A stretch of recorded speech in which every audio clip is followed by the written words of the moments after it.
Hello, and welcome to our very latest episode of Night Quest with Doodle and CMoney. I am CMoney, and I am Oh la la la. That's right. I forgot the word. I don't know why. I wanted to say join, but I think I said doined, and that's because of something I want to do. You know what I'm saying? So the doing is the thought that I came into my mind. You know what I'm saying? But I had to I get it, baby. I had to think that. I had to walk that back real quick. Okay, so I am joined. Yes. By the always lovely Doodle. What's up, everyone? Happy Tuesday. Thank you so very much for rocking out with us tonight. Let's get it.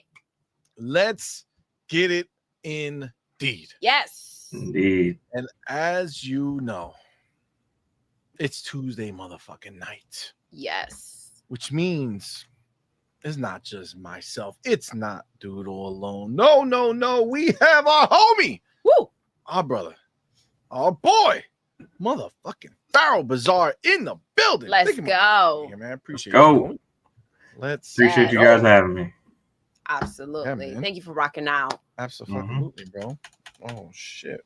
Keyboard ain't working. That's dope. Good thing I got this fucking nice one, but you know, that's all right. All I have to do is reset it every time and it works. Oh, so easy. Oh, you know what I'm saying? So instead of just what happened to the keyboard? You try to feed it decides coffee? To not work. Out of nowhere. And it's plugged in. You know what I'm saying? So this is hardwired directly to the PC. So I have to unplug it and plug it back in. But my new trick that I learned is that on the keyboard itself, there's a little dial that I could turn from like Bluetooth to not Bluetooth. Yeah. So if I just turn it to Bluetooth and then not Bluetooth, it resets it. Okay. But it's like, you're not about that life. Do I want to do that? You know what I mean? No. I feel like it's just unnecessary. Isn't it new-ish? It's very new. It's the Halo keyboard. That's wild. That's wild. I'm not blaming Halo. I blame 8-bit dough though. Damn. You know what I'm saying? Because, you know. Get it right. You know what I mean? The fuck? This is my first 8-bit dough. And that shit. It's without dough. It's without dough. It costs a lot of dough. So it's not good. Not good at all. So, I mean, it's fine. I like it when it's working. When it's not working, that's the problem. Well, you shouldn't have those issues, though. No, why should I? That's real crazy. Listen. Kubini in the building. He says party time. Party time. You know, it's the meeting of Tuesday. No Pab Tuesday. Hell no Pab Tuesday, bro. Yes. No Pab Tuesday. There's only one way to have a good time on Tuesday nights, and that's to be here with us. Rocking out. What other possible thing can you be doing on a Tuesday night? Seriously. Come on. It's that you'd rather be doing than hanging out with your peoples. Come on, man. That's crazy. Now we're gonna have a good show tonight, man. Yes. I'm sure by now some of you guys or a lot of you saw the news. But I gotta tell you, yo, like I feel like Xbox literally, and this is not even like I'm not even trying to be funny. It's just like the reality. Okay. I really feel like Xbox just walked into like PlayStation headquarters. Like I feel like Phil just walked in that bitch and was like, yo, you see all those PlayStation shit? Take that down. Put Xbox stuff up. Okay. This is our fucking house now. This is our house now. We own this bitch. I'm not even being facetious, yo. Like I feel like it's just the truth. Time to decorate, baby. You're right. Yeah, we running it. We are. I mean, listen, like again, we're gonna get into it, so I don't want to go too deep. Like, you know, they have the number one fucking game, the number one sold game on PlayStation is Forza Horizon, an Xbox game, a 4-year-old Xbox game. Xbox just released Hellblade 2 on PlayStation, and it is without a shadow of the doubt by PlayStation reviewers' admission, the best looking game, the best. People who reviewed Death Stranding 2 now can take off the fucking fake ass mask they had, all that fucking big ass pony mask that fucking no more lying in my life. Yo, you know? always, right? Literally, okay.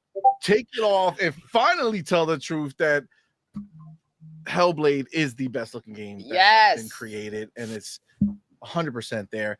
And then the thumbnail of the show, and like the main thing, because it's the one of the things that I'm so excited about, but like Xbox even found a way to rob PlayStation of the excitement of dropping their first, big game over here by Xbox saying, you know what, it might be nice for you to drop your game over here. You'll be happy with that. But the only way we're going to do it is if we go ahead and drop Halo into that bitch. You know what I'm saying? We need Halo from our people to give a shit about your game. We need to put Halo. They brought in the reinforcements. You know what I'm saying?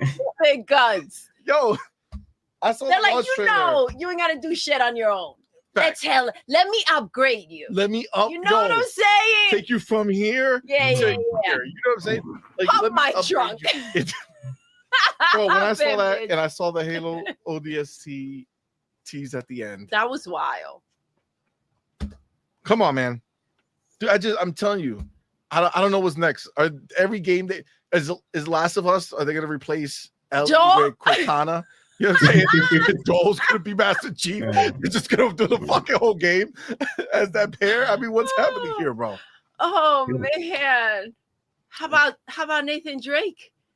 I feel like the same thing applies everywhere. You could take him and Cortana. You did want Chief Marcus. in more games. You know like what I'm saying? I feel like he could be everywhere.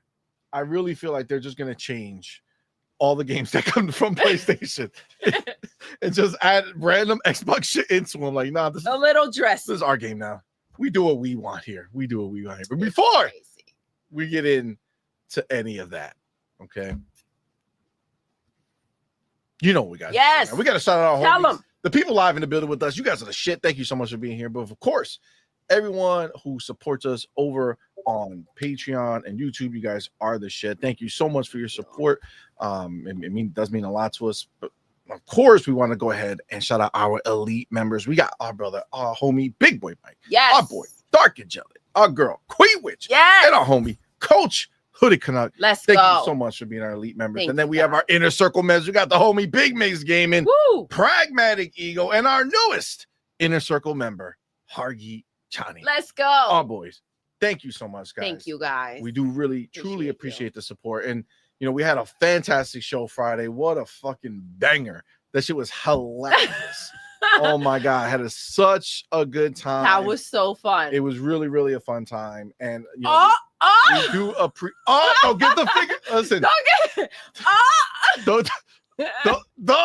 Don't make me do the finger blasting. You know what I'm saying? We'll see. Maybe we might have some already. I don't know. We're about to find out.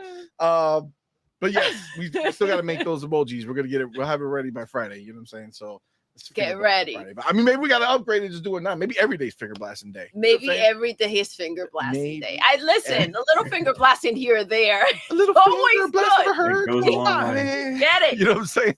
Pop, pop. Get it, baby. Farrell, if only you were here. There was some real finger blasting happening. It was nonstop. Live. But I do want to thank everyone who was at that show having a good time with us, and everybody who went ahead and took place. Thank you, guys. Took part in the finger blasting. Everyone. Shout out to everyone who got finger blasted. Everybody got by CMoney on Friday. You guys are the shit. Yes. Oh, he was out. He was handing them out, Farrell. He was like, who wants some? I mean, that's the name of the game now. They know what they want. They want it. They know what they got to do to get it. You know what I'm saying? They know what they got to do to get it. But yeah, shout out to everybody. It does mean a lot to us. That support is insane. Like, thank you everybody who takes advantage of those dollar gifted subs, man. It does mean a lot. We've gotten some new heights with our subs. Thank you guys so much. We do appreciate you guys, and we would like to see that go higher. We have an internal goal. We're not trying to be out here talking about goals, but we do have an internal goal. So hopefully we can get there. But shout out to everybody. We appreciate y'all for rocking out with us. Fingers crossed, or there's no fingers crossed anymore. It's all about the finger blast. It's all about it. That's it. That's the only way it makes sense anymore. That being said, we do have our homies in here. That's right. We see our boy Dark Angelic. Let's go. Wait, hold on. You trying to trick me? Back it up, baby. It's the finger Back blasting. it up. Yeah, you ready? You ready? Little too. You ready to Before go? we hop into any of that, y'all know what we do here. Yes. You guys live in the building right now. You guys are supporting us in such a major way, man. Thank you all so much for sharing your time with us this Tuesday evening. You guys are the shit. So we thank y'all for rocking out with us. You guys are the most special people in the world, except for 3 of you who are more special than the rest. That's right, because not all of you can be equal. Okay, so you're special, but not that special, right? Because 3 of you have risen above. We'll be watching the entire show from above. Not like night above. You know what I'm saying? Just like better not with seats. Jesus. Yeah. I mean, maybe in your heart. In your heart. For sure, yes. Because they are truly these specials, because they were the first ones to enter this building. That's right. They saw the bat signal go up and they arrived promptly. Let's go. That's right. The specials of the evening are the first 3 people who made it into the building. And in fact, the first person in the building is the best spot of the night. Yes. That's right. The 3 will be emblazoned forever on the bottom scroll that goes down for all of eternity. And then when the show ends, we will get rid of it. But however you want to define eternity, it ends at the show end. Yeah. So, guys, we're gonna go find out right now the most important part of important part of this whole thing. In that is who, as they say in France. Who? Not like an owl. I should get an owl. Who? You should. That should be. That'd be dope. Right? I like that. Who? I like right? that. Who would that be? I feel like that would be. Who? Like right? Who could it be? I feel The owl comes in. The owl comes in asking the questions. I like that. Maybe we can have a whole graphic. You know, who is it? Right? And the owl comes through. That wouldn't be corny at all. Not at all. But we need to know who, in fact, pops up on the side, on the corner. Who, in fact, are those 3 people? Okay, who are the specials of the evening? Well, I know there was a bit of controversy already, but we do have the official call here. There was a gentleman who believed he was in the top 3 because his own phone lied to him. Wow. I get it. It cuts deep. He sent me the footage and everything. I was like, wow, that sucks, because I could see here that you, in fact, were not. But it was a buzzer beater. I could see all top 4 people, actually top 5 people, jumped in at the same time. So it's just who had the faster finger or the better internet. Yeah, or, that too. Whatever. Life's not fair. It's not. So who was number 3? I could tell you right now. It's no stranger to the top 3. Okay. Matter of fact, he was number 1 quite a few times. But, he's in Canada. So I know. Probably getting high. I was going to be number 1, and then I got high. I was going to be the best spot, and then I got high. I came at number 3 because I got high. Damn, that is a classic, though. That is a classic banger. All right, that number 3 is indeed our elite members, our motherfucking holy. Come to the Fam Jam. Yes. In the building. Fam Jam is number 3. Thank you, sir, for being here, man. Let me finger blast him a little bit. Get it? Like that? Yeah. Yeah, he does, for sure. Thank you, my brother. Appreciate you, man. Appreciate you. Now, let's go.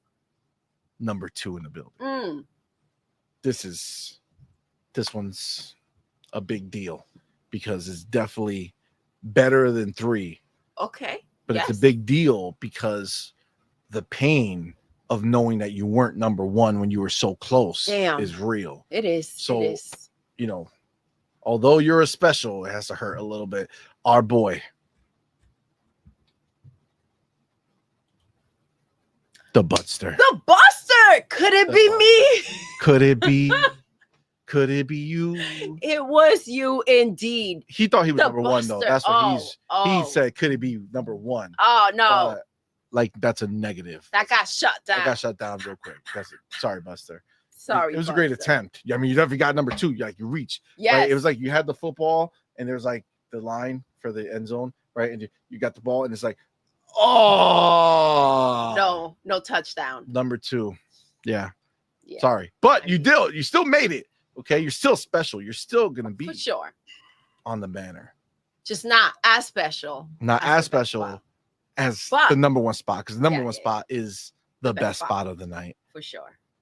And who is the best spot of the night? You know him. It's our homie. Oh, the one and only. The one and only. Who could it be? Elite member. Let's go. Motherfucking Dark Angelic. Let's go. Yes. Dark Angelic in the building. That's what I'm talking about. Finger blast that shit. I need to finger blast the Buster. I gotta go. This is rewind. This is a Dark Buster, get ready. This one's not for you, Dark Angelic. Okay, you don't enjoy this one. Okay, this one's for the Buster. That's right. That was finger blast number 1. Boom, beautiful. And then you got Dark Angelic back in the building. Shout out to our boy. Let's go. Being the number 1 person in the building tonight. Yes. Best spot of the night. Woo.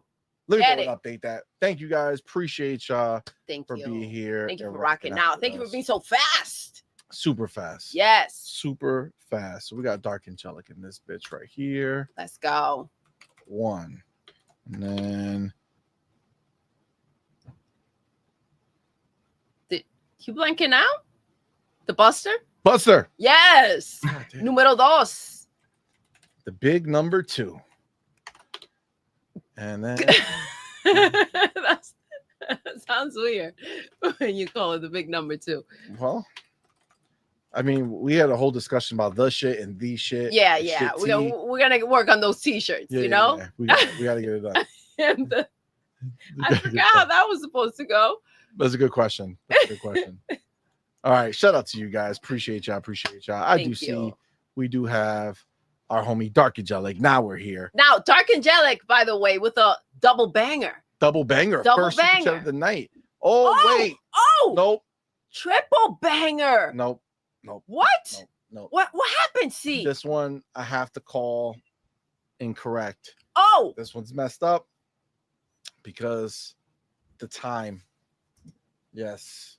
Oh, the time. I Broke see Boy it. I is see in it. fact the number 1 super chat. He came in at 858. Dark Angelic was 859. Sorry, sir. We're not. Let's go. Chat first. We have to go to the homie Broke Boy Lewis, which I think YouTube is broken or something because their names are not like this is his actual screen name. You see what I'm saying? Like that's not the name that he shows. So it's not the UK, not a Broke Boy Insider. He's just lucky that we know him because that would be real funny. But yeah, shout out to him. Number 2. Let's go. I'm sorry. $2 super chat says here he's first. He will be put on the banner. Shout out to Broke Boy. We got robbed once. We couldn't rob him twice. You know what I'm saying? Couldn't rob him twice. No. Then we have our boy Dark Angelic with that $2 super chat. Says hashtag better safe always than Sony. I mean that's just the truth at this point. Seriously. Let me go ahead and just add Broke Boy with that first super chat. First super chat. Do you okay now? Broke Boy Slider. All right. Boom shakalaka. Dunzo. All right. Now we have our boy Dark Angelic back. Let's go. Member for 20 months. Thank you. Shit. Thank you, sir. Thank you. Appreciate so you, much. man. Says seeing the phonies coping, seething, and molding over their daddy Sony disowning them. What a wonderful time to be alive. Seriously. I mean, you're not wrong, my dude. You're not wrong. They're in a state of, confusion, sadness, disappointment. Some of them are coping really well. They're accepting it. And then others are just hardcore denial, saying some weird shit out there, but we're definitely going to talk about it for sure. But shout out to Dark Angelic, member for 20 Yes. Thank you, my brother. Thank you. Oh, going shit. through all the stages. Our boy, he said Hargi is not here to fucking rob me tonight. So our boy Kubini Games is back. Let's go, baby. Shout out to our boy Finger Blast that shit right there. Get him good, babe. Got him. You know what I'm saying? Got him. Went ahead and gifted 10 on point for gamer memberships, man. Shout out to our boy Kubini Game, man. Thank you so much, man. Thank you. Y'all know what to do. Tell him, baby. Put the motherfucking welcome to the family emoji in the chat. Yes. I slapped. You slapped your mic? Slapped the mic like a $2 hole. You know what I'm saying? Fucked up. I'm sorry. You're not $2. Way more money than that. Put the motherfucker. You were ready to finger blast everything. I almost. You got. I mean, what I'm saying? You got the finger blast across the face. That was real wild. Goddamn, that's crazy. Thank you, my brother. Appreciate you. Shout out to everyone who went ahead and received. Welcome, you That guys. membership. You guys are the shit. Thank you so much. Thank you. Kubini, you're awesome. Thank you, sir, for your support. Appreciate you. Thank you. And you will be put on the banner. Let's again. go. Hargi is not in the building, so you cannot be robbed again. All right, so you're safe.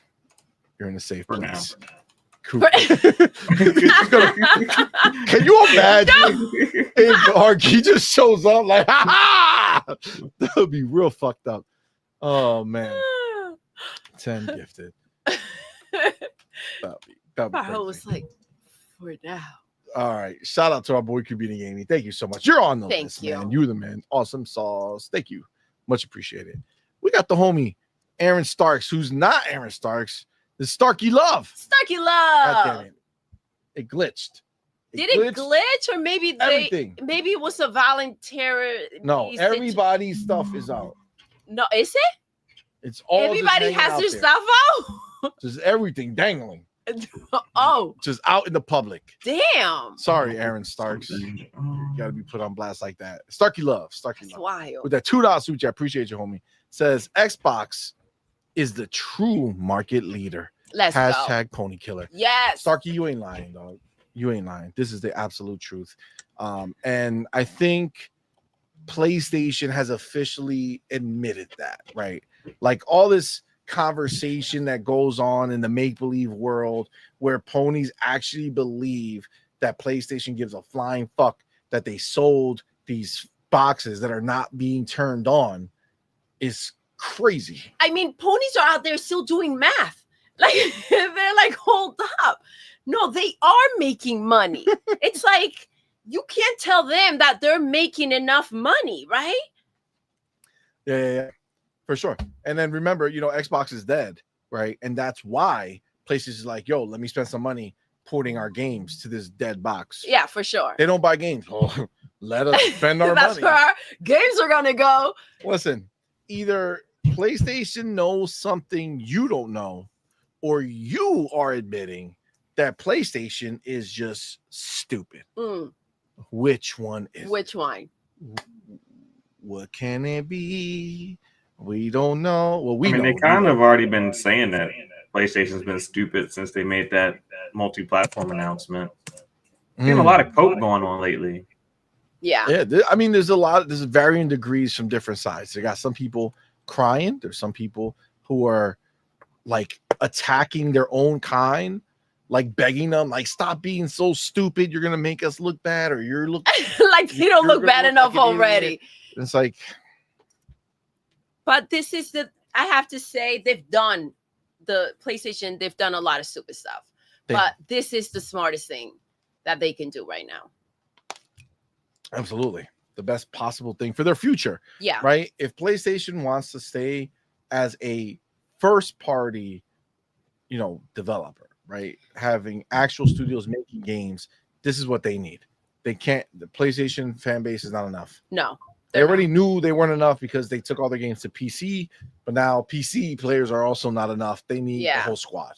They need our backing, you guys. Let's call it what it is. if they're gonna keep pushing this live service thing, they're gonna need as many sales they get, and they're gonna need more than just live service sales. They're gonna need some of those big AAA titles from the past that aren't making any money to make some money. Well, and also, I mean, none of their first party is making, like, none of their major tentpole first party are making those games anymore. Yeah. Right? So they all are making single player games, and again, they need somewhere where they can launch these games and have another place where they can eke out some revenue. Because I'm sorry, but Saros or whatever the fuck, that game's not gonna sell shit. No.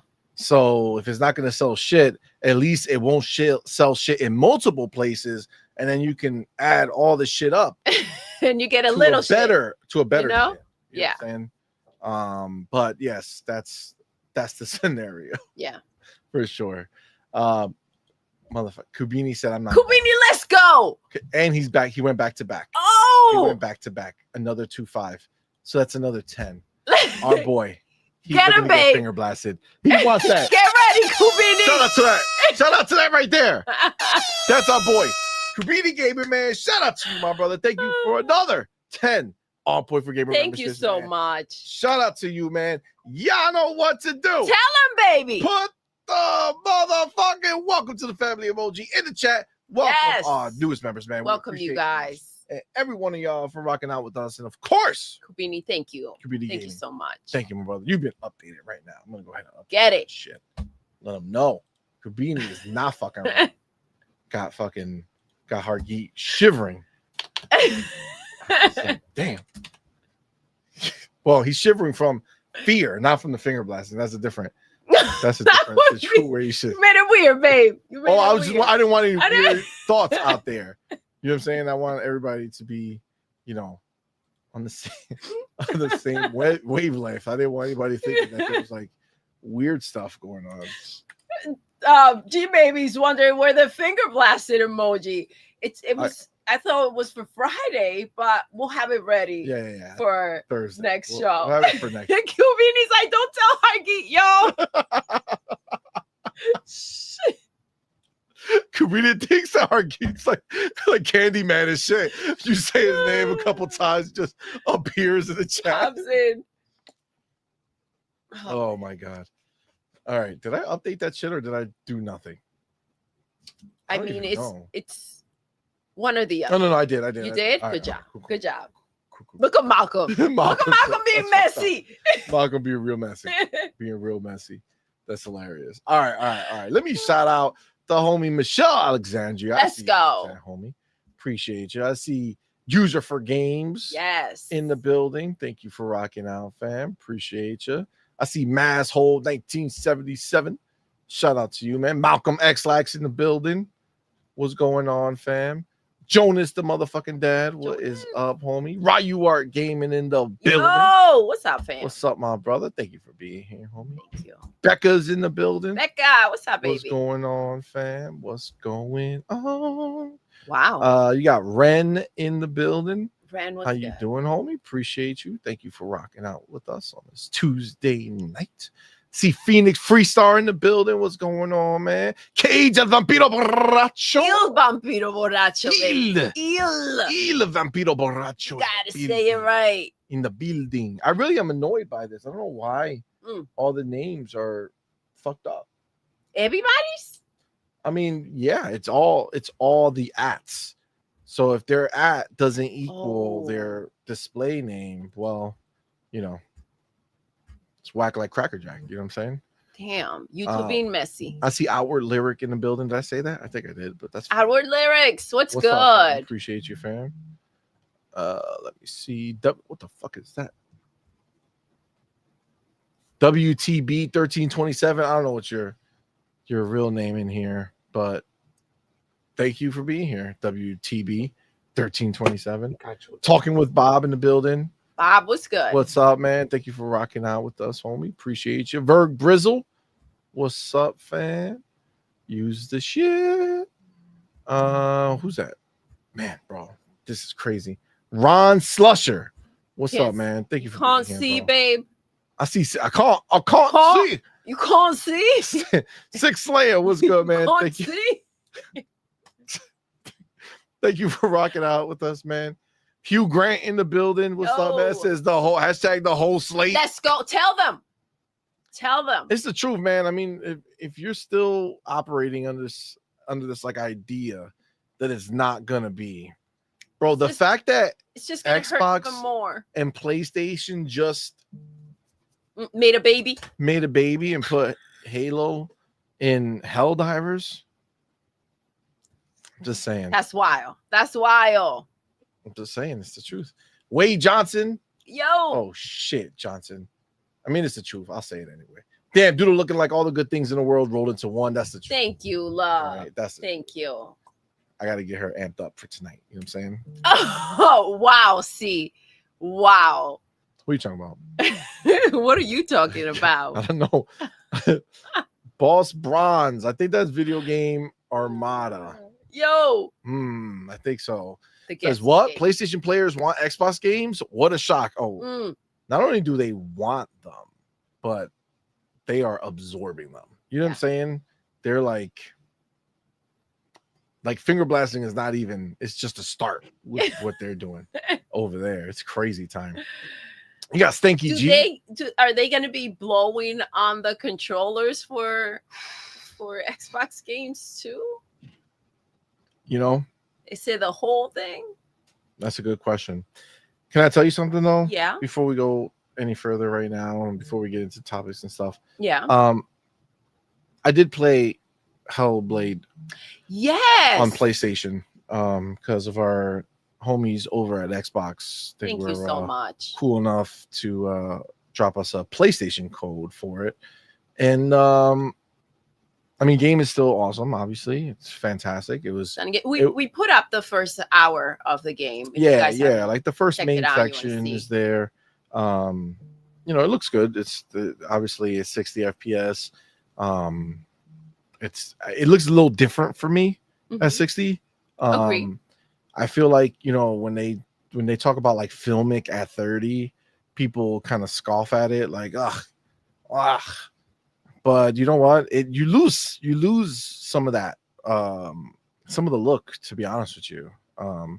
So it still looks great, but I don't know. There's like the first time was better, I would say, when I saw it. So, but the one thing I will say, PlayStation getting their first next gen game. Facts. Well, we're going to talk about that for sure. We're going to talk about that for sure. But the one thing, bro, that you can't overcome, that fucking controller. Oh my god, it sucks so much donkey dick. And I got the elite. They're elite. You know what I'm saying? Like their pro Edge or whatever. Yeah. Just hate it. It's the worst controller. Which is crazy because these gallopers are so attached to that controller, and it's almost like they don't know better. Yeah, it's like, you know, like they've been kept in the dark. Well, you know, I saw this thing on Twitter, right? Yeah. Where I'm not trying to be, they're Asian descent. I don't know which one. I don't remember. I don't know if it's Chinese or Korean or something, but back in the day, and some of them still do it, they would take their feet and put it in like a little shoe, right? When they're smaller, and then like take their feet up, and then their whole life they live in this little shoe. You know what I'm saying? So, you know, by the time they're old, like their feet are all fucked up. Like they're fucking crazy fucked up, but they're still in this little tiny shoe. You know what I'm saying? So like it's the only shoe that fits, and it just is what it is. So I feel like the PlayStation players are like these old, I'm gonna say Chinese. I think it's Chinese. These old Japanese bread bingo. Thank you. Okay, Japanese. Okay, cool. Thank you for the clarification. I knew it was some type of Asian. I think and of course Sony's from Japan, right?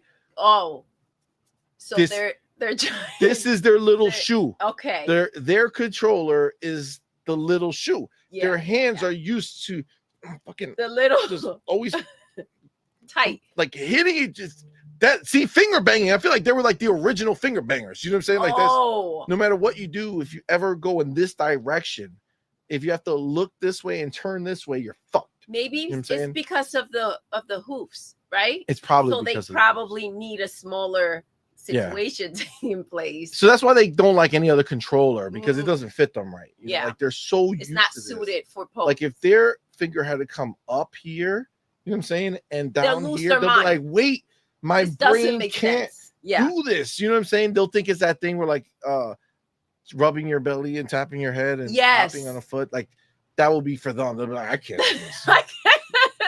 I can't. No, fuck this. I'm out. You know what I'm saying?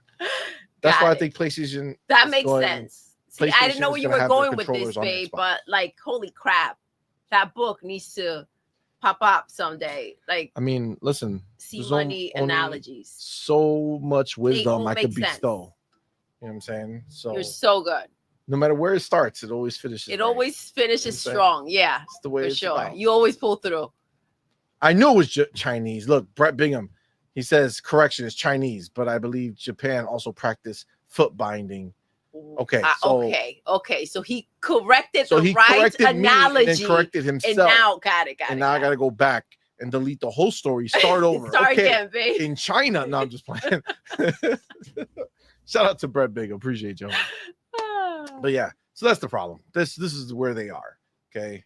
So anytime you see a PlayStation sense. pony holding a PlayStation controller, just always remember That's the best we can that's do. their little tiny Shoot. baby shoe that they're Yeah. stuck playing with and they don't know any better. It's hard times for them. It's hard times. Yeah, it's rough. It's rough out there for some. I see the homie Amit Kumar in the building. Amit, boy. what's good? Thank you for being here, homie. Listen, we didn't know Wednesday had only 4 episodes.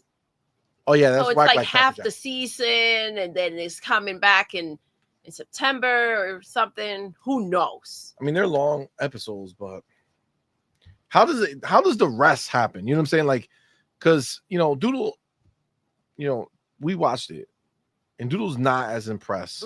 I'm not.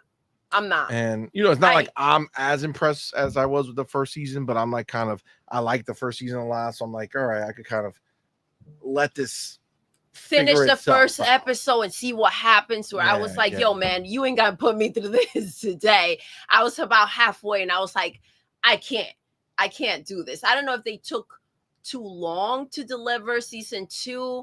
I feel like it's a little cringe. It has like I don't know if it's the writing, I don't know if it's the delivery. Something's off. Maybe I just need to kind of like stick it through with the first episode and they'll get there, right? Because I remember not wanting to watch season 1 to begin with, and then CMoney kind of was interested, watched the first episode, and then like we just watched the whole season that day. Yeah.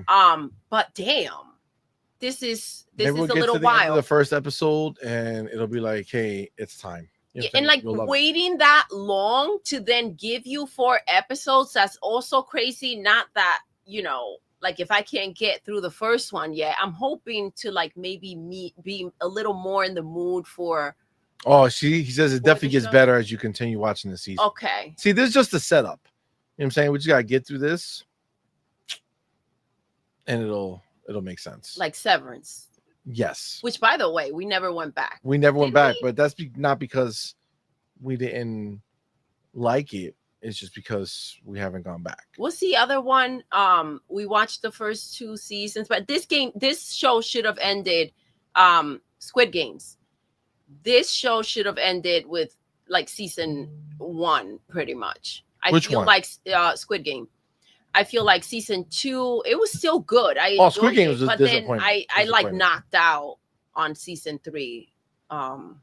Yeah. No, that's First during the I just found it so stupid. The idea of season 2, then the idea like you're gonna go. You survived. You got all that money. and your new goal in life is to stop the game from happening. Really, the game has been happening all those years before you even knew about it, because it And, only like, got if rid of you- losers in the first world of that all, nobody cared about. If you made the damn decision to go ahead and play the game, how dare you try to tell other people that they shouldn't? Like, you went in there, you played, you won, and now you want to control the situation and I'm like not saying take them down? I'm not saying the execution of the show was bad. I just hate the idea. The idea that he went back Yeah. annoys the fuck out. I thought that they were gonna do a different spin on it. I didn't know that they would. Yeah, like a new game. Yeah. I mean, it's literally a game that you could just introduce new characters all the time and be done. Or maybe if you want to Different make it where places, too. they go Batman in. had said, like, what if they take it a different location? Well, yes, that's also a possibility. There's just a lot of listen, we're going too far. I know. Okay? We're going down the rabbit hole. Still, Wednesday, we got to get back to it. I see Fark you in the building. What's up, man? He says, Kubini, I'm not fighting with you again today. Gotta save them dollars. Yo, Fark you, man. You did enough, man. Appreciate you. Thank you so much. Thank you. Kubini did spank you at the end. Let's go. But then fucking Hargeet came and threw a fucking nuclear bomb on everybody. So, but yes, appreciate y'all. I see Tarnished Gamer in the building. Yo, what's up, man? What's up? Oh, I don't even know what he said. I'm gonna leave that at that because I don't know where that is. Oh man, G Maybe in the building. Yo, G. Did I not fucking man? It's crazy, babe. You need to get. I will going with these glasses. One day. We can't. We can't. We can't deal with it anymore. I'll get the glasses one day. Yeah, it'll happen for sure.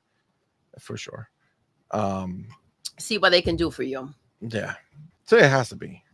Something will make it work. You know what I'm saying? Do people normally need like glasses all the time? All the time? Yeah. Okay, yeah. That's the thing. Well, like almost every year. Wouldn't that make it worse if you keep getting a stronger?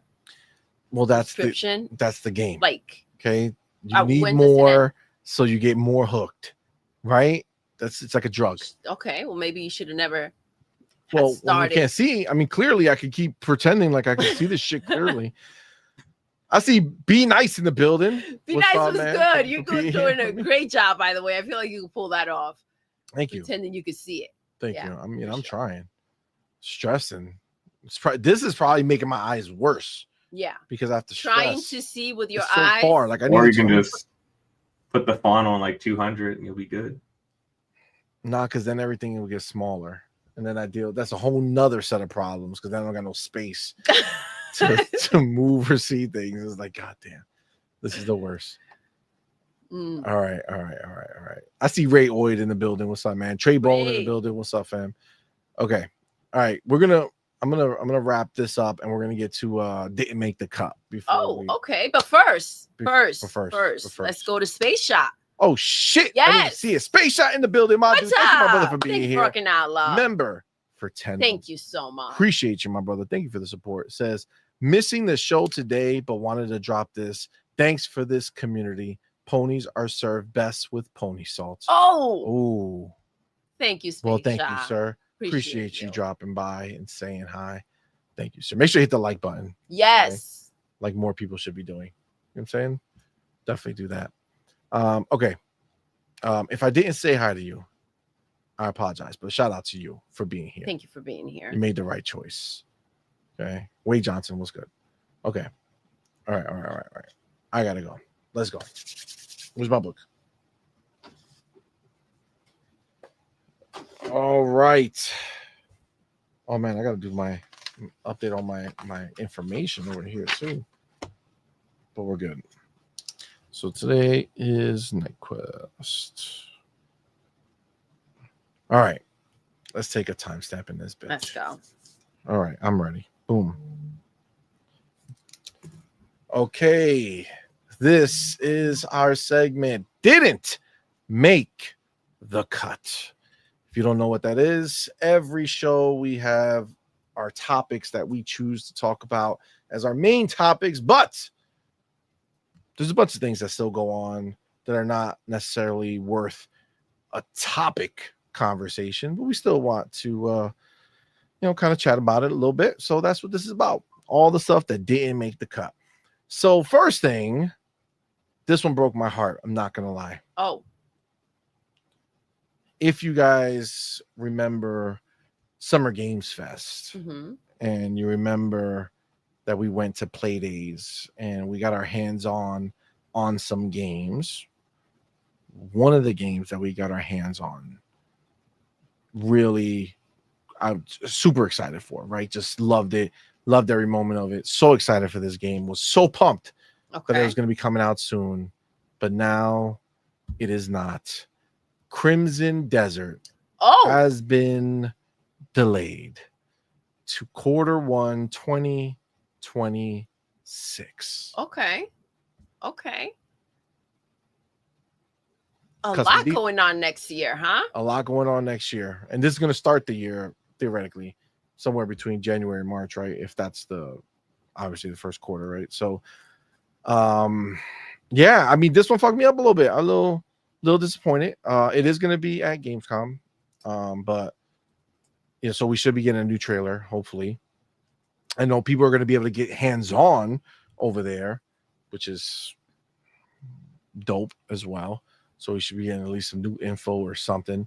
So yes, it is delayed. Farrell, were you looking forward to this one, or you're indifferent at this point? I'm sorry, I was reading something. What was the game? God damn it, Farrell! A perfect setup. I was checking out what the ponies were saying. Wow. Stabbed in the heart by our own. Wow. What was the game? I'm sorry. I was here crying my heart out. Yes. And you just sat there and said, I don't give a fuck. Wild. The emotion. Crimson Desert is delayed to 2026. Oh, shit. Q1. Like he just heard this for the first time. Yeah, I did. I have just heard this. I've been kind of out of the loop this week. I don't feel bad. You know what? I don't feel bad about it. I don't feel bad about it. And the reason I don't feel bad about it is because we're getting next-gen hardware next year. So I would rather just wait for it to release with the new hardware. Damn it, Farrell. Look at you trying to talk all rational and shit. I like the game. Like, I want to play the game at its best, that you can play it at. So as far as, a home-based console goes, yeah, I'd rather wait a year for it to release with the new hardware. Because that game is gorgeous. Listen. Yes, it is gorgeous. And it's see, you gorgeous. Did love Queen Witch in the building. What's up, fam? Queen Witch was good love. Feel better, homie. Oh, feel better. Sending our love, baby. Absolutely. But I do have to say you enjoyed playing the game. And yes. Loved it. So I feel like we have a lot coming out on the back end of this year. So if it gets moved or whatever they have to finish up, I feel like they deserve to finish it. You know what I mean? Yeah. Listen, like why rush the situation? Crazy. I mean, listen, it is going to be crazy. And this is the thing. Out of any game that says they're going to get delayed, this game is absolutely one that it makes sense. Yeah. Right? Because they're doing so much, not only with like graphics, which they're killing it, right? And scale and the world and everything like that. But the action is insane. They have so many things it's like a fighting game, bro, like with the combinations of buttons to do different shit. And it all works. It all works well. It's like, it's intense, right? It's so good. So if they need time to perfect that, then it is what it is. Yeah. But this one hurt me because although we have all these amazing games coming out, it's not like I'm hurt because I have nothing. I'm just hurt because I really wanted this one. You were excited. You were looking forward to it. Yeah, but I feel like you're going to be all right. I think there's going to be so much. Grand Theft got moved too. It was disappointing. Be a crazy year next year. Next year's going to be insane. Yeah.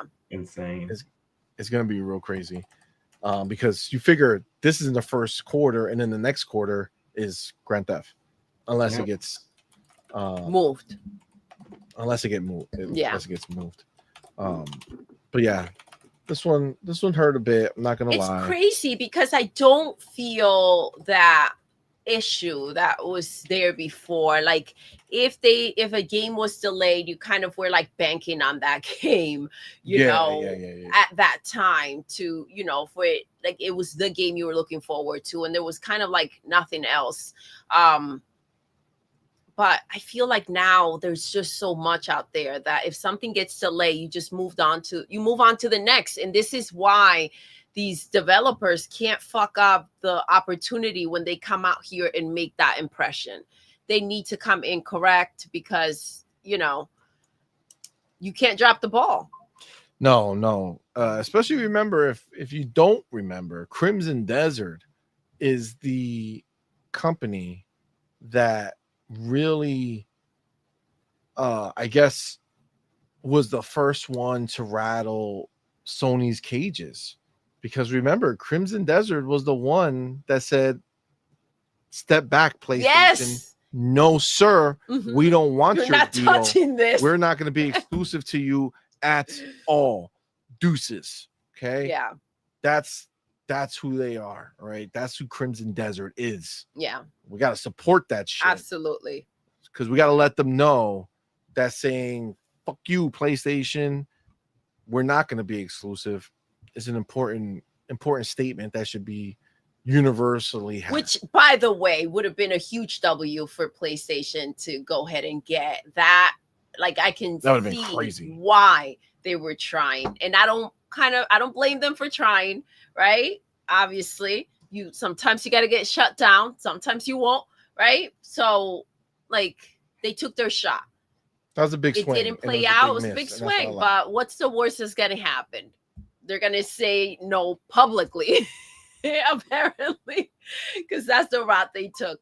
But yeah, I mean, that would have been a huge W for PlayStation. But as Ryuar says, it's a huge W for gamers. Our boy Ryuar says it better be in January, because we ain't got space in 2026. 2026 is going to be insane. Yeah, I mean, I agree. Stacked. I agree. Yes, it's like 10 games in 2026 that are like must play. Yeah, I mean, shit, bro. We're not even done with this year. Yeah. You know what I'm saying? Like, it's crazy. It's crazy what's happening right now. So, like, gaming is just in such a state. Like, dude, I literally just hopped back into Hellblade because of them releasing it on PlayStation, and like it got me back and like, okay, well, I want to go finish my achievements.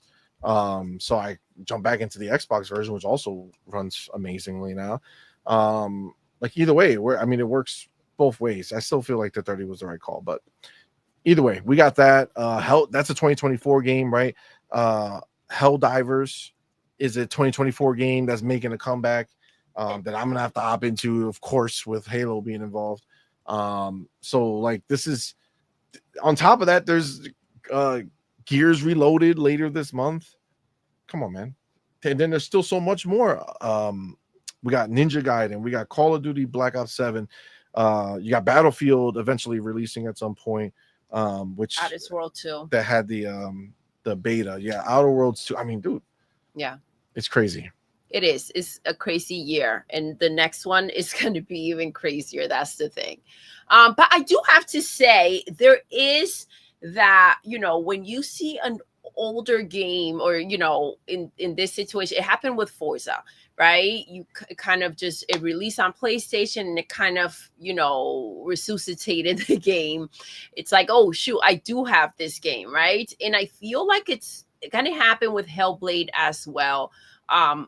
It is a big deal to go ahead and put these games on the PlayStation platform, and then kind of remind everyone of what they also have that they've moved past, right? Feel like it brings in the crowd again. Of course. I mean, we've spoken about that. Like, that's such a big deal. Like, it's not just a one-way street. It's not about just PlayStation players getting to go and play these games. It's also about the game that it originally was on, and now that new visibility is coming to it, it kind of can bring you back, right? Get you that excitement. to go ahead and play those games again. Exactly. Right? Which is dope, right? So yeah. And I have to say, we've been rocking out on Fortnite, and I don't know, it's got me thinking that I may like Helldivers as well.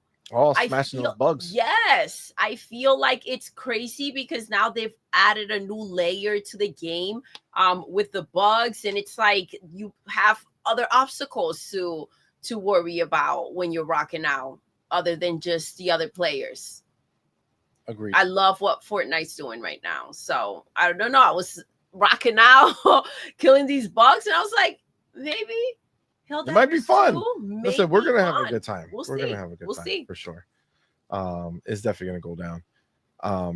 Now, talking about the games that we had just been able to enjoy. One of those games, having so many games, right, that just dropped, and then so Crimson Desert is not the biggest deal in the world because we have so much. Grounded 2. Oh, dropped. Yes. Okay. And we loved it. Yes. We reviewed it, gave it a great score. Great game. Really, both you and I both have over 40 hours into it. Over 50. Oh, okay. Well, why? They had a flex. My bad, player. It's okay. I'm just saying. Maybe you too. Maybe you too. But no, I think you were playing when I wasn't. Oh wow. That's what happened. But that's okay. Okay. All right. So you have over 50 hours. I have over 40 hours. You and I have both done everything to do in the early access as far as content for the most part, right? There's a few little challenges. We even played co-op. Did co-op, which was cool. We had not, because we hadn't tried because we had done so much individually. We played it after the review. Yes. Yeah. So it also is, that's really fun, right? Yeah. We beat it's a whole other boss. We did a lot of different stuff. It's really cool. But so we're still, like, I guess right now we're mostly in this like building phase and upgrading and trying to get things ready for when the next content drops. Yes. Our place that we rock with is huge. Well, I already saw people out there trying to go ahead and downplay the situation because Grounded had come out and said they sold over 3 million copies. Okay. And people try to say or 3 million players or something like that, right? But they wanted to come and downplay that because of Game Pass and all this stuff. It's like, fam, Game Pass, you still pay for that shit, right? But the point is, Aaron Greenberg, which I feel like Aaron Greenberg would be more direct with the words to make sure he doesn't fuck up. Yeah. He said Grounded 2 selling like hotcakes. Oh, we already sold over 3 million units. Listen, he's out here setting the record straight to go ahead and have them come out and kind of like be joyous about the situation that they have going on, and anyone out there trying to rain on that parade, that's wild. It's a big deal. And it's well deserved. The game looks phenomenal, especially like early access. It's hard to believe to that they're presenting the game in the way that they are. It's so good. Yeah, early access, like there's a lot of people who don't like to touch early access. You know what I'm saying? Yep. Like there's a lot of people who just want to wait to the end, right? Once it's all done and there's a 1.0, that's when I'm gonna hop in type deal.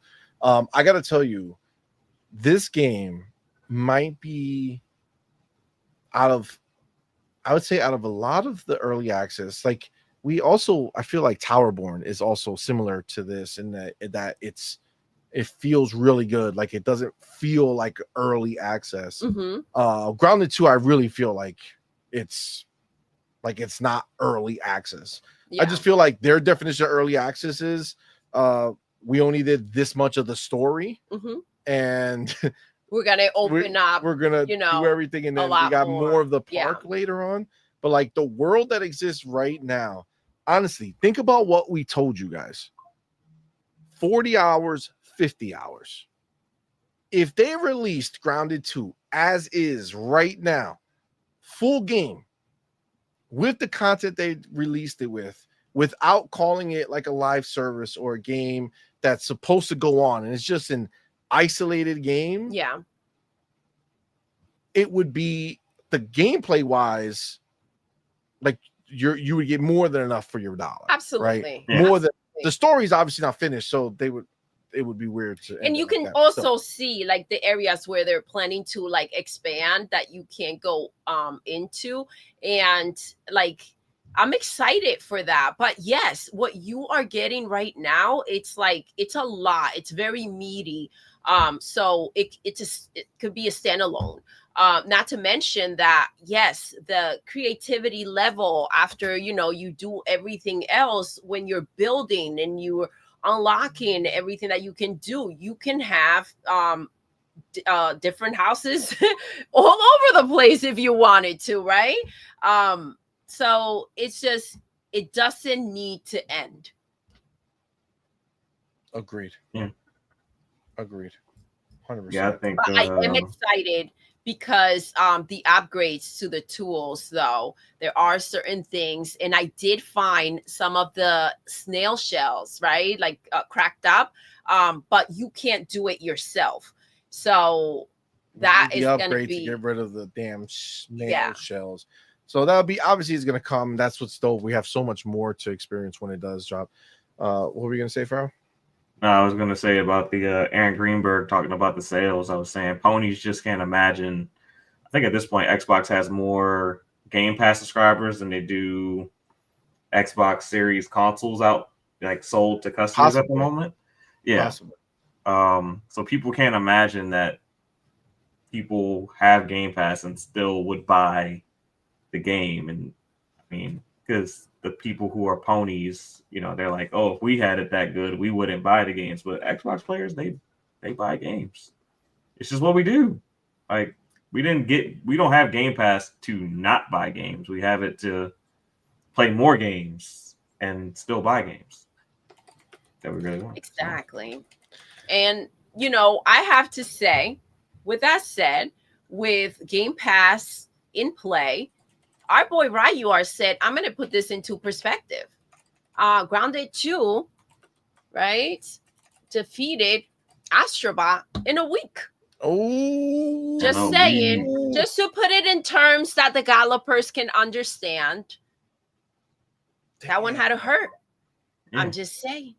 Damn, that's wild when you put it in that type of perspective. Absolutely. Game of the year, you guys. Game of the year. Listen, this is the thing. I'm not going to lie. And sorry, Farrah, I want you to hop right in, but yeah. I'm just going to say this quick statement. I'm not going to lie. I feel like I almost forgot PlayStation makes games. You know what I'm saying? Like I do true. Like somebody said, like you just said Astrobot. I'm like, what the fuck? Oh, that's right. They do be trying to release shit every once in a while. Wow. Yeah. Like I've already tried to burn Ghost of Yote out of my mind, but that's fine. Go ahead, Farrell. Sorry about that, brother. I was gonna say, the beautiful thing with Xbox, and I think kind of Ubisoft does it too, but the beautiful thing with Xbox and the whole Game Pass thing is that they really make you earn their money, because you get to play the game and then decide if you want to buy it. Versus with PlayStation, if you're not feeling it, then you're just not going to give it a try, and they never really get the opportunity to prove to you that the game is worth your money to purchase. And a game like Astrobot, doesn't matter if it has a 93 Metacritic. I don't know what the exact is, but I know it's a 90 plus.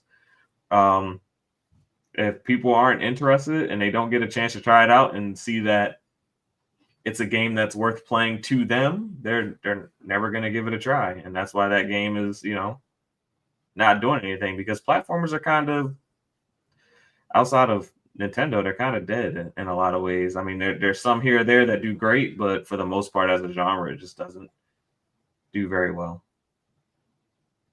Yeah. But all the Sony games do bad nowadays, unless it's a big licensed IP. That, like, what's the last game that they did really well that wasn't like a remake or a big licensed IP? PlayStation? Yeah. I can't Something even that's take like that question seriously, Farrell. Yeah, it's like it has to be like God of War Ragnarok has to be like the last one that like really did. That was like 14 years ago, Farrell. I can't fucking think that far back, bro. They haven't done shit of any consequence. When they release something new, nobody comes and buys it, you know, for the most part. Isn't it wild that the first time I've turned on my PlayStation in forever was to play an Xbox game? That's crazy. Which was Hellblade. Yeah. Like, think about that. And by the way, because the question was out there as to how they were going to do this, but when you start playing, what does it say, babe? Xbox Game Studios. Xbox game. If you watch the footage of the gameplay that I did for Hellblade on PlayStation, the moment that Xbox Game Studios comes up, I meant to screenshot. I wanted to screenshot it, but for whatever reason, the game paused. So I went to the pause screen for a second, and then I unpaused it. So you know the exact moment. I was like, "Oh shit!" Hit that button. Stupid ass PlayStation. You can't even take a picture right. Actually, no lie. Don't listen. I'm bot through and through, but I cannot like cover this shit up. Xbox, I expect this shit in the next box. Yes. Figure it out. Tell them. Figure it out. I don't give a Yes. shit. Figure it out. Tell me on PlayStation. I never fuck with PlayStation, right? So I don't fucking record shit over there. Who cares about PlayStation games? But what is there to record? Exactly. But Hellblade, I was like, oh shit, okay, I'm gonna do this. I want to record this whole first part. I'm gonna post it, right? And you could post from your PlayStation directly to YouTube. Okay, so you sign in, link your account, and you could do that. Cool. You do your headline, all that shit. But tell me that you can go and on the box fucking make a thumbnail. Oh yeah, you can make your thumbnail. That's pretty sick. You can literally go through your entire footage, whatever you recorded, frame by frame, and stop anywhere and make that picture your thumbnail. And then you can add text, add words, do all this shit, change color, size, all this shit. I mean, it's not like it's, to be clear, it's not like being able to do it. I mean, yeah, Madman saw the thumbnail. He was like, "What the fuck?" This is ass. I was like, okay, I understand that. Shit. But still, for a quick and dirty, I don't want to export to the. I was like, my thumb. I don't know how to do PlayStation shit. So like, I stuck the thumb drive in there, not the thumb. We're not finger blasting the PlayStation. No. Thumb drive into the socket. Okay. Let me get you a little bit of finger blast right there. Get it, but I put it in there, and it's like I don't recognize you. And like, what the fuck you mean you don't recognize? Let's just put this in the Xbox. No problem. Okay, fine. So I did the recording. I was trying to figure out how I was going to get it off, and then I was like, oh shit, I could just do it from here. So I made a quick thumbnail. It's not the best thumbnail or anything, but it served its purpose. Yeah. And I think it looks fine enough. And then on top of that, I didn't use it for this video, but they have another app called Share Factory that you can go to, take your video, put it in there, and you can have like a intro that's there, an outro. Like, it's pretty sick. I mean, it's pretty dope. That's really dope, you know, because all this stuff is super time consuming, and to go from place to place, and like, it takes a lot. So even if it's not like as good as you would want it to be, the fact that you can just quickly do it all in one place, it's a huge deal. So Xbox, you better show up.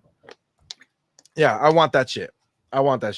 Do it better, clearly. Yes. Right? Do it better, but still do it. You know what I'm saying? Like, do it. I think that you can do it. I believe in you. Okay, but anyway, as far as Grounded, phenomenal experience, phenomenal news, is well deserved. Like, understand, like, we're not, like, I know the ponies, they're like obsessed with sales, right? I'm not out here like, oh shit, you know, Grounded sales, they're running the world. That doesn't matter. No. What matters is that team who went ahead, busted their ass on the first Grounded, was mocked, made look like a fool. People were joking on them, right? Like, bitching them out about how whack that game was, or cartoon or whatever bullshit. And it turned out to be a fantastic game. It was a stunner right from the beginning. It had a huge following. People loved it. They went ahead and I feel like was it like 12 or 25?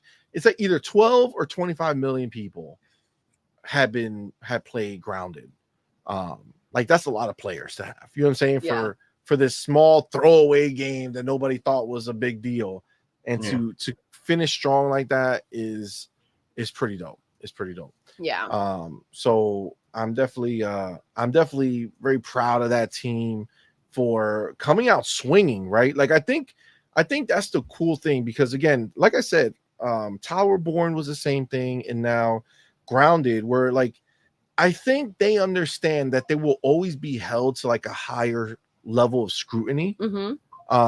And I think that being said, they're like, okay, even though we're early access, we still need to show up, right? We need to show up, and it needs to be great. And I gotta tell you, graphically, Grounded is gorgeous. Phenomenal. You can see the upgrade. It's beautiful.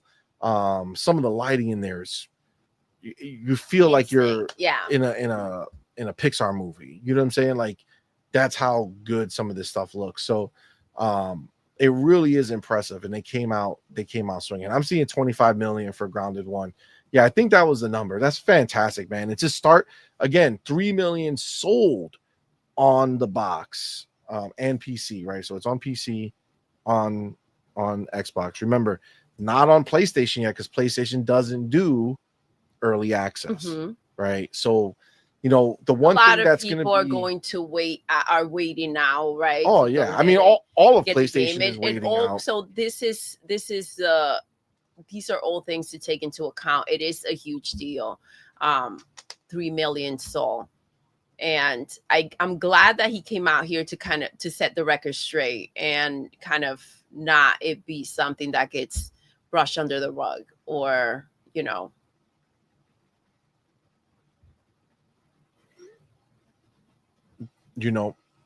Yeah. Oh, okay. I was like, I was like, it's funny. I had something to say, but I knew you were waiting for me to finish it, and then you just decided to let me. Yeah, linger. I kind of forgot. Yeah, that's okay. That's okay. But yeah, I mean, look, at the end of the day, this is a beautiful thing.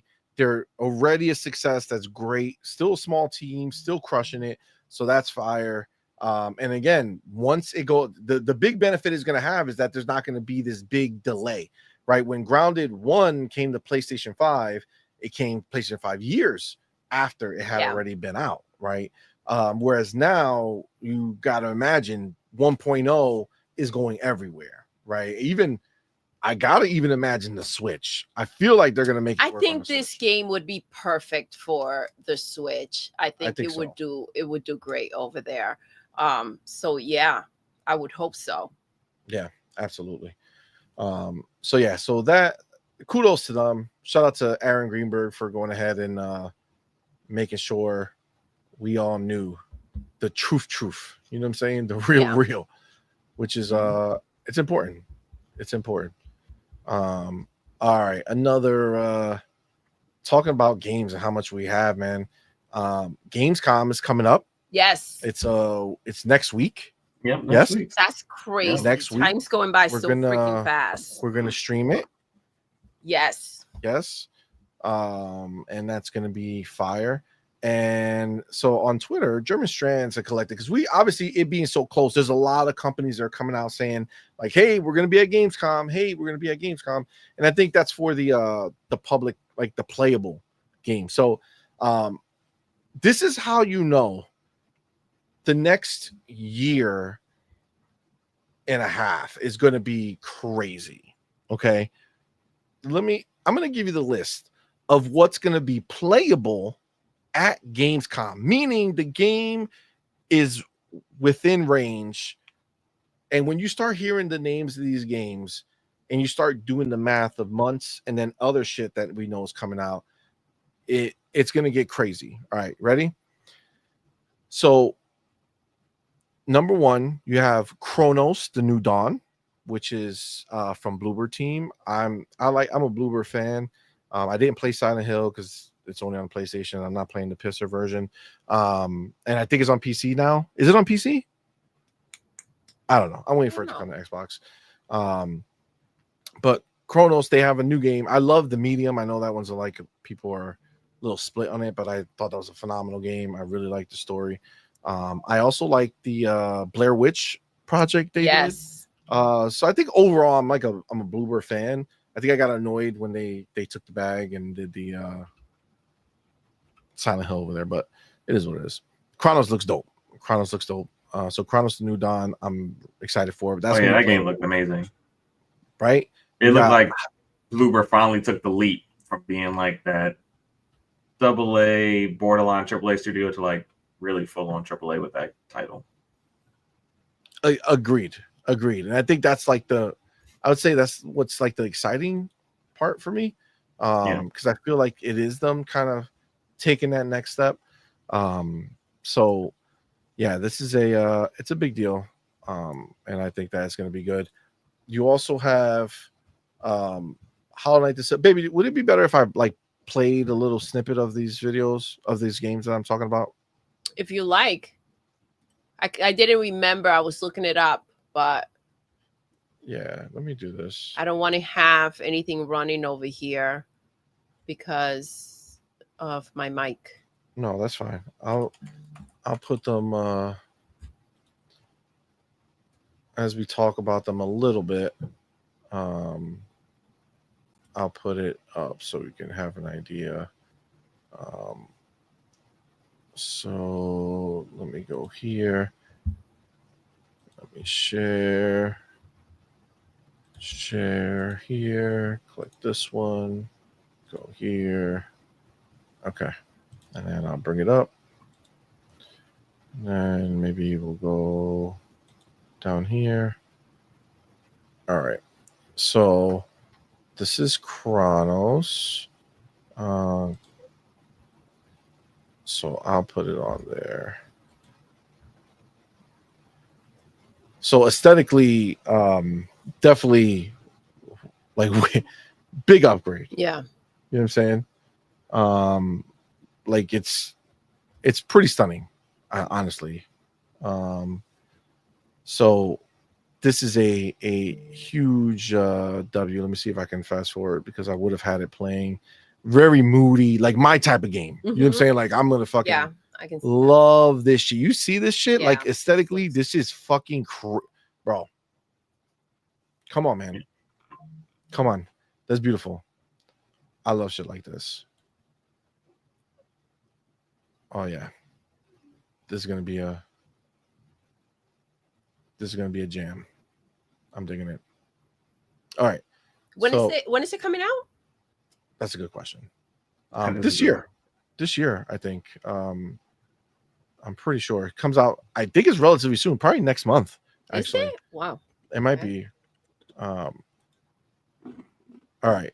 So next up on the list September is Halloween. When? September 5th. All right. So that's right around the corner. Holy week. crap! Okay. God damn. I had to pre-order it. Okay. That one looks good. Here comes some gameplay, guys. That one looks good. All right, then we got Hollow Knight. Hold on. Cage is saying that Chronos may be why he will skip Helldivers. Okay, all right. Let's go. Night Silk Song. He's a major horror fan. Yeah, I mean, so is CMoney. Facts. Damn, 3 years ago. It was announced 6 years ago on the Switch. Man, this game, I don't know how this game could live up to the hype, yo. Like it's been way so long, like way too long. So, Hollow Knight Silk Song is going to be there. Now we knew it was going to be there because I think another thing that I think it's almost, I might be in a little bit of like disbelief, or like find it hard to,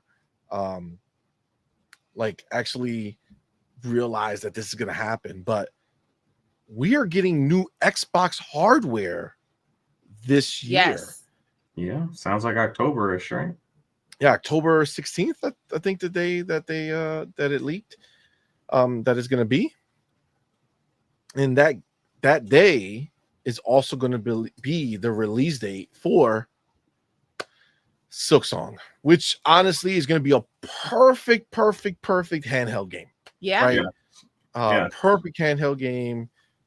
It'll be maxed out on whatever the hardware is. So, whatever frame rate is maxed, that's what it'll be. It's going to be as sharp as it can be. Like this is going to be a huge win being a launch title. So, and it's day one in Game Pass, obviously. So you don't have to think about whether you need to get it, or like Cage have to think about which game which one to go ahead and get or not. Yeah. Oh damn, look at how I'm being mocked. Look at the bottom right corner, Crimson Desert exclusive. That was an interview right there. Son of a bitch. Oh no, that's to remind you. See, you already got to play it, right? I did love it. So that should make it better or worse. Don't know, but so you also have Ninja Gaiden 4 that's going to be there. Final preview. What a freaking amazing looking game. Man, it really is a stunner. Another day one in Game Pass joint. That's going to be, I don't know why they have this shit over here. I know. I clicked on the IGN preview. I assumed that they would show footage of the fucking game and not. I was like, what in the hell is happening? Showing us this for this game, bro. Jesus Kratos Christ. Jealous? Just watching from a distance? Fuck. What took place here? Man. Look at that Xbox Game Studio logo right at the beginning. Let's go. Yo, do you remember there was a time where you brought it up, baby. Yes. But there was a time where people were like, oh, are they going to have their logo there? The logo's there. You know what I'm saying? Logo's there. The logo's there. Tall and proud, baby. That's right. So, yes, Ninja Gaiden 4 looks crazy. It looks crazy. And honestly, like, there's super hype behind this, right? Like, we just talked about the previews on the last show. Did we? Yes, we did. Last show or 2 shows ago? No, last show. Okay, last show. Mm-hmm. And people are hyped for this game, right? Yeah. People are super pumped for it. Really, really excited for it. And it's gonna be a banger. I think we're all fucking pumped for that one. I think so too. It was such a freaking great surprise. So do we have a date for Ninja Gaiden 4? That's a good question. I don't know. I'm assuming. Let me see. I'm assuming we do, but I don't know 100%. Next one is gonna be Onimusha Way of the Sword. Oh, come on, man! This is gonna be fire. This is definitely something that is gonna be a huge W. I cannot wait to get my hands on it. By the way, just in case, like Ninja Gaiden 4, October 21st, 2025. Oh, that's pretty close. So, wait, yeah, when does Ghost of Tsushima come out? I know. So that's the big thing. They're like a week apart. That's why I was asking, because we had, we did talk about the previews, and they're supposed to be about 2 weeks apart.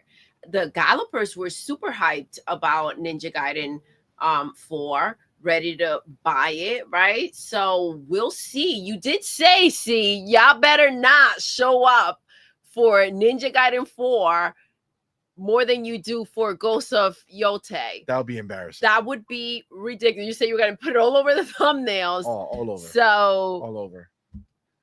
Yeah, that would be crazy. But I do think that, and this is the problem, right, with them releasing just one game, the amount of games surrounding that one game, it's going to suffocate it.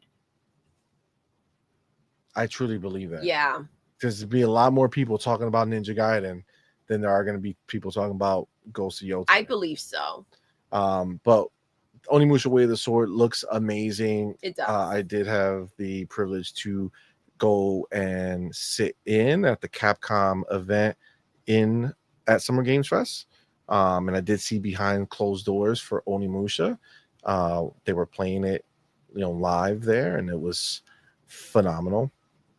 So that's going to be crazy. You got this is taking longer than I anticipated, so I'm going to stop doing this. But the other games that are on the list are going to be Silent Hill F, which is that's Silent Hill, I guess, spinoff or something. Got Phantom Blade Zero, which is a big game. I think that's a PlayStation game, or exclusive to PlayStation. You got Metal Gear Solid Snake Eater that's going to be there. You got Resident Evil 9 Requiem. That's yeah, that's crazy. Crazy. So many games, man. It's yes. Dude, you gotta give up TV just to play games. Seriously, bro. Seriously, like it's the truth. It's the truth. It really is like a crazy amount of games. The Outer Worlds 2, obviously, we're getting that. Borderlands 4, which looks pretty good. Little Nightmares 3, which I love. Little Nightmares Part 1. I don't remember Part 2. I might have liked it, but I don't remember it. Constance. I don't know what game that is. I don't know why. I have no idea what that is. Crimson Desert, obviously a banger. Dying Light, The Beast, another game that I got hands on at Summer Games Fest play days, and fucking phenomenal. So good, man. So good. Cannot wait to get my hands back on that game. Then you got Metroid Prime 4, which gotta switch to, is probably the only other game I'm hopeful that might be something. I don't know. We'll see. Hopefully they show up and do a new trailer or something that's better looking. I don't know. That other shit was doo-doo. And then Pragmata, which also was at Summer Games Fest, and Reanimal. And then there's going to be many more. But Reanimal is, I forget who makes that game, but it's somebody, it might be like the original Little Nightmare people. Yeah. Like Little Nightmares 3 is not made by the original people. It's made by like the team that took it over. So Reanimal, I think, is the original Little Nightmare people's first game. And it's basically Little Nightmares again. They essentially said, oh, we got to make our own shit. No problem. We'll make more of the same. They just made the same shit. So definitely exciting. I mean, again, that list is pretty impressive. And again, that you're talking between now and like the end of next year. Yep. You know what I'm saying? And that's not including the games that we know are coming next year for us on Xbox and you know, like as first party. Yeah. And Game Pass. It's gonna be one hell of a fucking next year and a half for sure. Stacked. Crazy. A lot to look forward to. A lot of good games to look forward to. That's the great thing, the quality of games that we're getting right now. It's crazy. Yeah. I feel like the industry's never been healthier as far as like just a steady cadence of like great games. Great games in the spotlight. Yeah.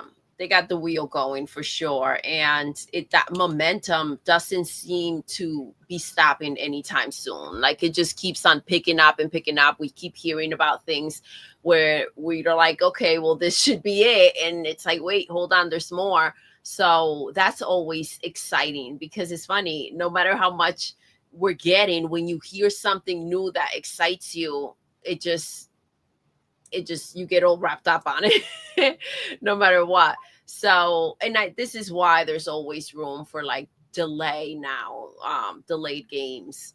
It's not a big deal. Were you going to say something, Steve? I was.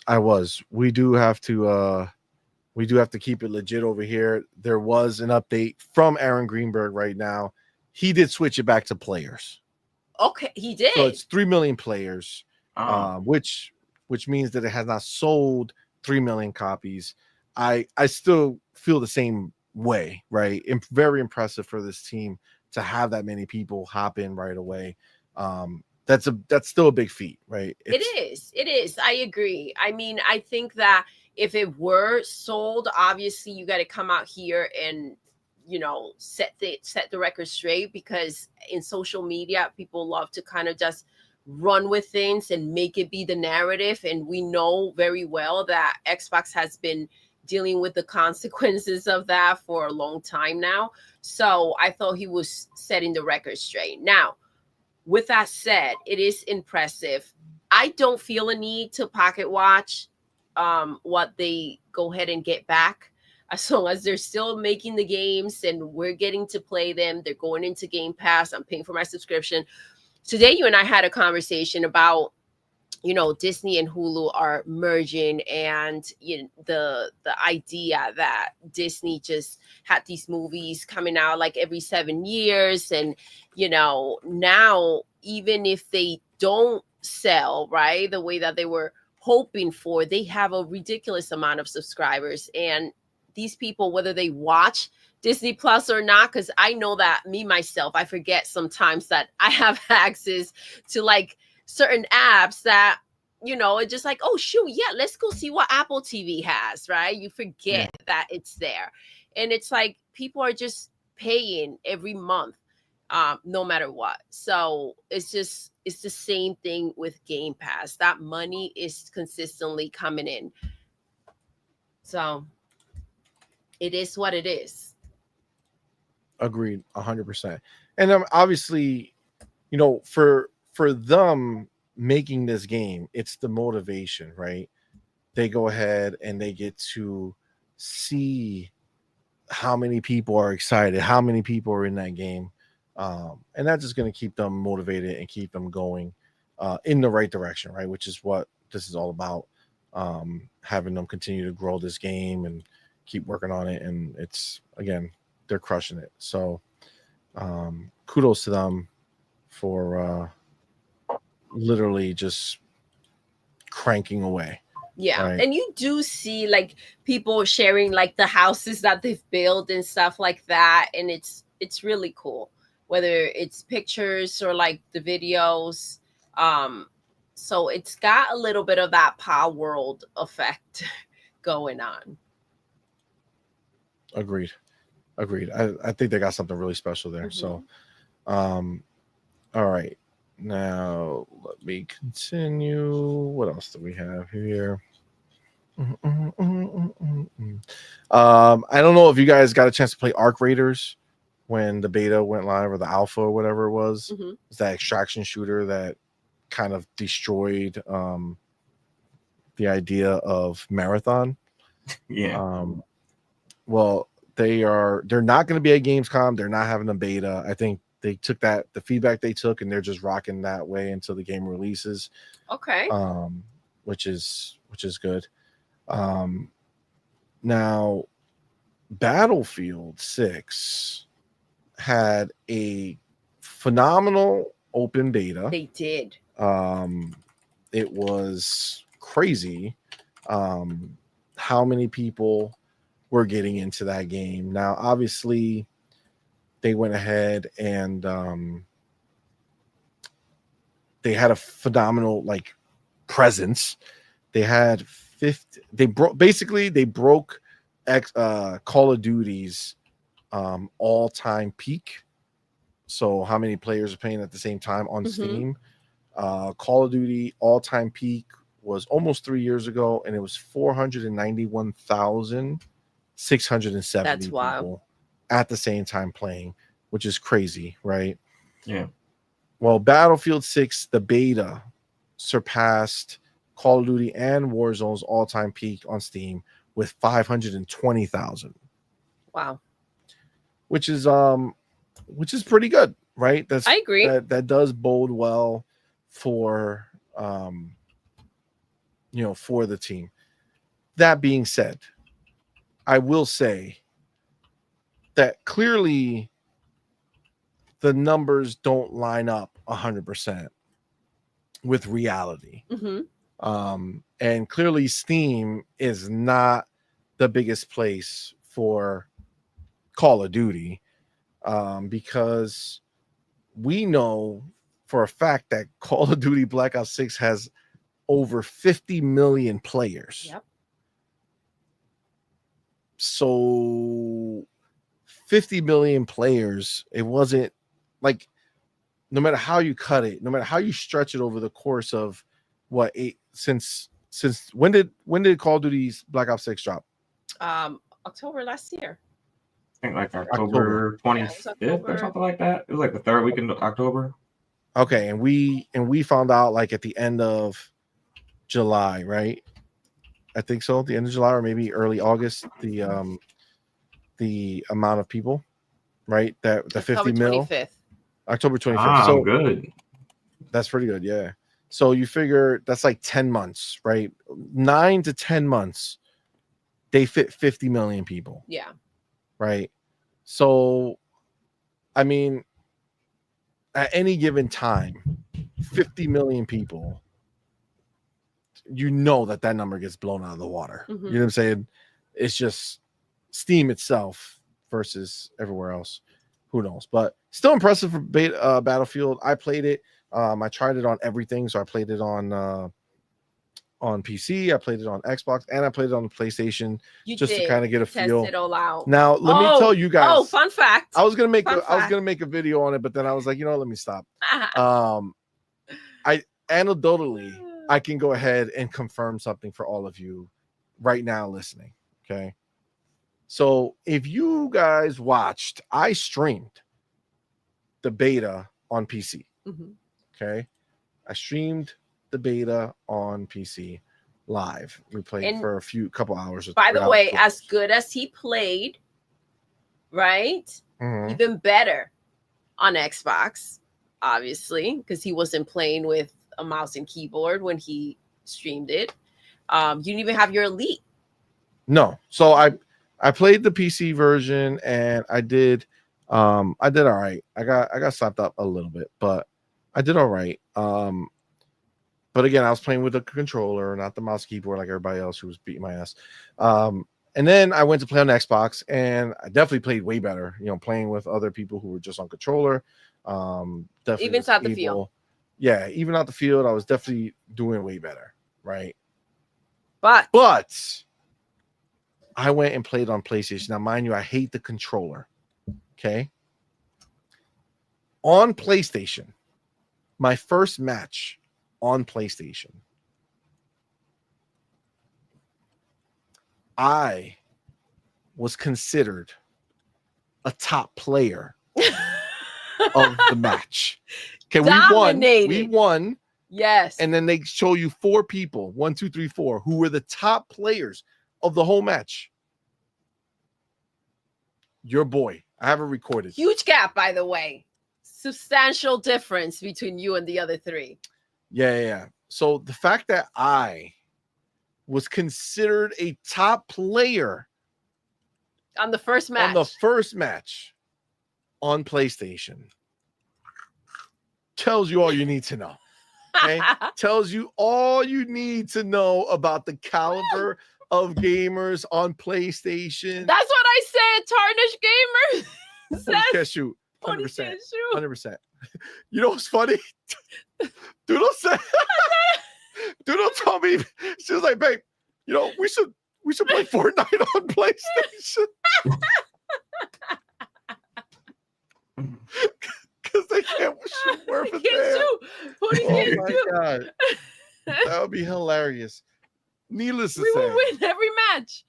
Needless to say, yes, I was a top player on the PlayStation box on the first match. So yes, I think you can surmise that as a community, PlayStation is at the bottom of the list. At this point, Splatoon players on Nintendo I know, have might better aim. be better. Might be better. Oh man. Oh, it's a fun beta though. It was a fun beta. So it's great that it's doing so well. Obviously, there's a lot of hype behind the game even before the beta dropped, right? So calling it the Call of Duty killer. So there's a lot of curiosity. A lot of people obviously hopped in to see what the hype was about. It's great that so many went to go ahead and check out the game. We'll see how that reflects when it comes to, you know, actually paying for the game and showing up for it when they need to, right? When it actually matters. So keep our eyes out. They're doing another one next weekend, right? This weekend coming up. So we'll see where those numbers, if the hype continues to go up, if it plateaus, if, you know, we'll see what happens. with that. But yeah, it's great. It's always good when games do well, right? And there's a hype and anticipation for it. Yeah. I don't like the pinning. I don't like that. No, they should just You leave know, Call of for Duty out of me, it. They're kinda- not the same exactly. games. They're not the Like same I feel games. like it has a better chance to shine if it's not, compared, instead of just letting it stand alone. Here we go, dragging other games, but we'll see. Facts. Oh, Farrell, did you get a chance to play the beta? Battlefield. No, I didn't get a chance to play it. I'll probably grab it day one. Oh, you think It so? doesn't- That's day one for you? I might. I'll do the EA trial at first, see how I rock with it. Because it is so much different than Call of Duty. I'll at least do the campaign. I like campaigns. Yeah. Campaign's only 6 hours, so Yeah, I mean, I think the campaign is probably going to be amazing. I think it's going to be really, really good. We get it for EA Pro, whatever EA Pro, yeah. that we have on PC. So, definitely going to play it, at least a single player, and then we'll see how far I go with the multiplayer. It definitely, like, I found, like, after upgrading and stuff and playing for a little while, I unlocked another gun, and then I was able to kind of get a scope on there that I liked, and it made a big difference for me when I was playing. So as I progressed, I did enjoy it more because I had more of the shit that I was good for. But we'll see. I feel like there's a lot of hype for it, which is cool. But we'll see how it plays out. I'm excited for it. I think Catch it on the flip side. I think it's gonna be good. It's gonna be good.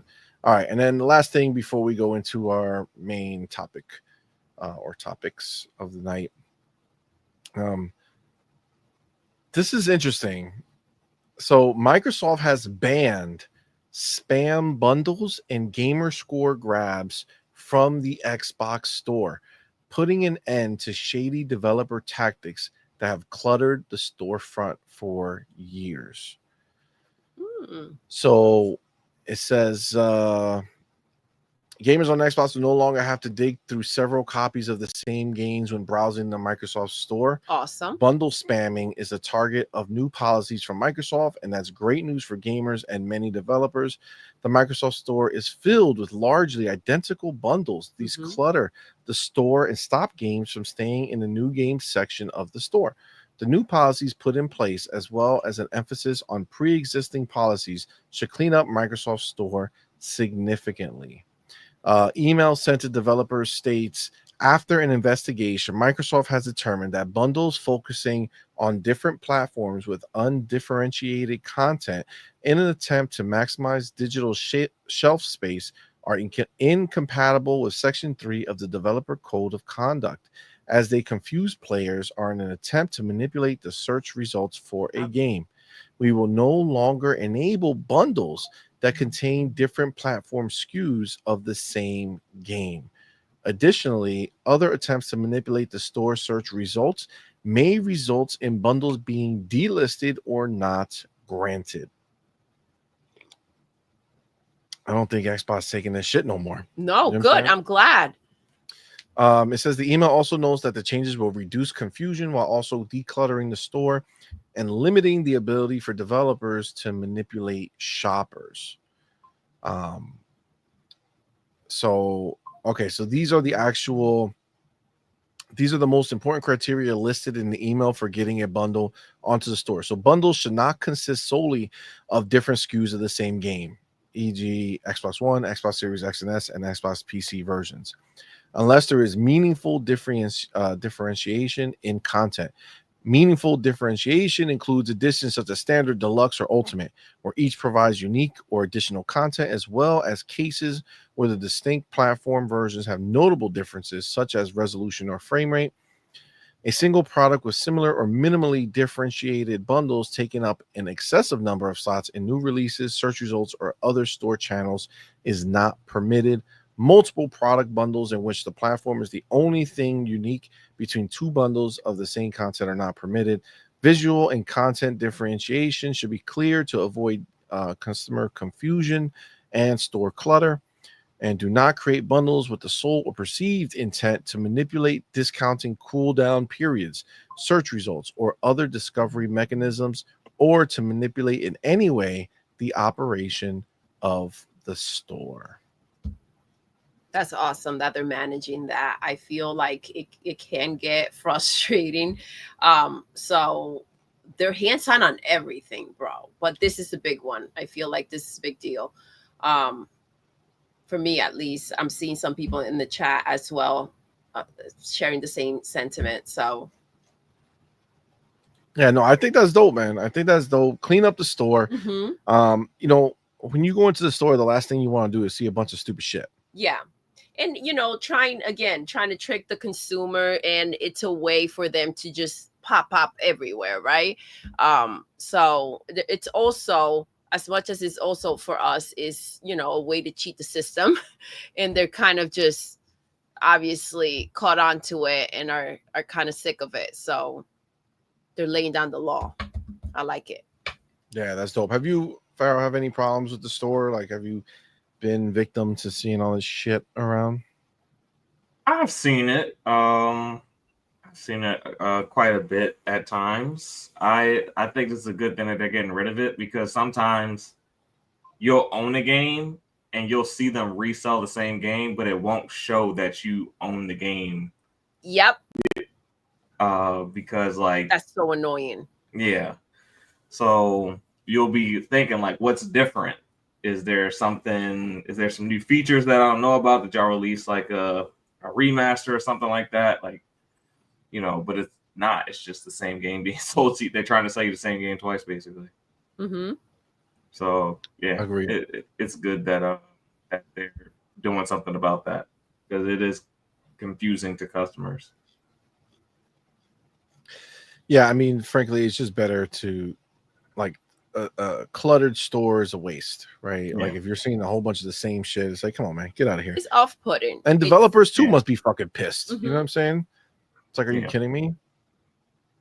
It's like it's literally knocking out those slots, because, you know, when you first go in the store, you only have to see so much, right? Yeah.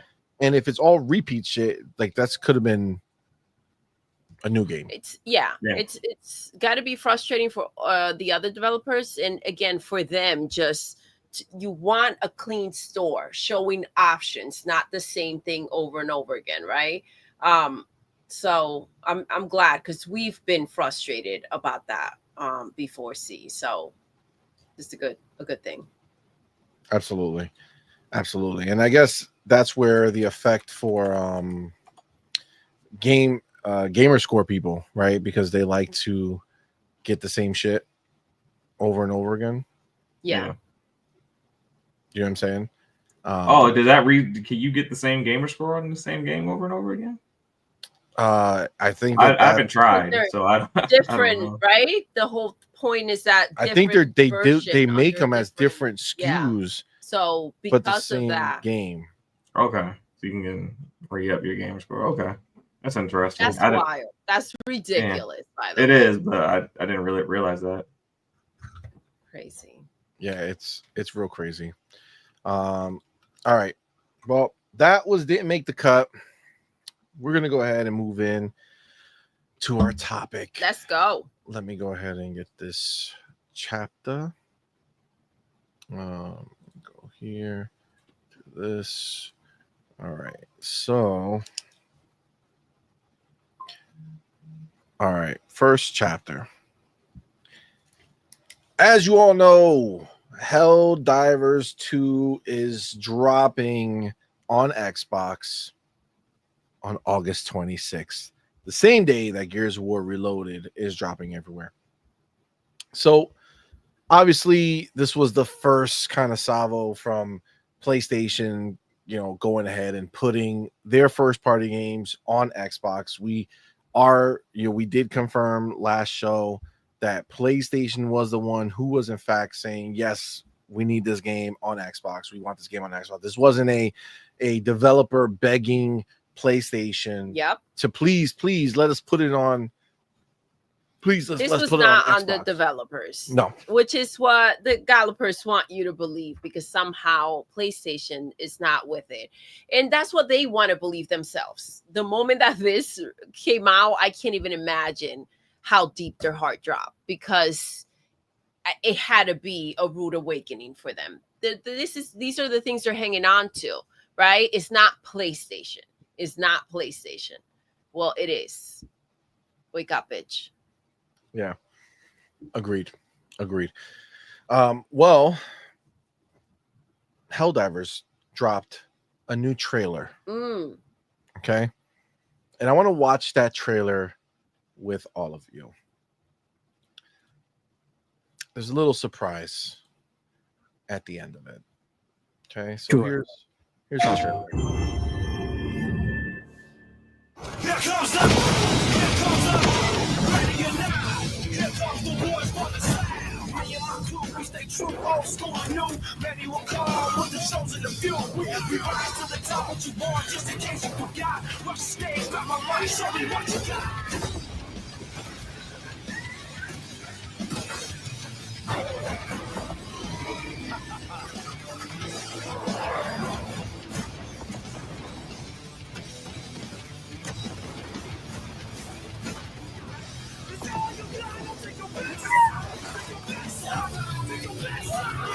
Here comes the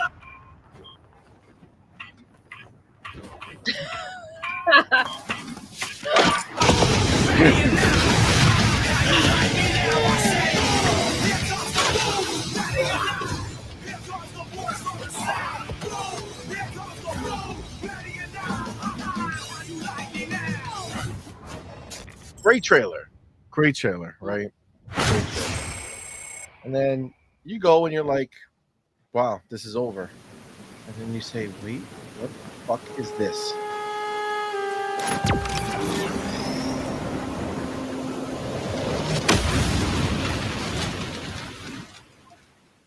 PlayStation.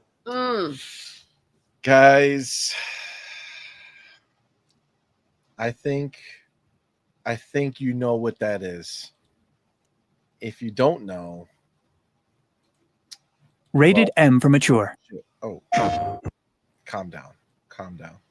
Let's go back over here. Let's leave that there. Okay. If you don't know what that is, that's motherfucking Halo.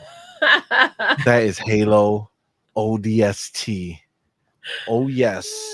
The crossover has happened. And as we said at the start of this show, I gotta tell you, Xbox is truly running shit, bro. Yeah. They're truly running shit. Honestly, I feel like you go and you look at what they're doing, and they are literally saying, you could bring your game over here. Okay. You're going to bring it over here. That's fine. That's cool. We're going to do it. Dope.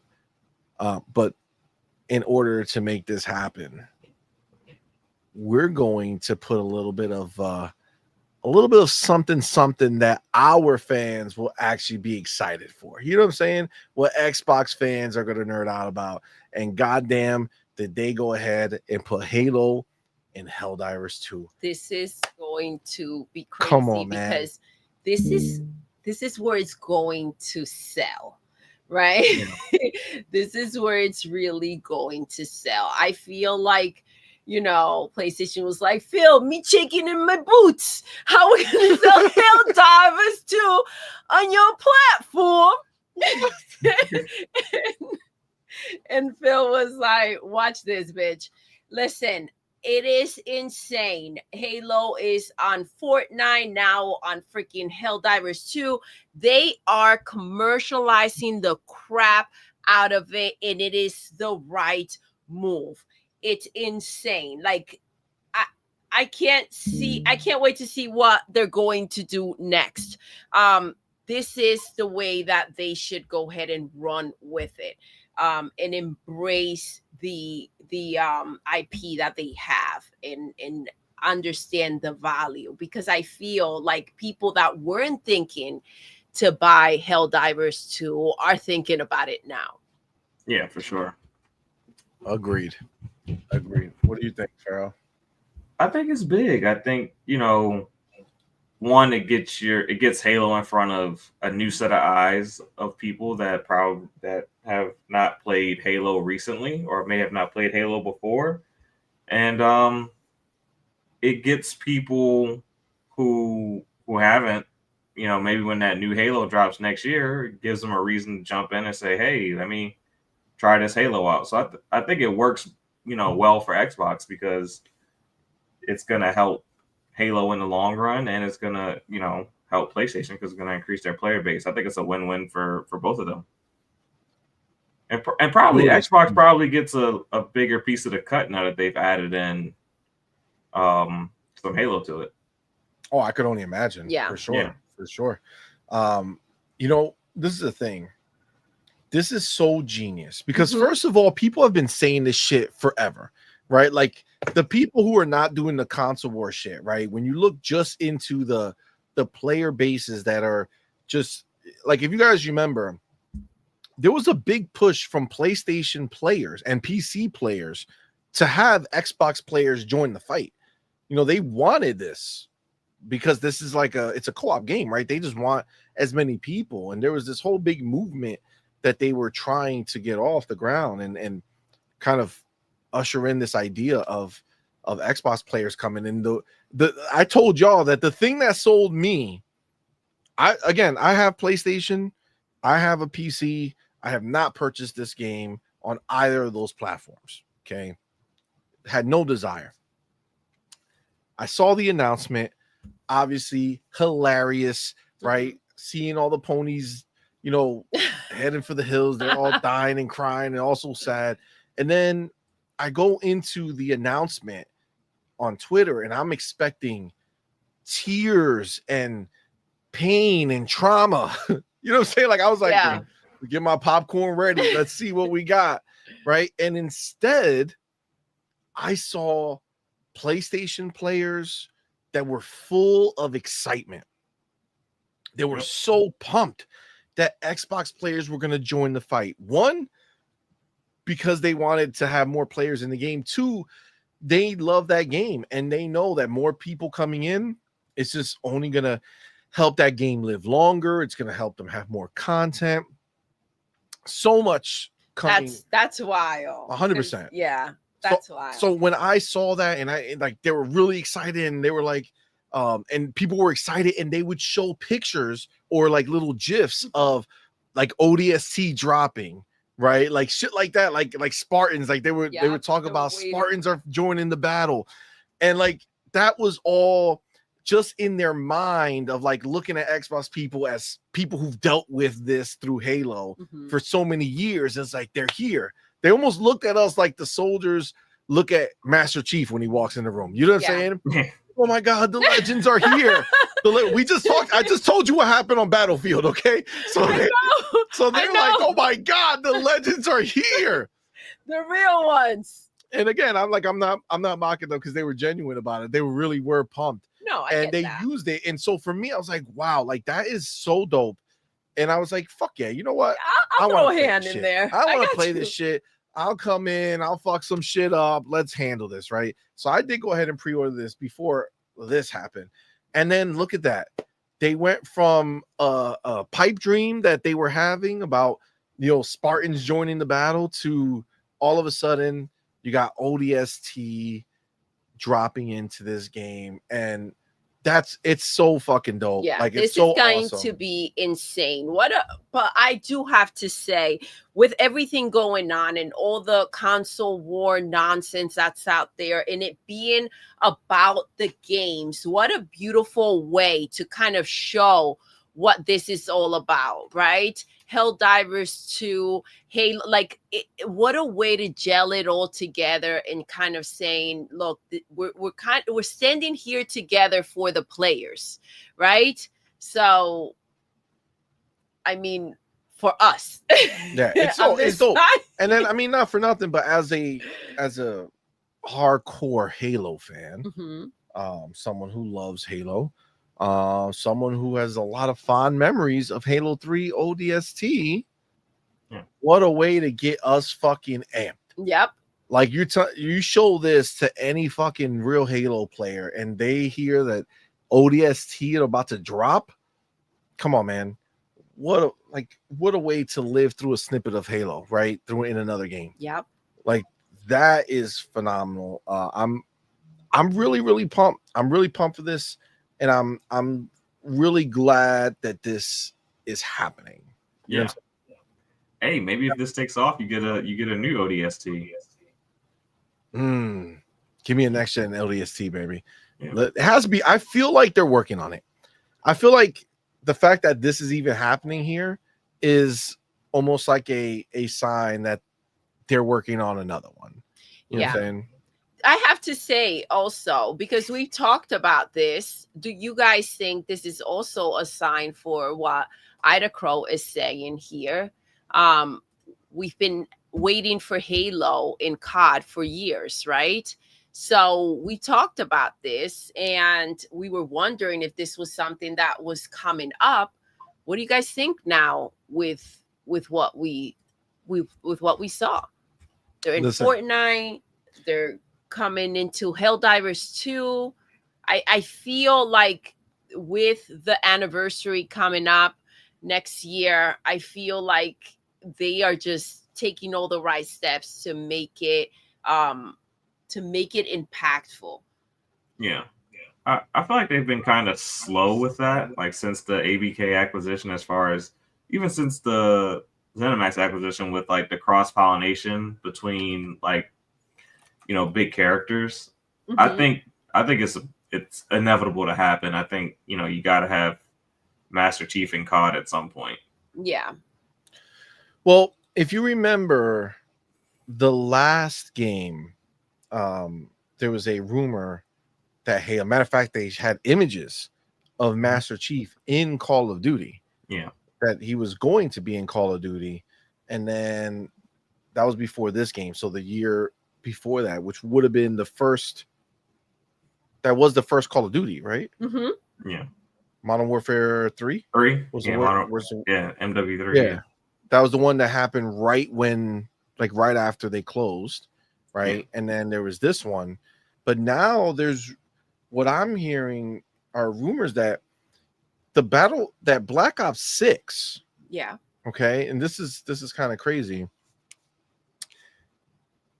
Is actually the throwaway year.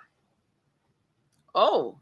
So as dope as Black Ops 6 was, they introduced the movement and all that stuff, right? But that was the big thing, right? They've been working on this mechanic for a long time, and Black Ops 6 was almost like the proof of concept. Yeah, okay. To make sure that you know they nailed it, that they got it right. And so word on the street is Black Ops 6 was the throwaway year, and that's why we're getting a Black Ops 7 so quick. Where normally it's a it's a different game, right? Normally it'd be Modern Warfare or Sledgehammer game, Infinite Warfare or whatever bullshit, what other version they're gonna do, right? But we're getting Black Ops back to back, and the reason being is because 7 was the one that they've been working on the most. Oh.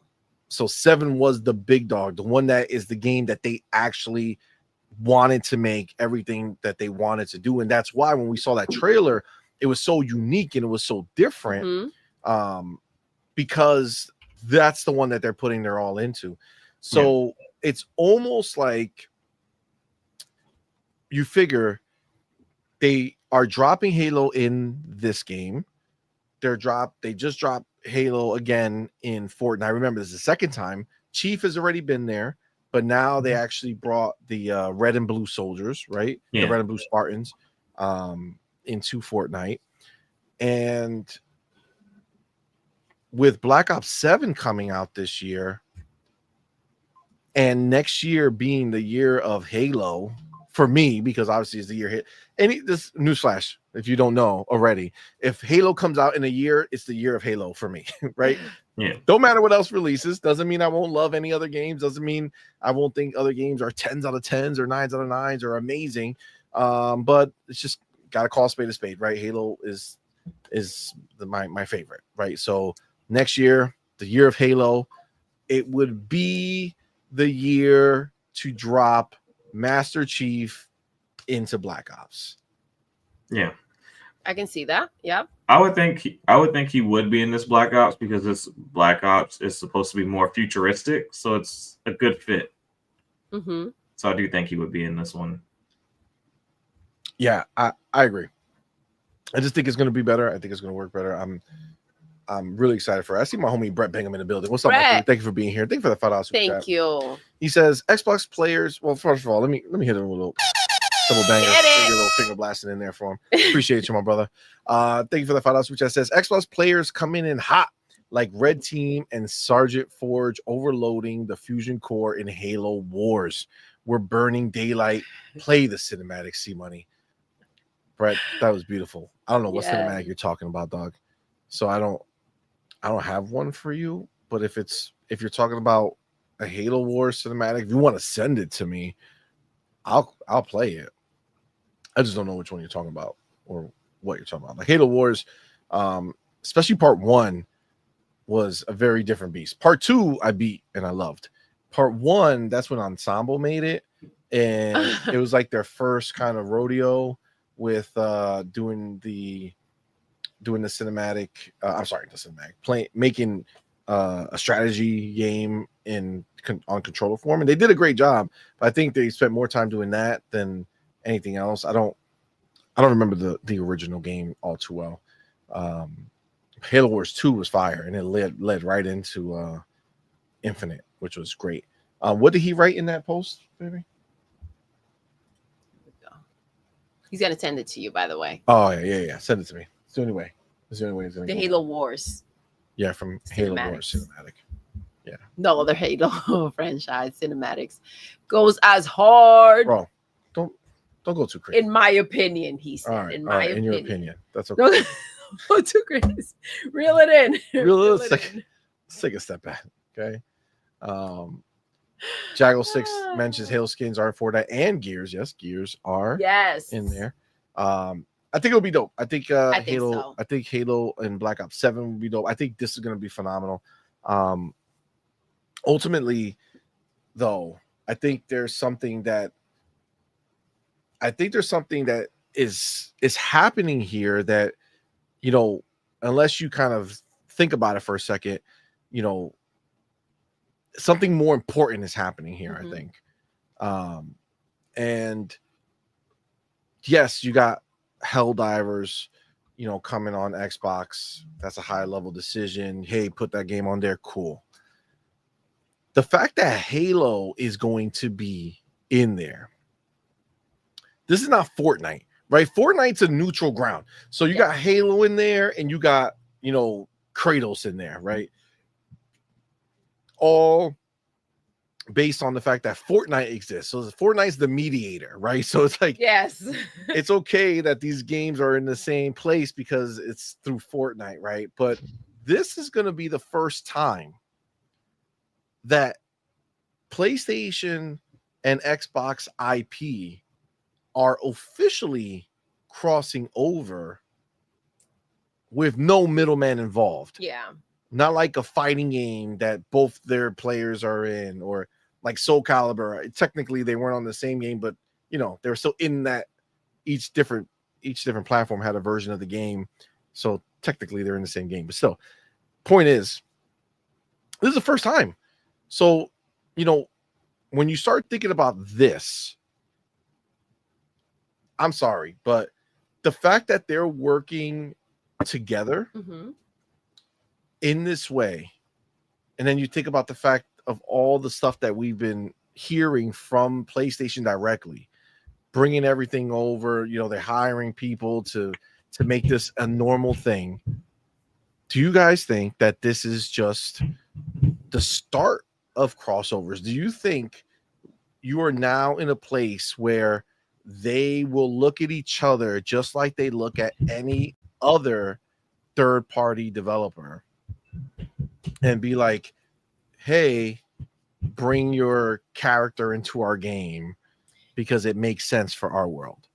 You know, there's no better way to help sell the IP on your platform than with that backing. So I think that is genius, right? I think that if you want that strong presence, the way to lure in the players, like I said, and that's why I made that joke in the beginning about how you're gonna help me sell copies of the game on your platform, because like I said, people who may have not thought of buying Helldivers 2 may be thinking of buying it now after seeing this. And maybe the same thing would work the other way around as well. And this just happens to gel very well. So, you know, it's funny because we talked about how Fortnite is giving Helldivers a run for their money because they have Halo in there and they have like all the bugs everywhere. And it's because we were like, you know, they're giving Helldivers with all the bugs the run for their money and doing it before Helldivers shows up. And it's almost, I feel now like it was just a nugget of info that this collab was going to be taking place. If you think about it.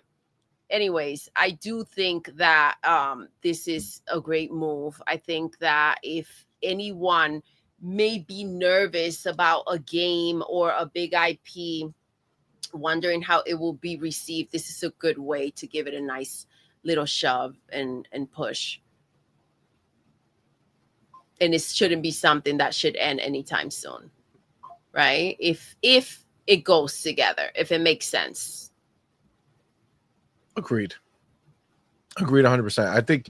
I think that at this point now you're in a situation where you're going to be able to lose this almost like animosity between the two platforms,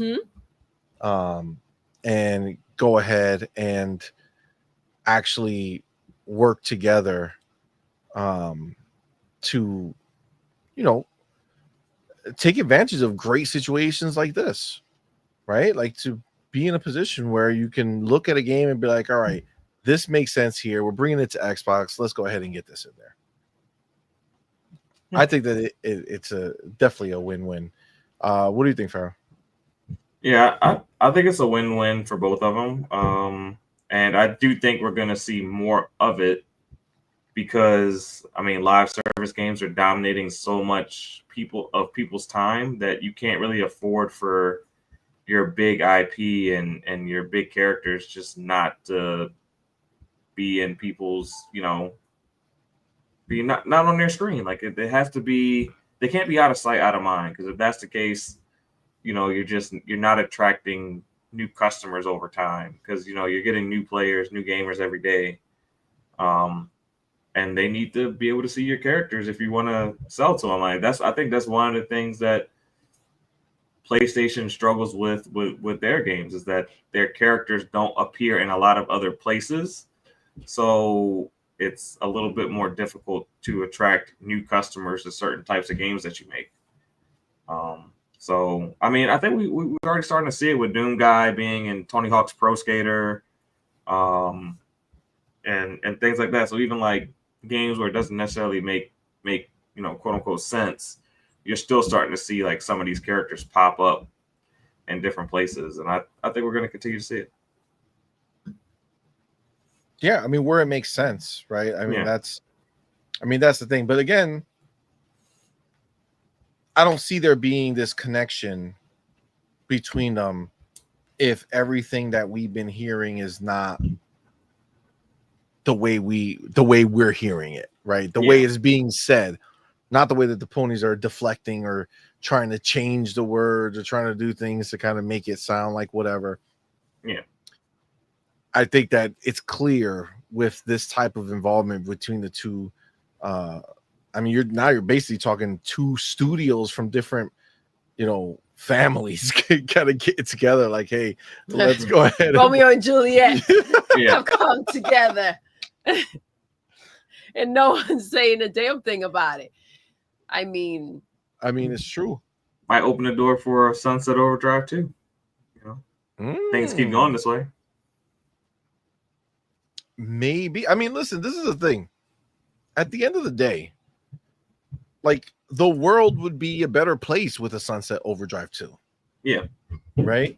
It's only not being made because of the kind of situation that surrounds it. But Sunset Overdrive Part 1 was phenomenal. Yeah. Right? So why not let them, take a swing at this and not be stuck on the same, freaking grind of Marvel? Let's move past that crap and let's get them making some creative, fun games again. something that matters. Yeah. Yeah. For sure. You know what I'm saying? So, well, look, I think this game here, having Halo in it, smart, genius idea. And I think that this is going to spark that conversation further with like talking more about like what there's already people asking. I'm seeing a lot on Twitter actually with people saying things like what game do you want to see next? What games should PlayStation bring over? What game do you think is going to be the next PlayStation game released on Xbox?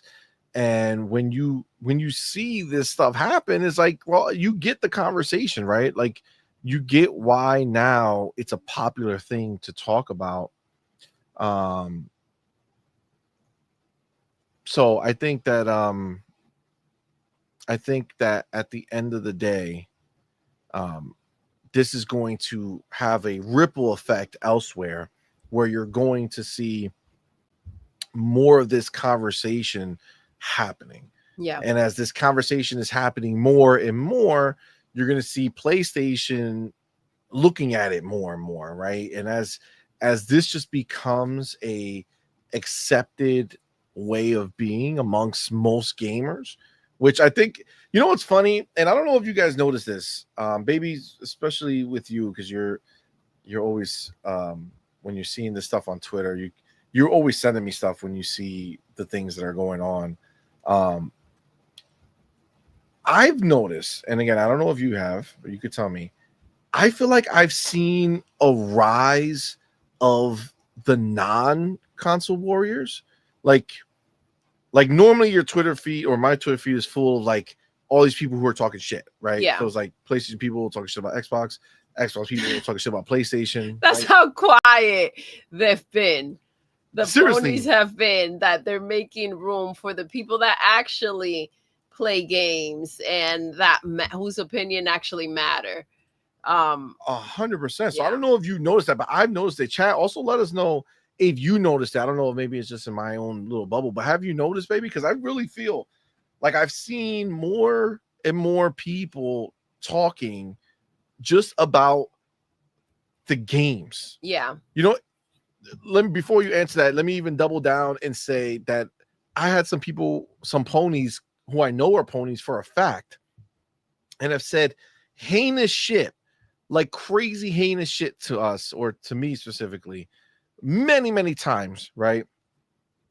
But in some of these posts recently that I had about Helldivers and all this other shit, or Hellblade, they're coming in and they're not even talking about Xbox being shit or whatever. They're now just talking about the games being shit. You know what I'm saying? So like they're gonna come in and they're talking shit about Hellblade, right?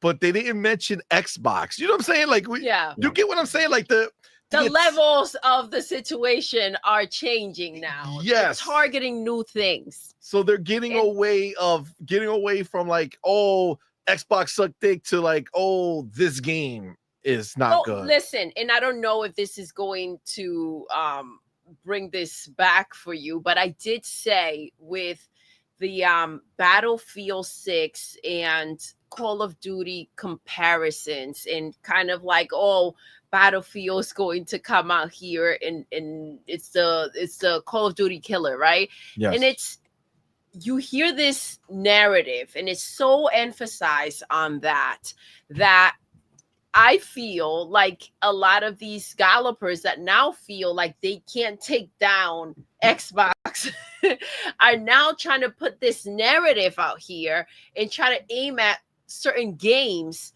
because they want them to be dethroned, right? Yep.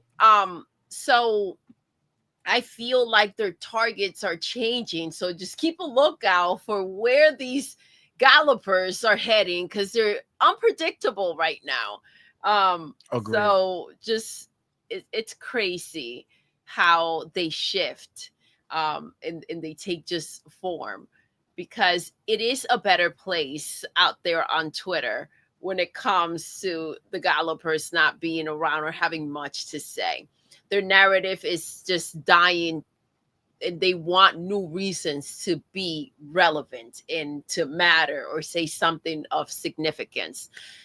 The problem is that everything they have to say is so negative and disgusting that no one wants to pay attention to any of that shit.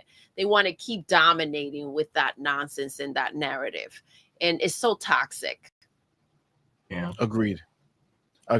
Yeah, I don't know, Farrell, have you noticed it at all? Because again, I've definitely noticed a trend away from the console war talk to people just talking about games, people excited about games, and then like the people who are like the ponies who were giving me a lot of shit all the time talking nonsense are now, I mean, they're still talking nonsense, but they're talking nonsense about they can no longer games. defend their box. You understand feel that? like- There's nothing that they can say. They've been stripped down. So now they're going to attack the games. Yeah, I feel like the hardcore ponies have kind of been like silently, but Neutered? not silently, like infighting about what's next with PlayStation. Now that PlayStation has kind of said, you know, what they've said about, you know, going multi-platform because they haven't announced, you know, that big game yet to PlayStation players. I mean, Helldivers 2 isn't necessarily a big game to them. It's more of a big PC game than it is a big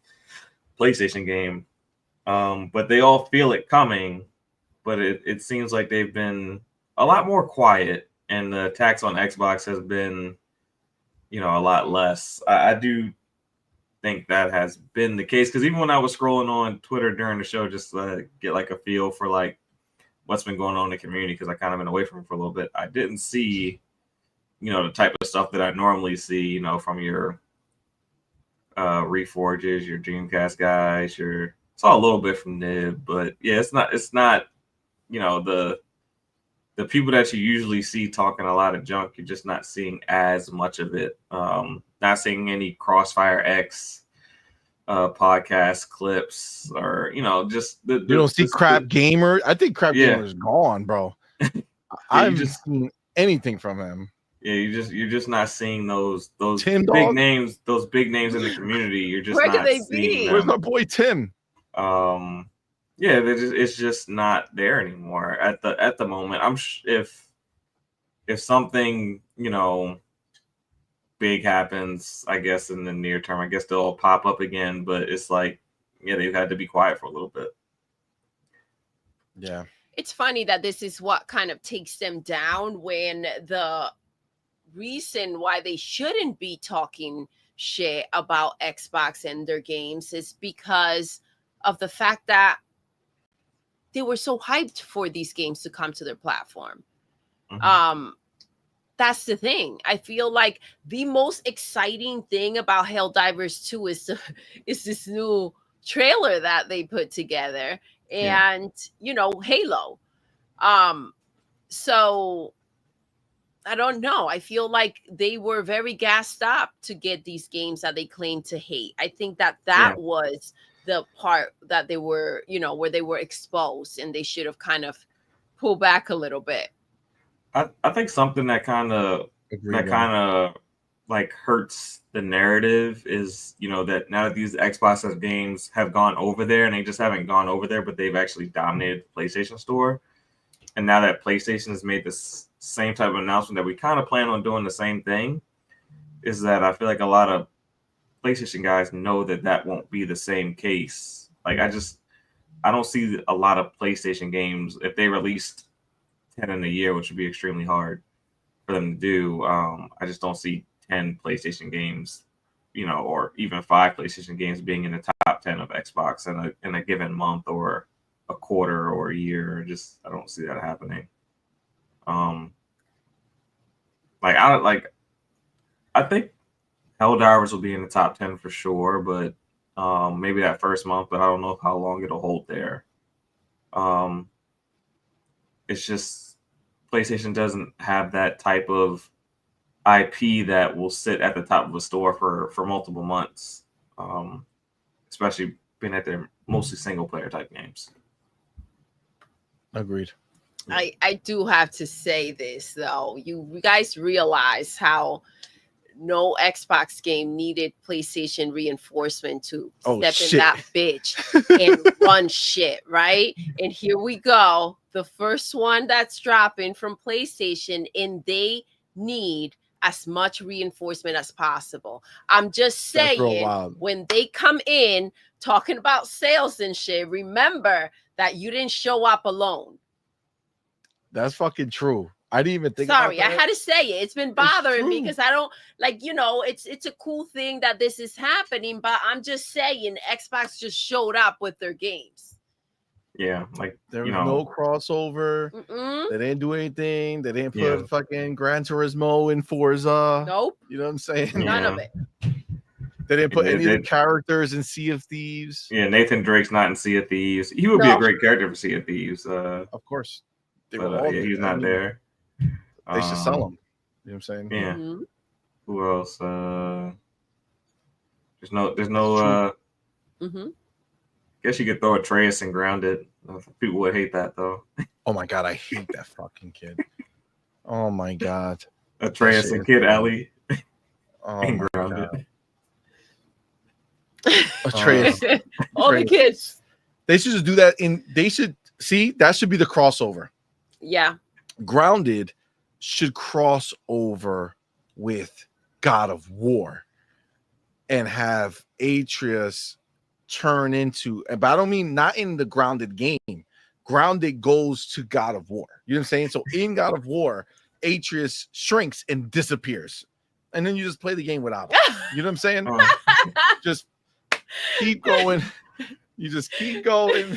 No Atreus. What happened to me, boy? Oh, he's somewhere down there. I don't know. I can't see him. Oh, I squashed him. He's dead. You know what I'm saying? And that's the canonical way you get rid of him, because his powers won't help him when he's a tiny bug. You know what I'm saying? Yeah. That's the crossover event that all God of War fans. And then somehow he died, bit by a spider, and Grounded. That's it. The end. Needs to be gone. Needs to be gone 100%. Yo. Oh my god. All right. Let's move on. We're good with this. Any other bars on this? We're good. We're good. All right. Let me get my next one set up over here. Where are you? What the fuck was that? Okay. Are you? Here we go. Okay. Take my chapter. Where am I? Okay. 29. And 40. Here we go. All right. Chapter 2. Talking about PlayStation and Xbox, we did mention that Hellblade 2, so Senua's Saga Hellblade 2 enhanced version, has officially dropped on PlayStation as well as everywhere else. But reviews have come in, and there have been some key quotes that are being shared around. And one of those quotes are from a PlayStation focused website called Dual Shockers. If you don't know who they are, it's a pony fucking website, okay? But they reviewed the game, and this is a quote from their review. Senua Saga Hellblade 2 is the best looking game on the PlayStation 5. Best looking game on the PlayStation 5. Guys.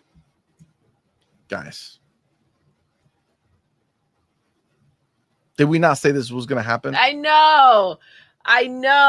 Did we It's not say this the was gonna happen? best looking game, period. But when you put it on a place like the PlayStation 5, where they haven't even stepped into next freaking gen, of course. And we told you guys that you have seen nothing yet when it comes to the cinematics and a beautiful next gen game. This is the thing. And they thought I was crazy when I said that Xbox stepped into your space and did it better than you ever have. And that's just the truth. The truth hurts.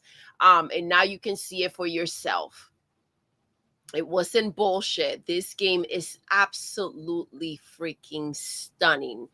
And it's not just visually stunning. The audio in this game, it's insane. The voices, the story, it's the combat, like The it performances. just, everything is just phenomenal, top notch, and it ties in together beautifully. They're also not giving you the same type of world, right? We see The Last of Us, you're kind of getting the same thing throughout. You are experiencing a lot of different things throughout the game. Even like the puzzles are so intricate. It's a phenomenal game. It's phenomenal. It is, and they can see it, right? We talked about it, right? We talked about how once they got their hands on it, I remember them talking all this shit, right? But once they got their hands on it, they were going to love it. And of course they do, because it's just an amazing experience, right? And not for nothing, but it's their type of game. It is. You know what I'm saying? Absolutely is. Like, it's their type of game. And you know, obviously in the reviews and stuff, you find the same trashy review sites that are talking down on it, because they are still treating it as just an Xbox game that happens to be on PlayStation, right? So they're not absorbing the experience. They want to tear it down because they're butthurt. The same things they say, the same things some of the stupid ponies are still saying. Yeah, and listen, it's a very niche game, but it is their type of game.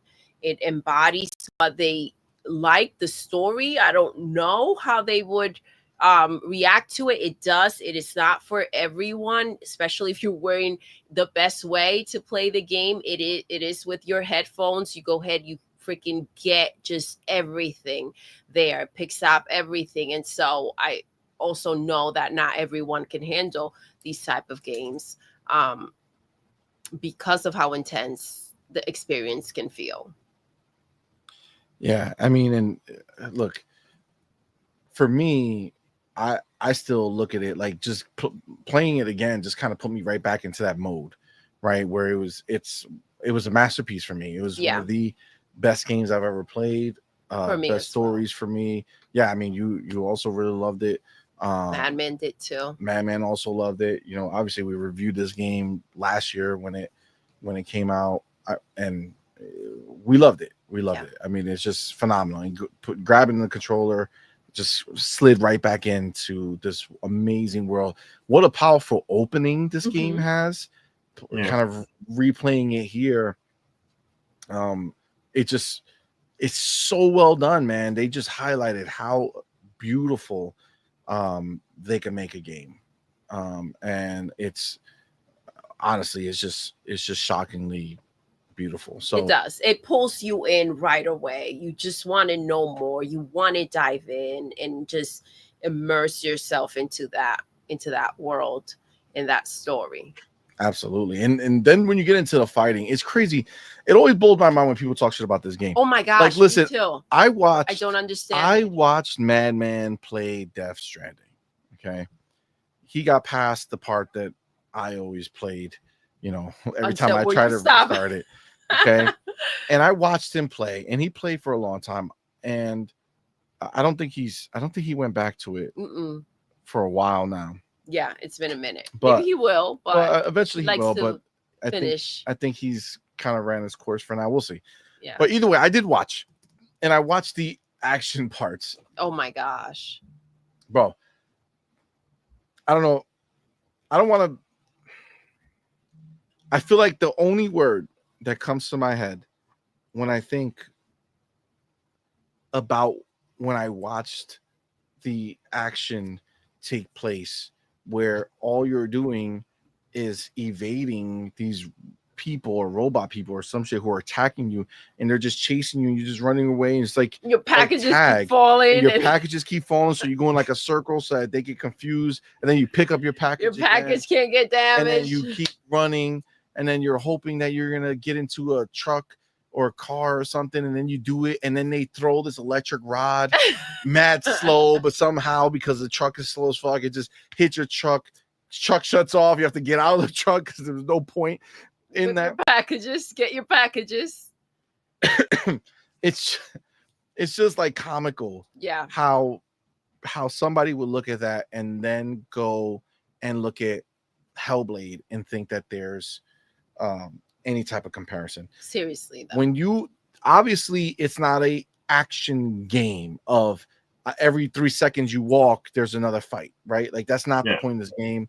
It's definitely a much more fuller experience. Yeah, I would say 100%, like a more complete experience. It gives you everything you would want in a game. But then when you do get to that action, when you do get to the combat, it is some of the most gratifying and intense combat I've ever experienced in a game.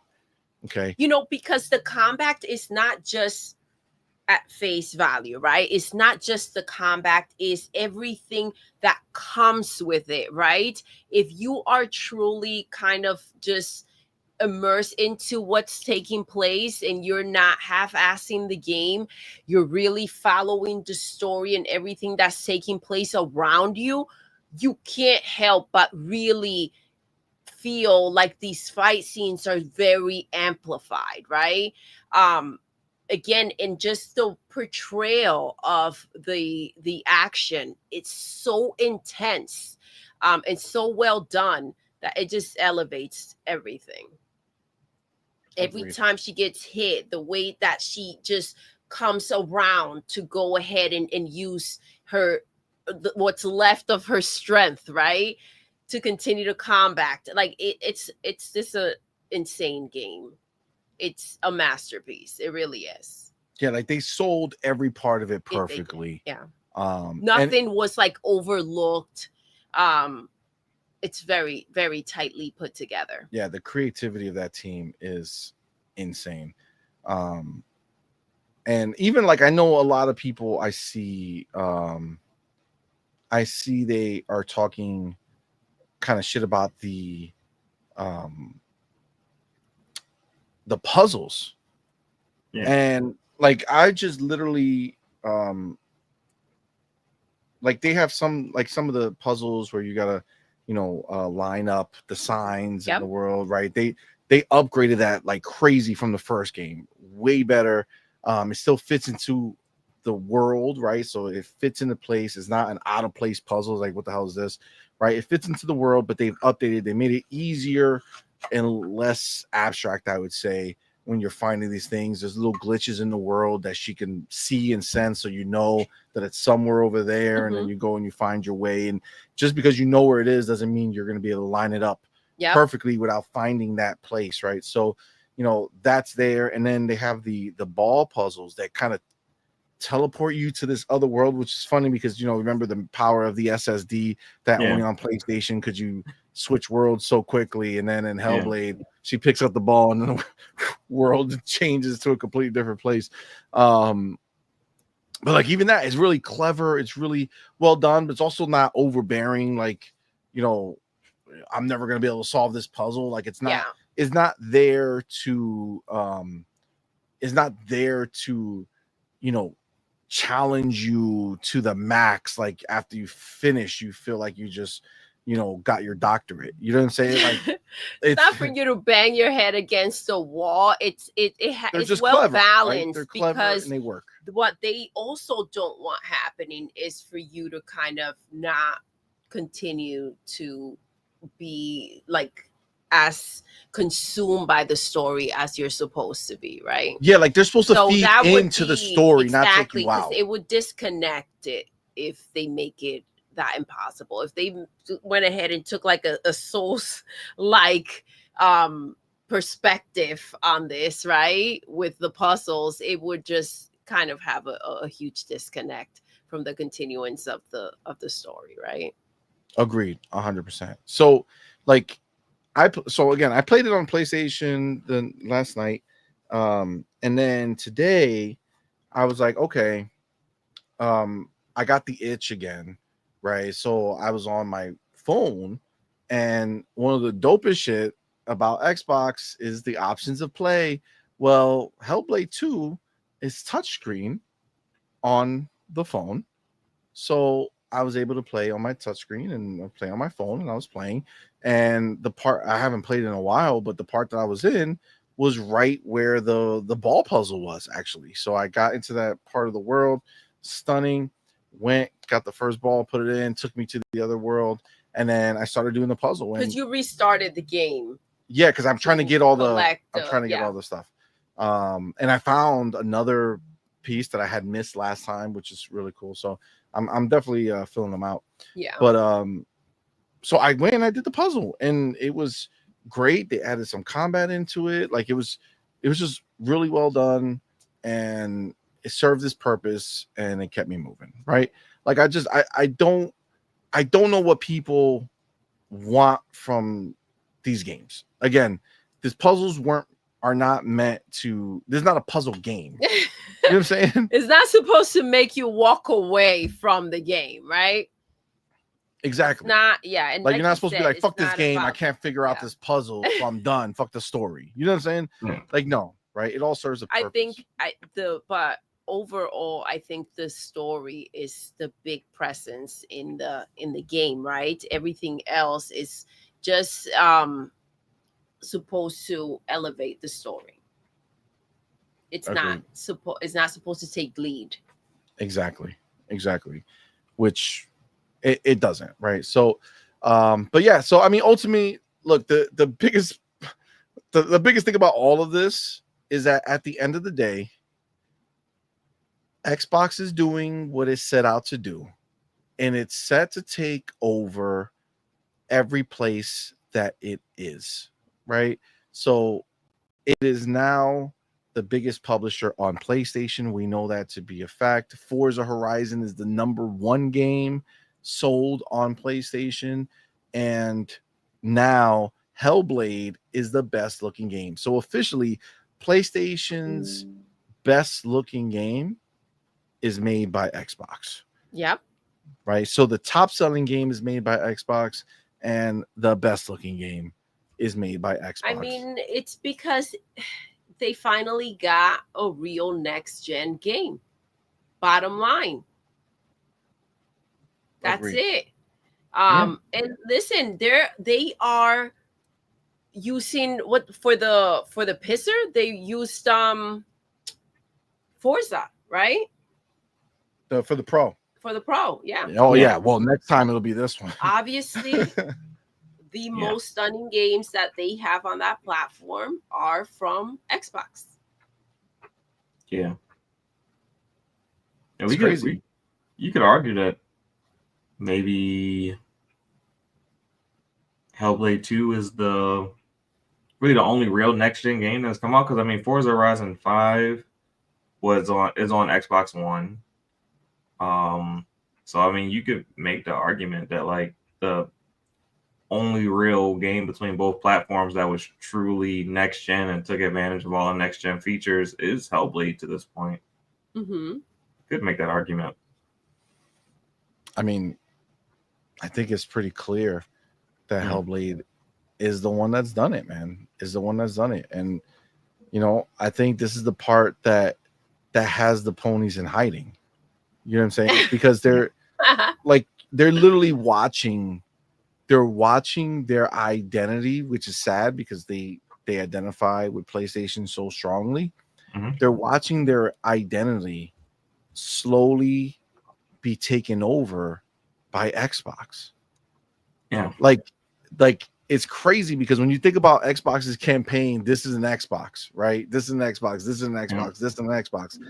There was jokes about and it was jokes from PlayStation people trying to be funny, saying, "Oh, this is an Xbox, a PlayStation, right?" Because they're getting Xbox games, right? But it's like what they now those poor souls, they're living in regret. Mm-hmm. You know what I'm saying? Because they were so amped to joke on it, but now they don't even.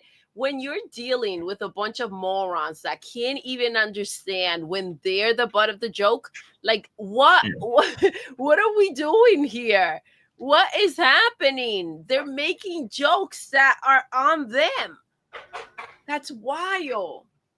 Facts.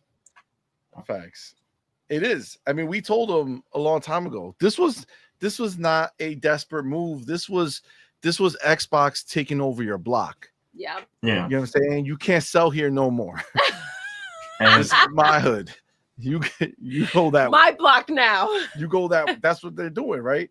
That was them walking in to their house and saying, "You sit there and watch. I got my business to handle right here."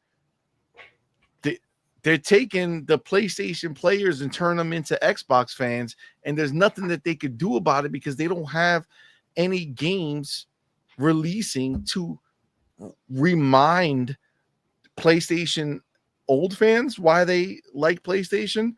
And for damn sure, there's no new PlayStation games that are capturing the mind of the new players that go over there, the casuals. So the games that all those casuals be playing are Xbox games. So no matter how you cut it, if you're playing on your PlayStation and you're playing these games, you are in fact an Xbox fan. Satya was right. He said it. Kudos to that man. And your PlayStation is an Xbox. In all the ways that you didn't expect that it was gonna be. And it's honestly the worst way you could play any Xbox game. Absolutely. Shit controller. Absolutely. It's not as good. Just is what it is, right? So I'm definitely intrigued to see as more and more goes on, you know, what's gonna come of it. Because I mean, shit, you got PlayStation websites out here talking about dethroning their own games. And dethroning, not deep throating. Just to be clear. Because I remember when Hellblade came out, because we were on the same time that Forbidden West came out, and Pony tried to make the argument that Forbidden West was as graphically, you know, stunning as Hellblade. And I'm like, what are you guys looking at? Like, y'all just looking at colors and not actually looking at the graphics. Facts. 100%. Yeah, that's what it is. They get like taken over by this idea of color. They're like, ooh, right? They fall victim to the Samsung method of selling you, which is you go buy a TV and you go over there and you go to Best Buy or something and you see the TV and it's like super oversaturated, so it catches your eye. Like, holy shit, those reds are bright. Yeah, it's like, yeah, they're also not regular color. Like, it's not how things really look. But yeah, it's a huge flex for Xbox to be able to do this, right? And I think that ultimately, it's a huge win. One of the other, aside from graphics, I mean, people are enjoying everything, right? So like Noisy Pixel, I see over here, says isn't that's a another like website, one of gaming's Let's most see. cinematic and immersive experiences. That's what Noisy Pixel, they got quoted from, which is, again, the whole point of this is getting these games out there and having that experience be shared. And overall, I think it's a massive success, bro. Like I think they've crushed it. I think they are doing what they want to do. And I think when you think about what's coming next, you're going to see more and more of these hardcore gamers, just really dig into these Xbox games, right? Yeah. Which is, And that's the question, right? Once you start doing this, you've got to start wondering, what am I doing on this box? What am I doing on this box? And if your games are coming to Xbox with perks right off the get-go, I feel like you're the one who's missing out with no exclusives, right? Because we're the one, they're elevating your games for us to lure us in. I'm just saying, they love exclusivity, so Yeah, I'm surprised they didn't have like a Destiny crossover for Helldivers. I mean, I know we're going backwards, but yeah. well, they're not worth it. I don't think Destiny's long for This this world. life. You know what I'm saying? I just don't. I don't think so. It's just not. It's not feasible. Also, keep in mind that Xbox is also putting an enhanced version of Hellblade Part 1 on PlayStation. Yeah, we got that for free. We got that for free. Mm-hmm. But they have to buy the enhanced version. No way. Yeah. They gotta pay? Wow. Oh yeah. I mean, there's no it's a different game. So we get it el gratis and the ponies are paying? Yep. If you own it on Xbox, it's not just a Game Pass thing. If you own it, you got the free upgrade. Yeah. Say it ain't so. Yeah, it's $30. No, that's obviously obviously they have to pay, right? They pay up. Yep. It's crazy, but I mean, this is the world, right? Mhm. This is the beauty, how Microsoft is looking at PlayStation. It's just another store. They got their products, and they might as well just be a PC store to them. It's like Steam or anywhere else, right? They're just, I mean, at this releasing it. point, they're probably hoping and rooting for PlayStation to keep selling boxes, right? Let's see how we can put you to work.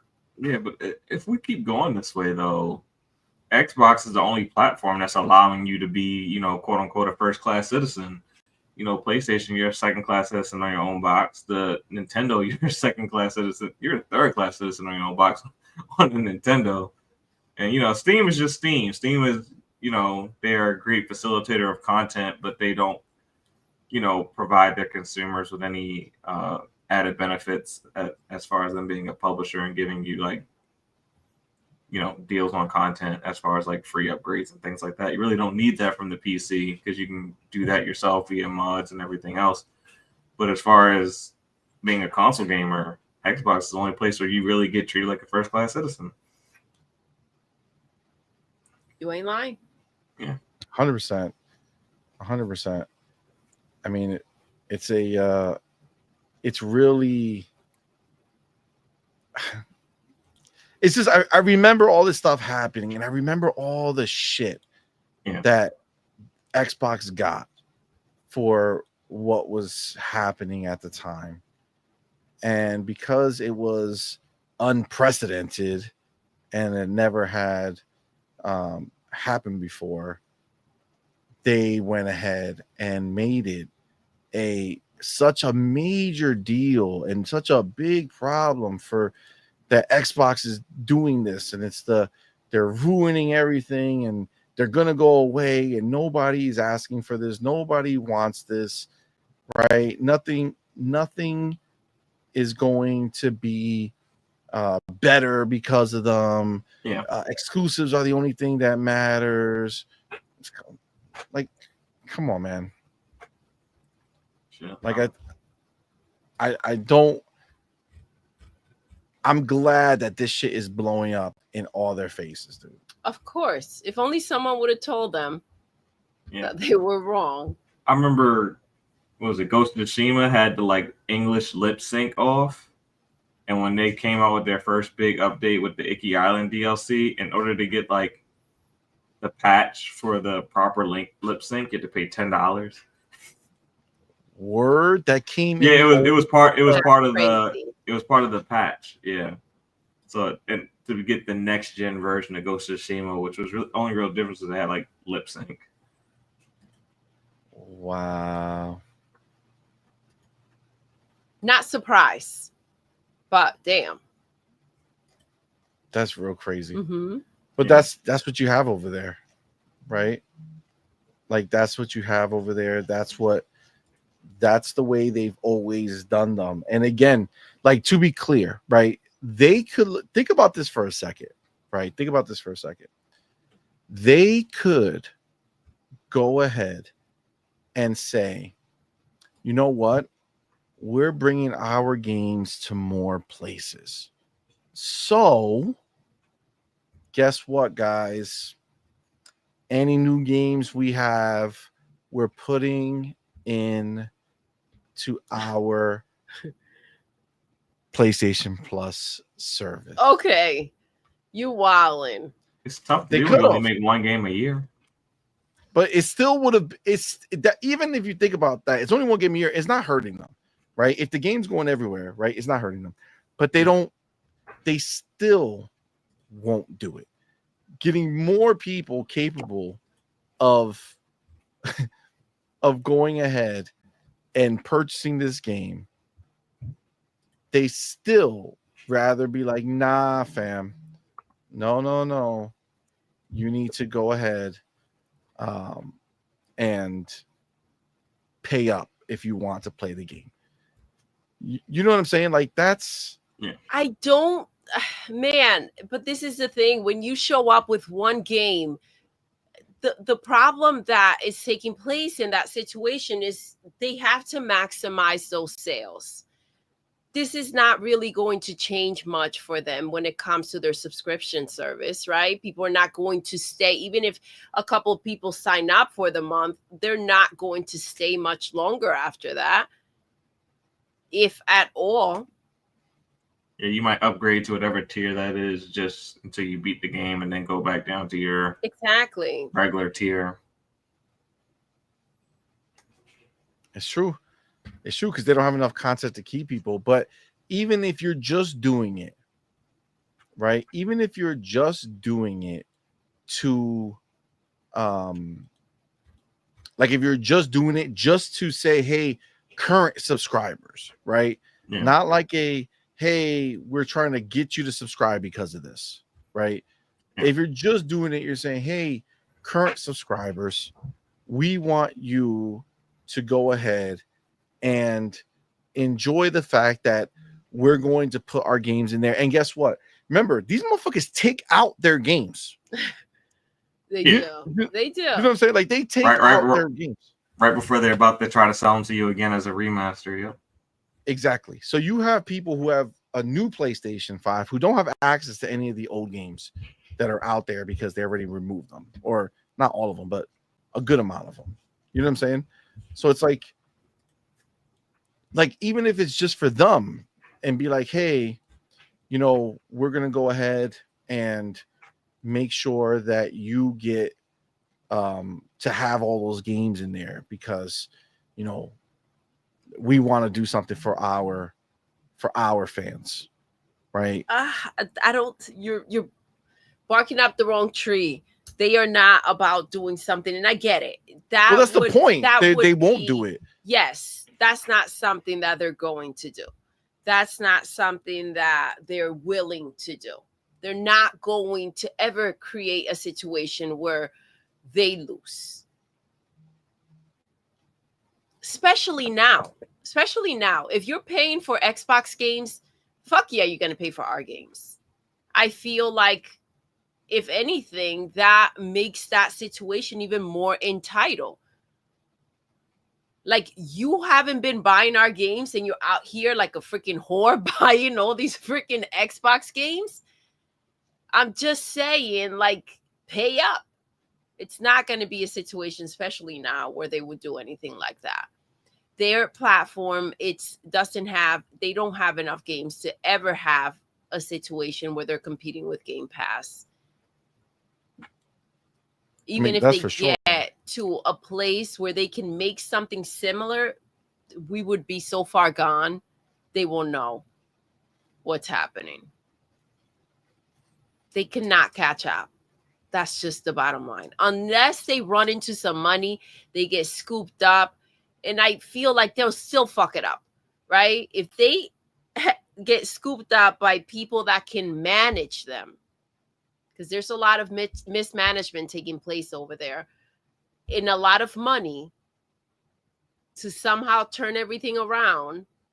It will take so long for that to take place, but they can't do it on their own. Yeah. I think the biggest mistake they did was buying Bungie. They literally are a publisher that only makes 1 or 2 games a year, and they bought a publisher that only made 1 game. Like, it just didn't make any sense. It did not. I mean, it's true. It's true. And that's really, I mean, there's a lot more that we're going to talk about with that. But I mean, at the end of the day, this is the bullshit, bro. Yeah. Like, this is not a good place for them. And definitely the hits are still coming, right? The hits are still coming, which is a crazy thing. But that being said, obviously this is Xbox's strategy working to a T. So good on Microsoft and Xbox for going ahead, taking this game, putting it over there. Remember, guys, don't forget the game that Insomniac said was their bar that they wanted to get to for Wolverine graphically is now on the console that they're planning to release Wolverine on. Yeah. Yeah. Remember, and that game is the best looking game on the PlayStation 5. 5 years in. Yeah. 5 years in. PlayStation 5, PlayStation 5 Pro are out. Little old Hellblade 2. Best looking game. All right. Yeah. Best looking game. So shout out to them. For not hitting the mark. Facts. Okay. We're gonna go into our last topic, which is kind of like a grouping of what I like to call PlayStation dropping bombs. Oh, okay. They hit them with like a 5-piece. You know what I'm saying? Oh, it would say. Okay. I'm here for it. Up. It's a slap up indeed. So let me get my chapter over here, and we're going to go right here. Perfect. All right. So chapter 3. PlayStation has officially come out and just basically slapped up PlayStation fanboys. Like every narrative, I feel, has been destroyed. Okay. Now, we flirted with some of these ideas, but now, we finally have a moment where we're just going to hit them kind of all in one spot. And I would say the first one that I would say hurt the most, or probably the most damning for them, is this one here. When Sony Senior Vice President Sadahiko Hayakawa says they are gradually shifting their gaming business from a hardware-centric business model to a community and engagement-based platform business model. Hashtag PlayStation. God bless you. Thank you. In the gaming business, we are moving away from a hardware-centric business model more to a platform business that expands the community and increases engagement. So this had the did I say God bless you? I feel like I Yes. did. Okay. Yes. God bless you again. This had the ponies real messed up, right? Because this basically after ponies just celebrated the 80 million console sold milestone. Okay, they're out here doing flips, they're talking all this shit, saying that it's that we're they're number fucking- one. We're they're number crushing one. it. That it didn't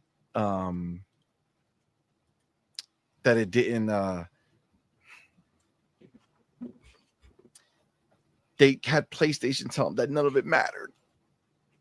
Yeah. That How the was- 80 mil PlayStation don't give a fuck about, because they're not turning it to dollars. We still broke. They, Says Hiroki. that was a Hiroki direct still quote. That was a direct quote. Hiroki Doodle as- was there in person, had the mic, and got the quote. Hiroki said word for word, "We're still broke. We're still broke. The console That's sales are not not so enough." brokey, bitch. You pay now. Yo, Time to sell some software and Oh get my these God. bitches playing. Man, Yeah. get your ass off of Twitter yo. and play some games. So this is the thing. Obviously, this fucked up the ponies, right? Because like I Oh, said, yeah, they were yeah, just yeah. celebrating, right? They were 80 They mil. were. Can you imagine that emotional roller coaster alone? Like, that's wild. Yeah, and then it got shit on, right? It Yeah. got thrown away, and they're like, "Oh no, what has happened to us? How come we're not the best?" So they went ahead, and you had a bunch of ponies kind of denying this, right? They're saying, "Hold on, that's not what he means." Okay, if you listen to the full quote, Oh, he doesn't say that. So Destin said, "Fuck it, I'm gonna go ahead and show you." So he says, "Sony on gaming. Here's the exact quote from the call. In the gaming business, and moving away from a hardware-centric business to more to community-based engagement business. That has been increasing." And then he put the link with the actual, finally Sony translated it. Remember last time we tried to hear it? yep. And it was in Japanese and there was no text. So we just had to agree that Genki was like the official translator for Right. us. But now there's an official link here, and he even put the quote here. So let's see. And for example, in the music business, the music streaming and EMI music publishing has been acquired, and then we increased the music catalog. And as I mentioned in the speech, and in gaming business, and moving away from a hardware-centric business to more to the community-based engagement business, and then that has been increasing. So now, as we make more transition to entertainment creation, the stability and the productivity, our performance is increasing. So this upward revision might not have been direct result of these. However, the music publishing and also acquisition of a music catalog, and then also the acquisition of a Crunchyroll. And these are the areas where we are seeing growth. And as a portfolio, we have been expanding our businesses and also improving our profitability. Okay, so first of all, translator, am I right? he's on What point. the heck? Listen, the first thing is hearing that in that 1 minute span, they talked about gaming for 3 seconds and went back to talking about music and anime As fast as they could. where they are seeing the expansion. Yes. And you know what they're seeing the expansion from? Not having any hardware tied to music or their anime. Yep. You don't need a specific hardware to get their music or to watch their anime. You just need access to it. You need their subscription, or you need to just be able to buy it, or whatever the case is, right? But he says it there. They're moving away from the hardware business to the content business, right? Yes. About the community and the services, right? So that doesn't mean, to be clear, that doesn't mean they're not going to make a PlayStation. I don't think that that's what he's saying. I don't think I look at it the same way Xbox is looking at it. Their focus is not the hardware. Their focus is going to be on, well, for Xbox is the games. For them, they say community. Why do they say community? Because they're still trying to figure out how to make these games have communities that they can't seem to figure out. So far behind, it's just ridiculous. Yeah, they want people to actually care about PlayStation. Exactly, because nobody does anymore. Yeah. They buy it. That's like the de facto box. They'll rep the PlayStation, but they don't actually care about PlayStation and what PlayStation does. They just buy other people's games. I mean, that's what they do, right? That's what they do. And you know what's funny? The ponies would tell you, well, PlayStation always was the best place for third parties. Yeah, that's cool. Except when it's Xbox, then like you have to understand what that means, right? Yeah. Because again, like the point is clear. Before, the only way to play Xbox games were to buy Xboxes to do so, right? And you might not have they might looked at that and said, okay, well, I'm not going to go buy Xbox to go play that game or those games or whatever it is. So you sat there and you didn't buy shit, right? Cool. And then on top of that, we're talking shit about those games, right? Talking crazy shit about those Xbox games that were stuck on the Xbox. But then a funny thing happened, and Xbox now put their games on PlayStation, and then all of a sudden, now, wow, look at that. Look at that beauty that's been under there this whole time. I unraveled it. Look at that. Look at that beautiful Xbox game. I didn't know how beautiful they were. But yes, I will take that here. Yes. Yes, I will. I will buy it. Give me 2, please. Facts, right? Oh, is there $100 version? Yeah. I'll take that. Swipey, right? And do the Velcro wallet. Here you go, sir. But the point is that you go ahead and you look at this, and this is the case of what it is, right? So this entire time, they were going ahead, talking shit, only to find out that this is what they wanted. And PlayStation sees that, right? PlayStation sees it, and that's where they want to be. They want to live in this world where they can create communities. And look, we might not give a shit about the games that PlayStation makes, right? For the most part, right? That doesn't mean other people won't, right? Like every time we talk about it in our chat, you got some people who are like, "Oh man, give me Spider-Man, right? I want that Spider-Man, right?" There's always a game or something that somebody would be pumped to come over for, right? And PlayStation wants that. PlayStation sees Xbox creating a community on their box. And I think that's crazy to think about. You know what I'm saying? Wild. Like Your competitor has a bigger community on your box than you do. Yeah, it's crazy how this all, by the way, played out. It was kind of like perfect timing for this all to take place. We'll see how it all plays out for PlayStation, and we'll see how things move forward. But yeah, they are not necessarily interested in having much or entertaining much of a conversation when it comes to gaming. It just gets tossed in there as when it does. But they're very focused on music, on anime, anything other than the most that they've invested in gaming was to hire people to port their games to the Xbox platform. Pardon me, I didn't realize these fucking ponies can't catch a break. They're investing in gaming, but no, hold up. We're just hiring people to port these crappy ass fucking games that you guys are not buying.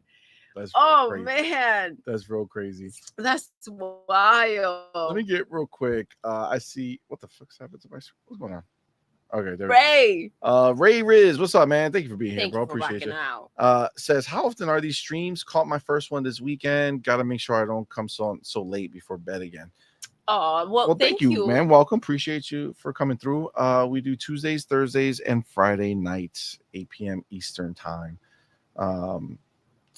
Supposedly around there, around that 8ish. And then you'll see reviews pop up or videos, previews, reviews, shorts, all that fun sometimes. Stuff. Yeah. Appreciate you, man. Thank you for hit the bell. Thank you for rocking out with us, Ray. Absolutely. Okay, so this is what's going on with this here now. I'm gonna, just because of how ridiculous it is, there was even like reports done saying no, Sony's statement doesn't say PlayStation going full multi-platform. Like, people were so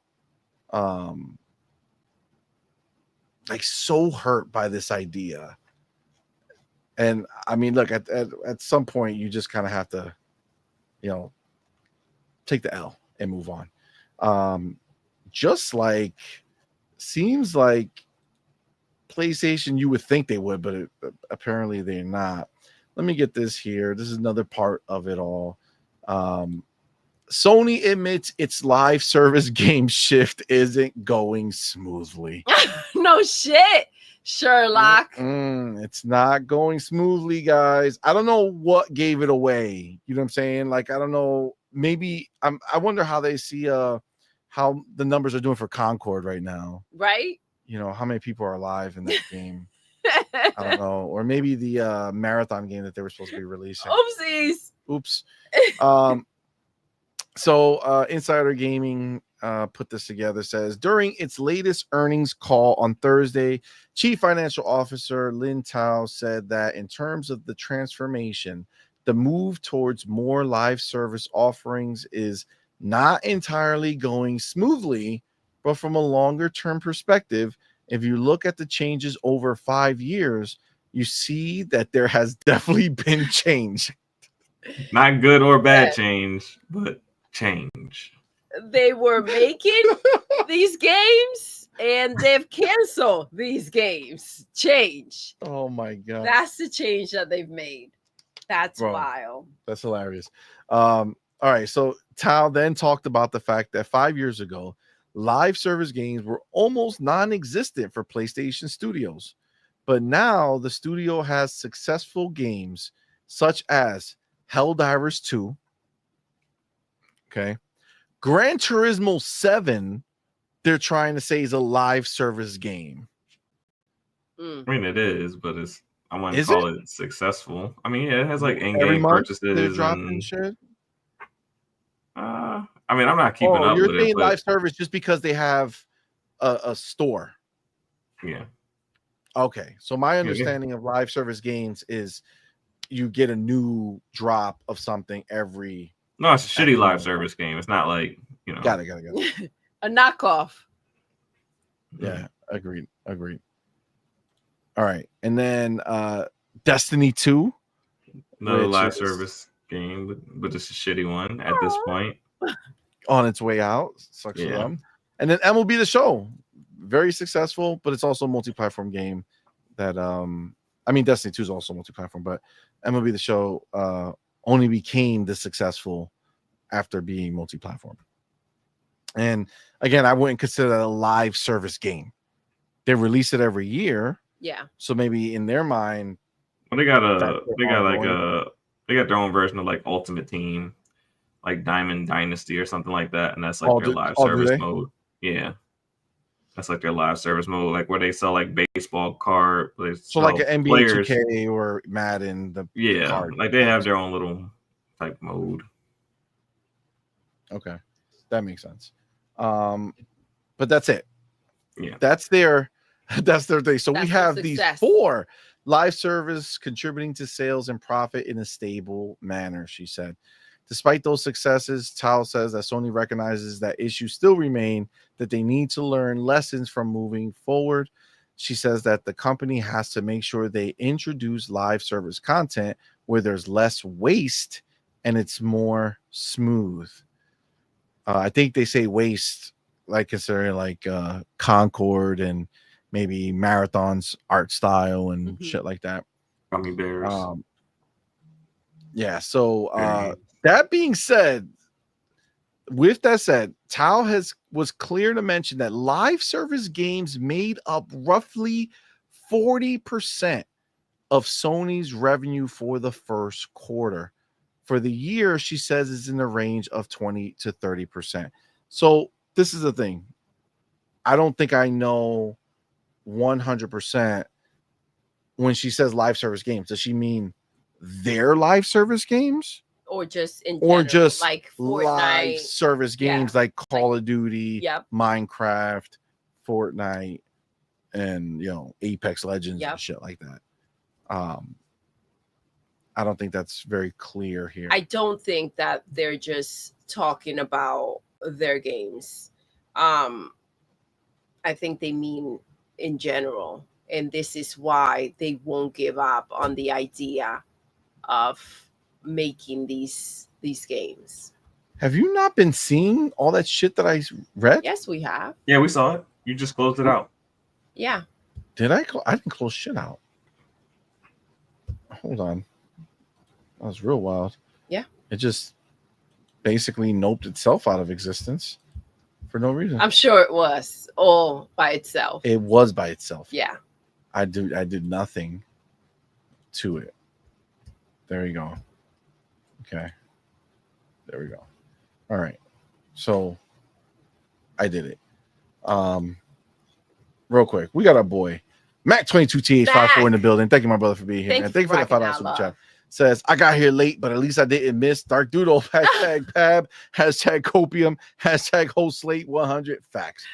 I mean, that's thank you for rocking out, baby. That's the bars. 100%, man. Appreciate you, brother. Oh, hold on. Let me hit a little bit of that. Yeah. I gotta hit you with that finger blast. Appreciate you, bro. Appreciate you. But yes. So again, I mean, look, I think at this point, it's pretty clear that PlayStation is just kind of throwing shit against the wall and seeing what sticks. You know what I'm saying? Like they have no real plans. They're just making shit and seeing what happens. I know everybody forgets about it because no one cares. And they're making, was it Fair Games? Yeah, Fair Games. That's supposed to be a live service game. Nobody cares.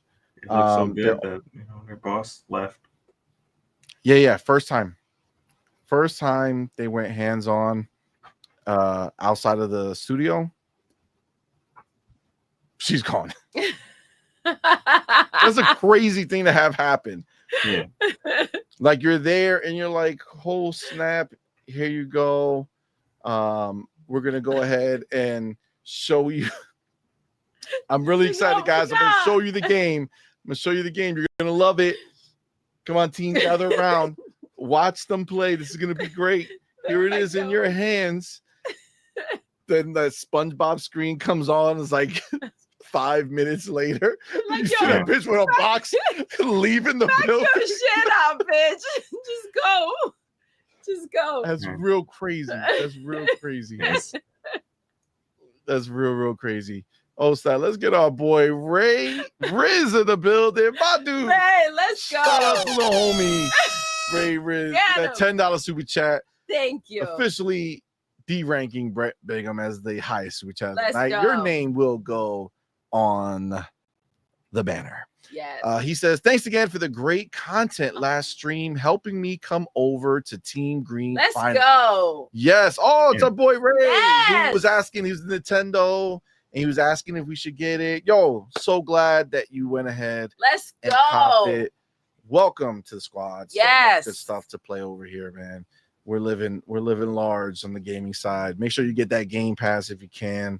It's gonna open your life up to gaming. You're gonna be like, what the hell?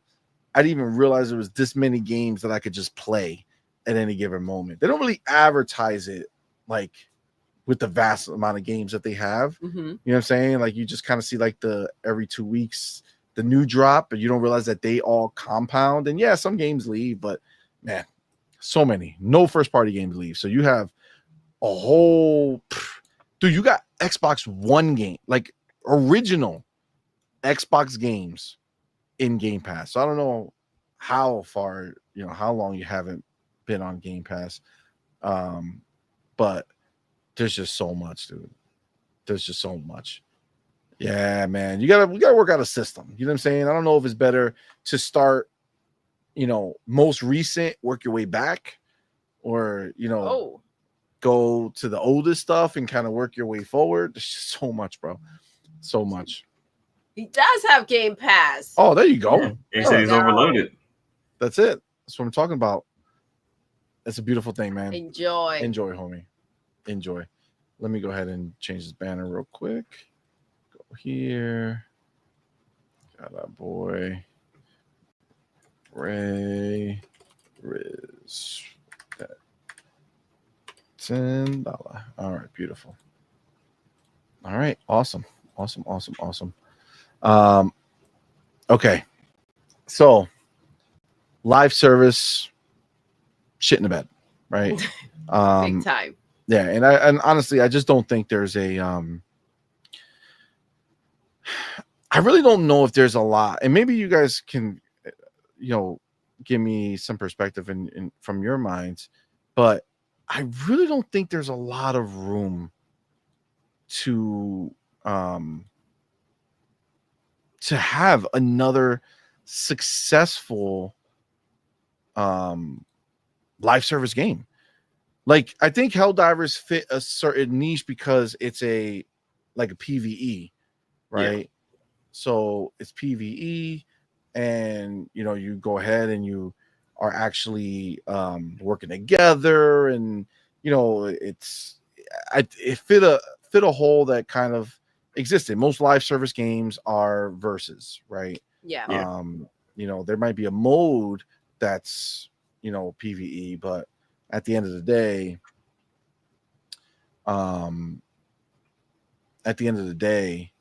you need to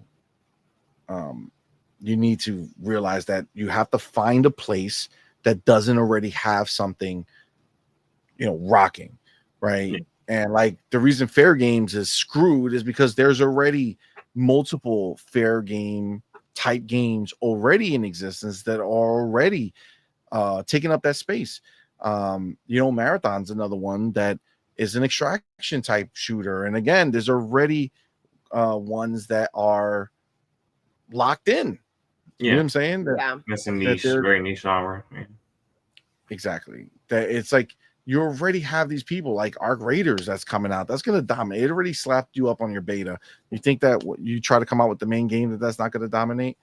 So look, at the end of the day, And we can It's see difficult. from it is difficult, and you can see based on the amount of games that didn't make it out, right? They didn't start off lightly. They came in strong to try to get into that space, and they were hoping that every single one, or at least half of those games, can go ahead and stick it out, and that didn't play out. So unless they're willing to take, to go full in again and take the chances, that look at what they wasted on Concord, right?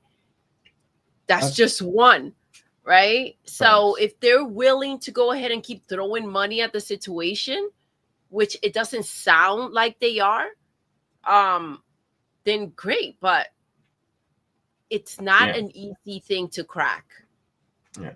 I think that Spider-Man and the Great Web game that they canceled, I think that had a chance to be like a globally successful game if they released it everywhere.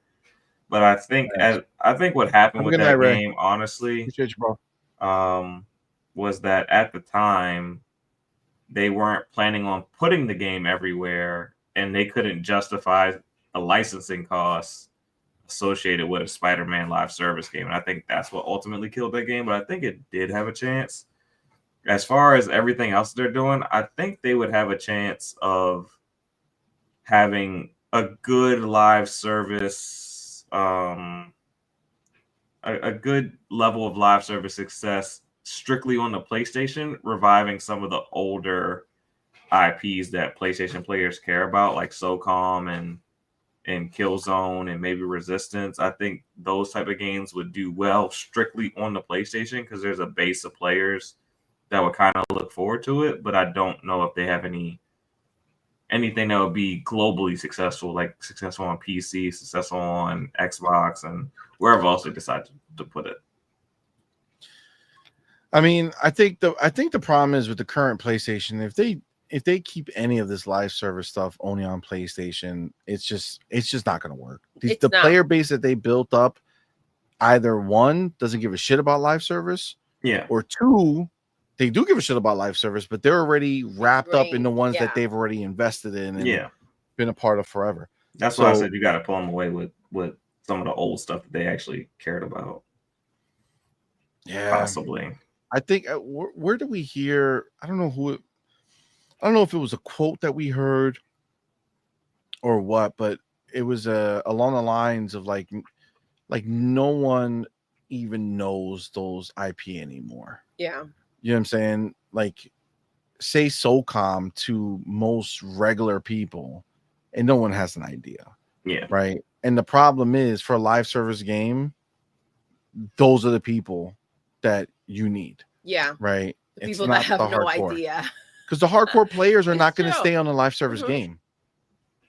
Right. Like the hardcore players are going to play the live service game for a while and then bounce off and play regular games that come out. It's the casual market is the one that you have a chance to try to hook on something that they don't always, play. And then now all of a sudden they're like, oh, I love this thing. I want to play it all the time. Yeah. Right. It's just so difficult. It's just so difficult to crack that nut. So I sadly, I don't think that that's going to be a possibility for them. And then going to another part of this plan, they went ahead and focused here a little bit and says Sony says Bungie's marathon release still planned by March 2026. We are now fixing the problems, right? That sounds good. Yes? Sounds. Yeah, right. It sounds like, oh shit. Okay, they're gonna work on it and they're going to do well, right? They're gonna at least get it out and see where it is. But hold on. Okay. If this is the correct one. Okay, here it goes. Okay, so this is the point, right? So they're saying that it should, right? Mm-hmm. But Tao made it clear this isn't a guarantee. but a projection based on how development is progressing. So first of all, we already told these ponies that this game was cooked, right?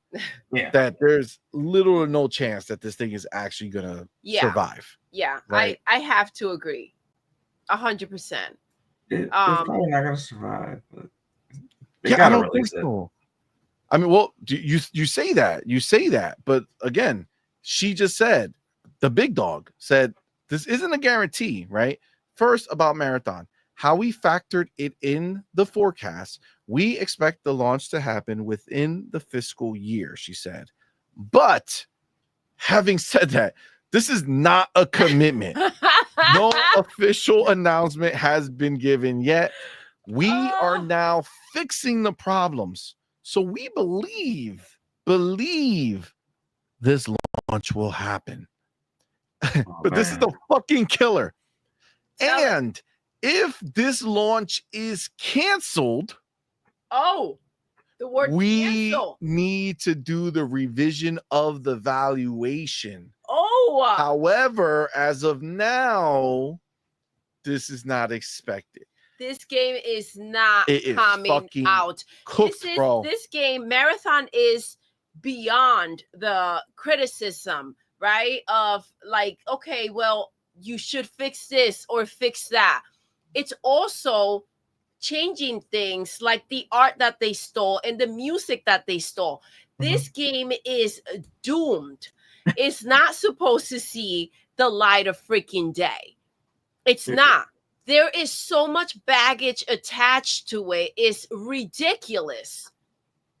And we're talking from people that, as shitty as this game looked, they couldn't have put that shit together themselves.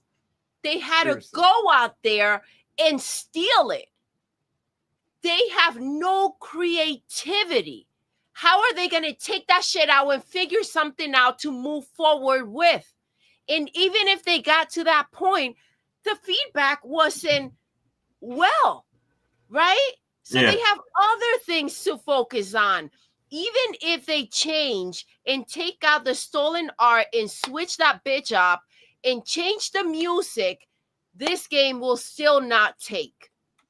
I agree. I just feel like it kind of has to walk the plank like Concord did at this point. Like you just can't. I want to see it. You can't cancel everything. Like you gotta let some of these games walk the plank.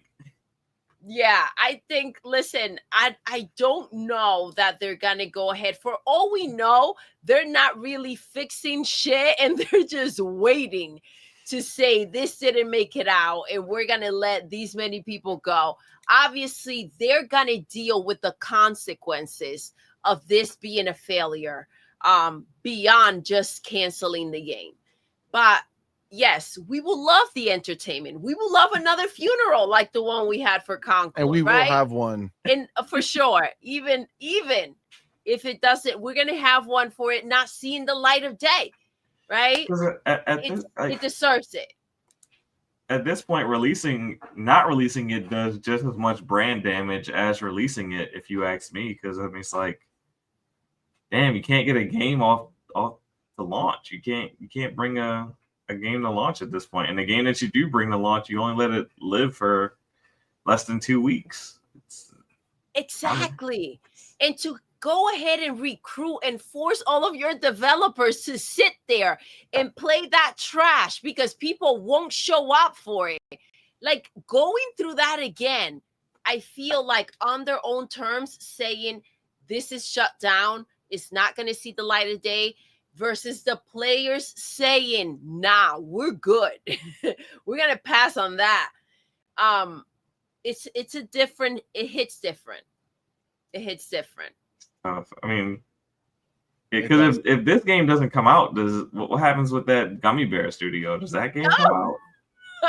Like, like Team LFG? Yeah, like how many failures either behind closed doors or out in public can you withstand and still keep up your cadence of development? It's kind of like the real question. I mean, but to be clear, why do you think they're putting their games elsewhere. To make up for all the money that they've lost the past 6 years since they started this live service initiative. Yep. Once those games they're gonna keep going. Once they see more money coming in, they're like, okay, this makes up for all that stupid bullshit. And then you know what?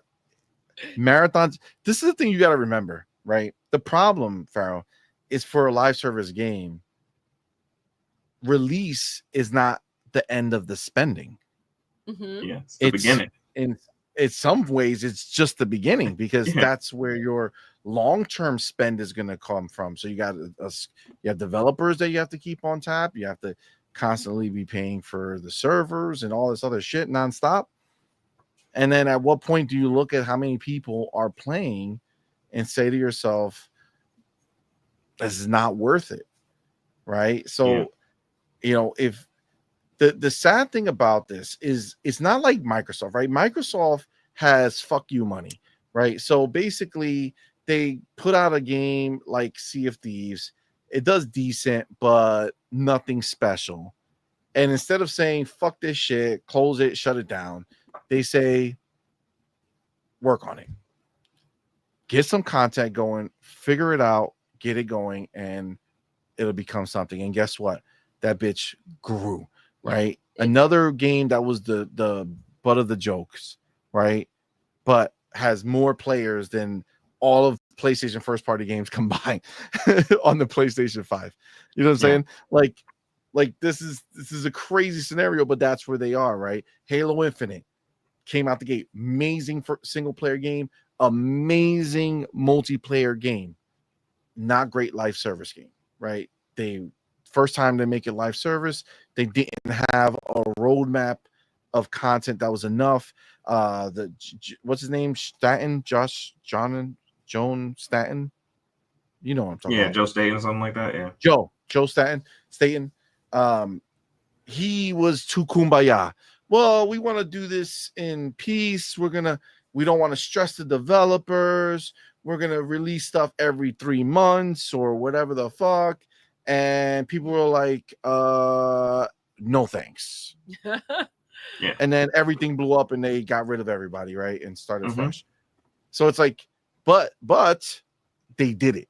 They got rid of everybody, started fresh, and now they're into a content feed where they're constantly bringing stuff out, big new moments. I mean, we see it on Twitter all the time. These are big updates. Halo people are excited for it. Obviously, it's not. I'm sure there's not, Fortnite levels and other games like that, Call of Duty levels of people still playing this shit for sure. But still, it's still going, right? It's still going, and people are still playing it. Still getting great content drops, and people are excited for them, right? So Xbox has the money to be like, we see the promise here, go figure it out. What Sony showed us is that they don't have that type of money. Sony looked at Factions, and Naughty Dog said that was their favorite game they've ever made that they played, right? They were having so much fun. They still played in the office. And Sony was like, nah, we don't have the money to ramp you up to take care of that game. Can't do it. Sorry. And let's be clear. You don't need all those devs who worked on the game to keep working on the game. The only people you need are people who are making content and people who can fix bugs and shit like that, right? You don't need, all that crazy shit. And then you have like level designers if they're going to make new maps or whatever. Every once in a while, make some shit and call it a day, right? You don't need the full team. The full team could have worked on whatever the hell they wanted to work on. But for this game, Sony said, no, thank you. We're out. The Spider-Man game. Come on, man. You already said it. That was a gold mine. There's no way that game, if they committed to putting it everywhere and put it out there and put high quality content out, that they wouldn't have done something. It's Spider-Man. P would have been there. But no, they didn't have the money to say, you know what? In order for us to do this the right way, we need X amount of people on it. We need to be able to crank X amount of dollars, X amount of content out every month or whatever the case is. And they're like, nope, we're not going to do that. So let me ask you, and this is my question with this fucking live service shit that blows my mind. If if they weren't willing to spend the money and do everything necessary for a live service game to succeed on IP that is already established and that people love and that people will actually get behind, why the fuck would they invest in Fair Games and Marathon? Exactly. Pressure. I love to keep up with Xbox. That's what it is. It's external I pressure. love the way you brought this out. It's true. If people recognize IP and they have some sort of attachment to it, they will support the game. Yeah. They canceled Twisted Metal and just said do the TV show. Facts. It's ridiculous. It's ridiculous. So, and again, if you don't have the money to step into the space, why are you showing up? Why? Well, doubling down. It's not. I don't think it's a matter of not having the money, because they're willing to spend $300 million on a single player game that's only going to sell 5 million copies on average. Previously, you can't finish Farrell, that Factions was 2 and then not be able to support it. That's wild. But it's People a are comfort. waiting for They're this not shit. comfortable supporting live service games.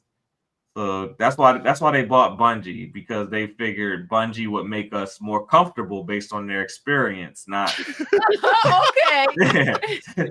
They're not comfortable spending that type of money on live service. That's what it is. But it's irresponsible to say we're not comfortable spending this type of money in live service games and say we're gonna make 15 of them. That's just stupid. It sounded stupid from the get-go, right? It did. But if you can't commit and go full in, what are you doing tiptoeing around this situation when you've dropped everything you're known for it? You have to dive in and do it right. Yeah, I agree. But if you look at Sony, they don't have any business model that requires them to do what would take to get a live service game up and running and sustaining. They make a movie, they make the movie one time, that's it. They make a new season of a TV show, they allocate the budget to that TV show, and then that's it. They make money off that TV show, in perpetuity, as long as it's, rotating. Live service is something totally different that they haven't dealt with. And I just think they're just not comfortable. And that's why Concord died in 12 days. You got to get out of that space. You got to get out of doing the things that you're either going to get comfortable with it and understand, or you do not step into that, because the reality is that if you're just wasting money. Yeah. You're just wasting money. There's nothing better than knowing your place in life. If you know that this is not something you know how to do and you're willing to do it right, then get out of it. You're just, look at what they did. This is why it failed that badly. Yeah. Agreed. They're just dipping their toe in the water. They're not willing to jump in. Let's get our boy Forza Legend in here. Yo, my dude, thank you for being here, my brother. Thank you for the $2 super chat. Says, on God, yes, slap a pony, and yes, Xbox is the best box. Forza Legend, those are bars. He also is a member for 12 months. Let's go. So thank shout out to you so much. Appreciate you, homie. I think ultimately, when you see this situation, I'm sorry, but Marathon, I just don't think is long for this life unless they do some radical fucking crazy change. It doesn't seem likely. It really sucks that they did this much damage to their brand throughout this process. And it's crazy because they could have avoided a lot of these mistakes. I think Herman takes a lot of the blame, or should be taking a lot of the blame, talking bullshit like Conquer's the next Star Wars.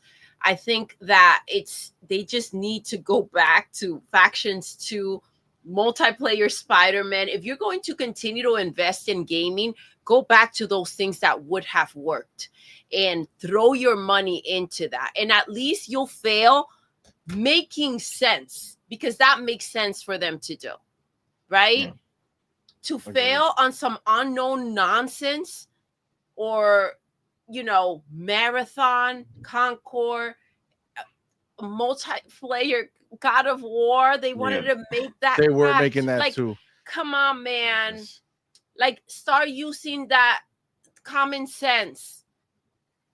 Yeah, because A Yeah. lot of there's the no mistakes reason could that have been avoided. it's no reason that Factions and Spider-Man: The Great Web didn't release, that Concord released over them. It just doesn't make any sense. Well, because we know it's the influence of Herman, Mhm. right? Yeah. We know Herman is the problem. And I could tell you, him and Neil Druckmann probably bump heads, because I feel like Neil Druckmann would be the other person who would have been primed to take that spot Yeah. as the head of PlayStation. He'd probably be a better head than I think Herman. anybody would be a better head than fucking Herman. We need Jim Ryan back. You know what I'm saying? I Like, know. It's fuck that this bad. guy. It's that bad. yeah, it's really that bad. It's really that bad. But that being said, right? Marathon, that's made by Bungie. Where is right? Jim? He's sipping pina coladas, Laughing and getting somewhere. caught in the Just rain. watching this whole thing He really is. play out. So remember, Marathon's made by Bungie. Now we think this PlayStation group, they're like, fuck this. They don't know anything, right? They're gonna fuck everything up. Well, one thing that they are doing is they're saying Sony confirms Bungie will become part of PlayStation Studios. Bungie's independence is getting lighter, per CFO Lin Tao, and its integration into PlayStation Studios is an ongoing process. Says missed revenue targets, the underwhelming performance of Destiny 2, The Final Shape, and Marathon various troubles led many to believe that Sony would exercise stronger control over Bungie. According to Chief Financial Officer Lin Tao, the studio is currently in the process of becoming part of PlayStation Studios. While Bungie was touted to remain fully independent at the time of its acquisition, that's no longer the case due to structural reform. Tal explained in a recent Q&A session via interpreter about the governance of Bungie. At the time of acquisition, we were offering a very independent environment, so that was one way of thinking. However, thereafter, we have gone through structural reform as we announced last year. So this independence is getting lighter, and Bungie is shifting into a role which is becoming more part of PlayStation Studios, and integration is proceeding. So in the long term, if you can see this as an ongoing process, the direction for Bungie has become part of PlayStation Studios. Wow. Here we go. Man. And then just as a reminder here, Bungie has seen extensive troubles over recent years, including numerous layoffs and project cancellations, with one report alleging this was due to the company overstating financial prospects. The deepening integration began last year and led to numerous roles shifting to PlayStation in the wake of layoffs. Sony even spun out a new studio, Team LFG, to work on a new science fantasy IP. Don't say science fantasy. It's a new frog-like IP. So yes, as much as we're looking at this puzzle as like, what are they doing with Marathon, blah, blah, blah, this is all feeding into what we originally said what was going to happen. The moment we found out that there was that clause in the contract, if they don't deliver, PlayStation takes over. Guess what? Bungie ain't delivering shit. They fucking convinced them to get rid of every good thing they had and keep the shit stuff. And now this is where they are.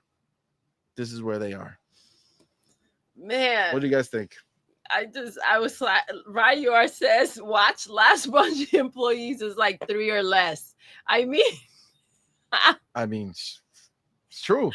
Listen, they are lightweight over there. This was the fine print. These were the consequences of Bungie not following through with what they were supposed to do. And I think what's left of Bungie, right, as you know, we know it's not what Bungie used to be. A lot of people have been let go. There's been a lot of issues. I think they've done like what, twice they've cleaned the house with Bungie. Yeah, I mean multiple times. Yeah, so it's again, who knows who's left in there? Nothing of substance, I would assume, but we'll see where they get placed and what they do with that. This was again the situation that they were going to be in if things didn't play out. The audacity that they thought they were going to, you know, take over PlayStation, I don't know, or PlayStation thinking that they were going to come and run the situation for them. That did not play out, and I feel like any monkey could have told you that shit was not going to turn out well. Bungie in there to come in and be in charge and tell you guys what to do. Bungie can't even manage money because they spend more than they bring in, and that is who you pick to come and lead the way for PlayStation and their gaming decisions. Right? This is crazy.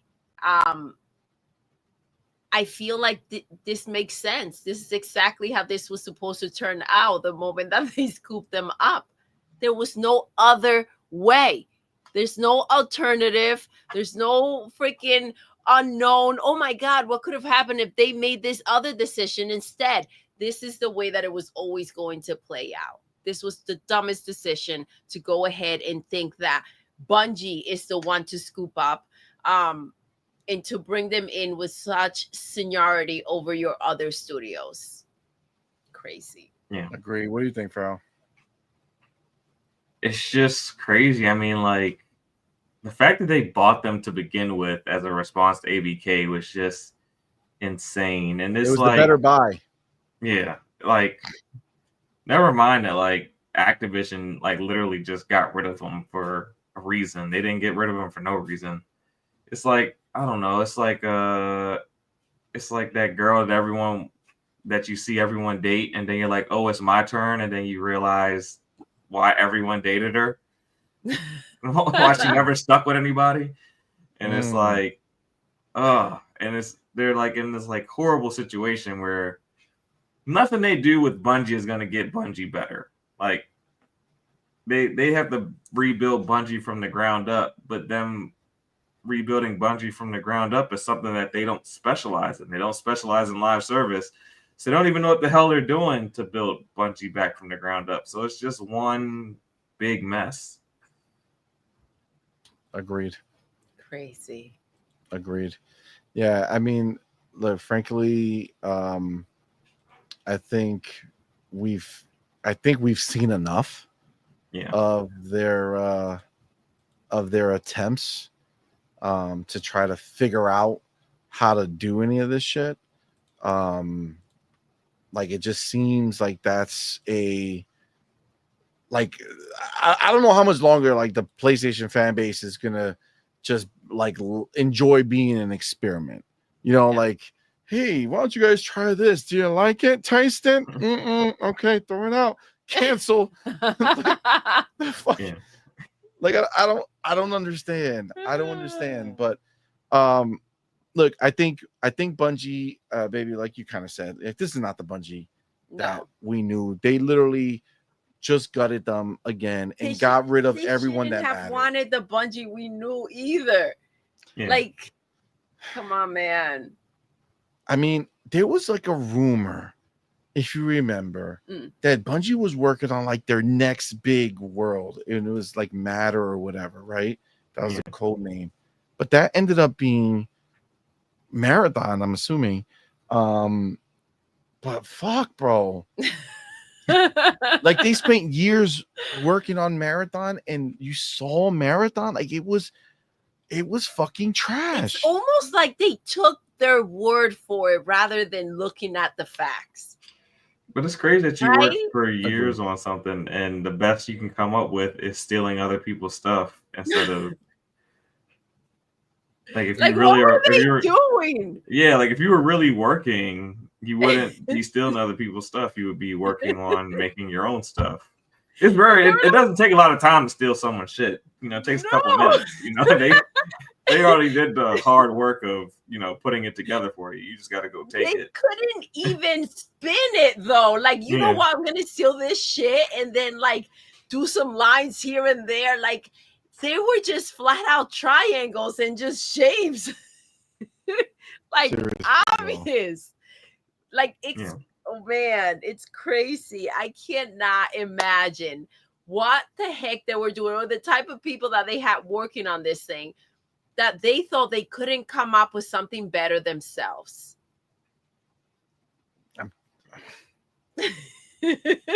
I mean, I don't. This is such a joke. I really don't know. Like, it's embarrassing. Yeah. I'm saying that's just what it comes down to. It's embarrassing. It's a joke that this is happening, but I mean, it's just what it is. And I think overall, when you think about your average pony who's living their life over there, looking for the losses of Xbox and trying to find the wins for them to feel better about their situation, I feel like everything we just went over in this segment was like another, you know what I'm saying? Yeah. Or dirt on the grave. Shovel. Because they're already in there, right? So the coffin's been nailed, the coffin's been lowered, and it's just more, it's more shoveling of the Cancel dirt. games. Yeah. And honestly, like, Concord. to be clear, like, as funny as this all is, right? Like, it's clear PlayStation understands the industry now. Yeah. They fought it, but Hiroki came in, straightened this bitch out, right? Jim Ryan's the fuck out. Herman Holt's the fuck out of the CEO position. They put him back down. They demoted his ass. They shuheied him. He's like, I'll stay. Yeah, nobody else is gonna hire him because he's trash. So they shuheied him out of that position, and they are now focused on making money and finding out what works and what is gonna succeed. And look, this is. At the end of the day, they're within their right to say, we want to have a live service game that makes us money and hopefully is a big success. So they're going to keep trying, and that's fine. I think the fear is, are they going to go ahead and release single player games that have value and intent and like really feel like they're going and they're reaching again, where they want to push up? Or are they going to fall into the Ghost of Yote level of game for the rest of time? You know what I'm saying? Because you can't real quick, I'm sorry, but you can't look at, oh well, next gen they'll do better. No. Well, no, bitch, this was next gen and they're still copying PlayStation 4. So, like, I don't know. I don't feel like, oh, the next console that comes out is going to help. Like, look at Pro. Ghost of Yote is not even fucking Pro enhanced as far as we know. And if it is Pro enhanced, it's so little enhanced that they don't even fucking care to show it. That should have been first way this game was shown, if they had an enhancement. It does say PS5 Pro enhanced on the website. I was looking at that earlier because I was wondering if it was going to be on PS4 because it didn't really look any better. And well, it's not. If that's the case, I hope I hope think for their sake we didn't see the Pro fucking enhanced version. And why wouldn't you advertise it with the Pro? What is, if that is there, what is wrong with it that you're not showing us? I can't think of a PlayStation game that has advertised. I can't think of the PlayStation Pro being advertised with a PlayStation game recently. I mean, it's been out less than a year. I can't think of any PlayStation title. No, they don't advertise the Pro with PlayStation games because PlayStation games suck balls. Yeah, they've used all third-party games. They use with your one game that you're releasing this year, and you can't even put it on the Pro to push it and because they know at this. There's a big problem. You're right. For us, we just felt like maybe are they just not making a Pro version? If this is happening, and see, I think that it's really possible that we are and we have been seeing the Pro version, and they're just not being transparent about it. because that's just the way PlayStation does things. Yeah. But I can't. That it looks so bad.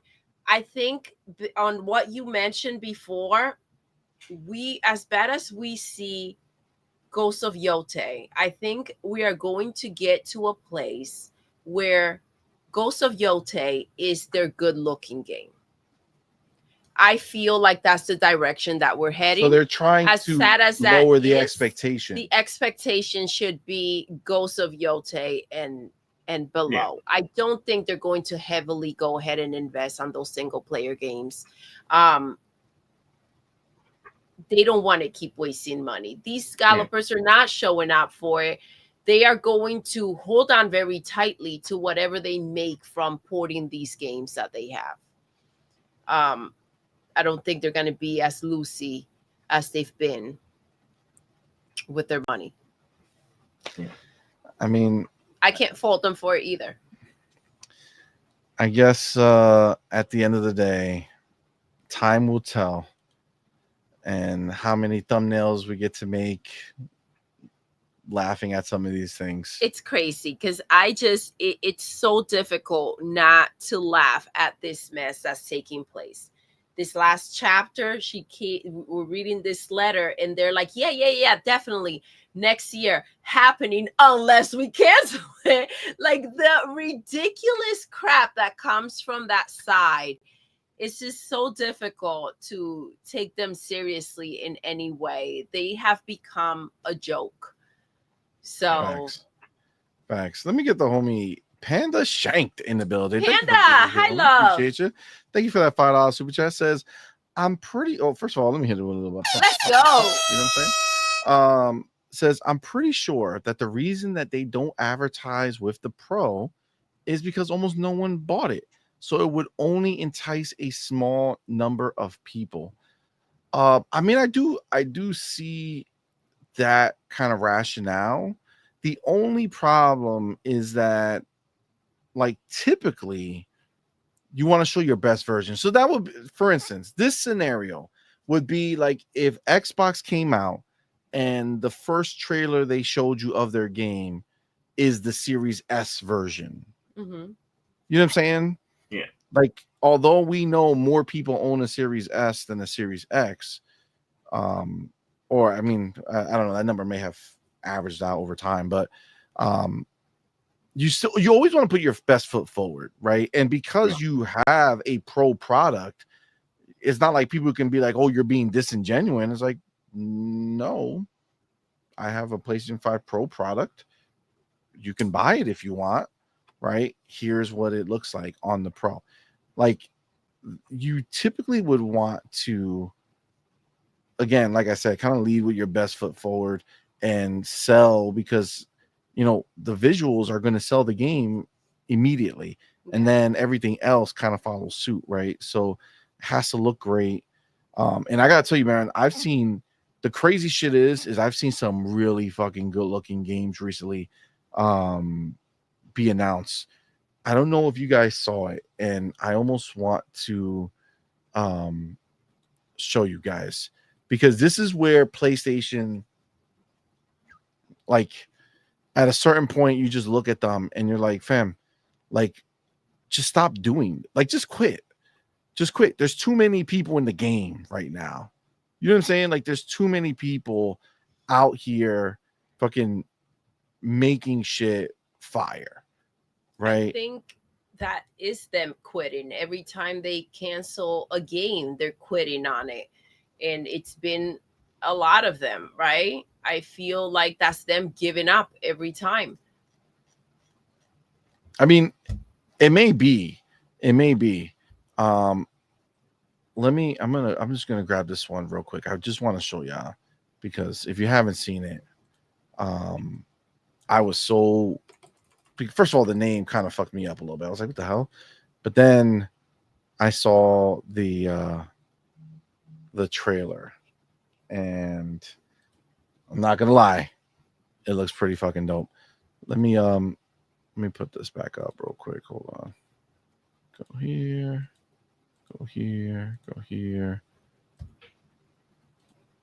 All right. Check this shit out. Okay. Check this shit out. Oh, wait. I didn't put it up yet. Go here. Okay. And then maybe put us over here. Okay. Ready? Let's do it. Let's go.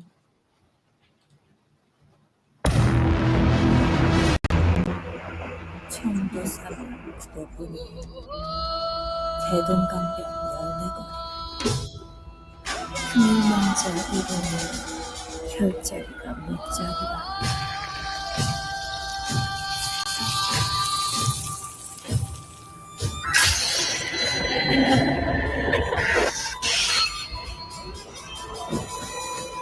Oh.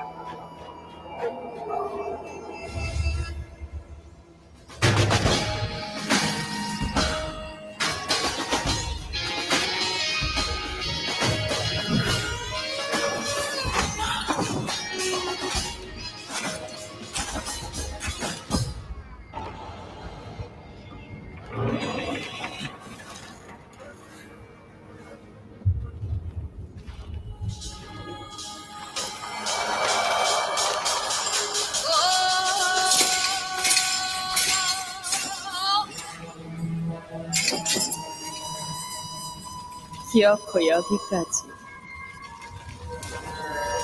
참으로 정성이십니다.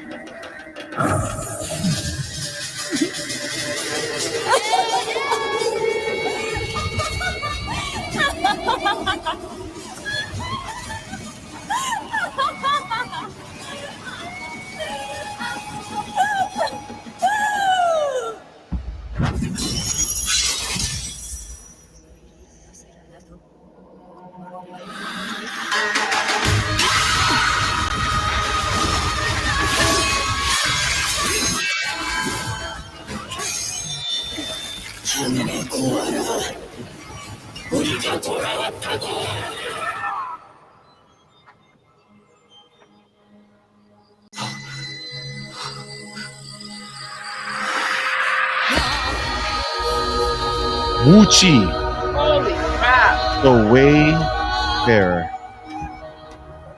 Wow. Fucking A.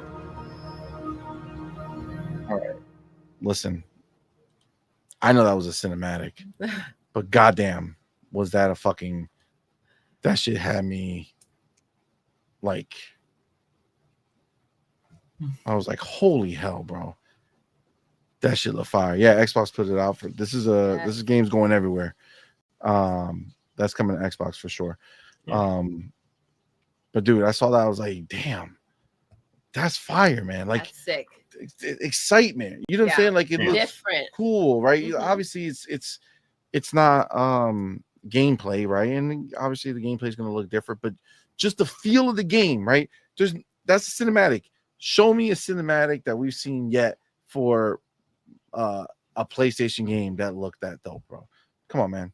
It's not even close, man. Like, I don't know. I'm so disenchanted with the idea of what PlayStation has been doing with their games. The fact that I was so excited to turn on my PlayStation to play Hellblade on PlayStation when Xbox sent me that code. And it was like, oh shit, my PlayStation's actually getting turned on. And of course, it's to play an Xbox game. You know what I'm saying? Like, Yeah. come on, man. I don't know. It is what it is with this stuff. We'll see where they end up. You know, I'm hopeful that all these changes that are happening right now are going to ultimately lead to a better PlayStation first party game. I don't know when that's going to happen though. And I don't know if first party will survive that. Yeah. Because it's crazy, but like the fact that Xbox is the biggest publisher on PlayStation as well as on Xbox. I mean, that's now. What happens next year? In the year after the that. year after that, and the year after that, and PlayStation's still trying to figure out a live service game that might hit. PlayStation's still trying to figure out a game for their studios to work on and make. Like,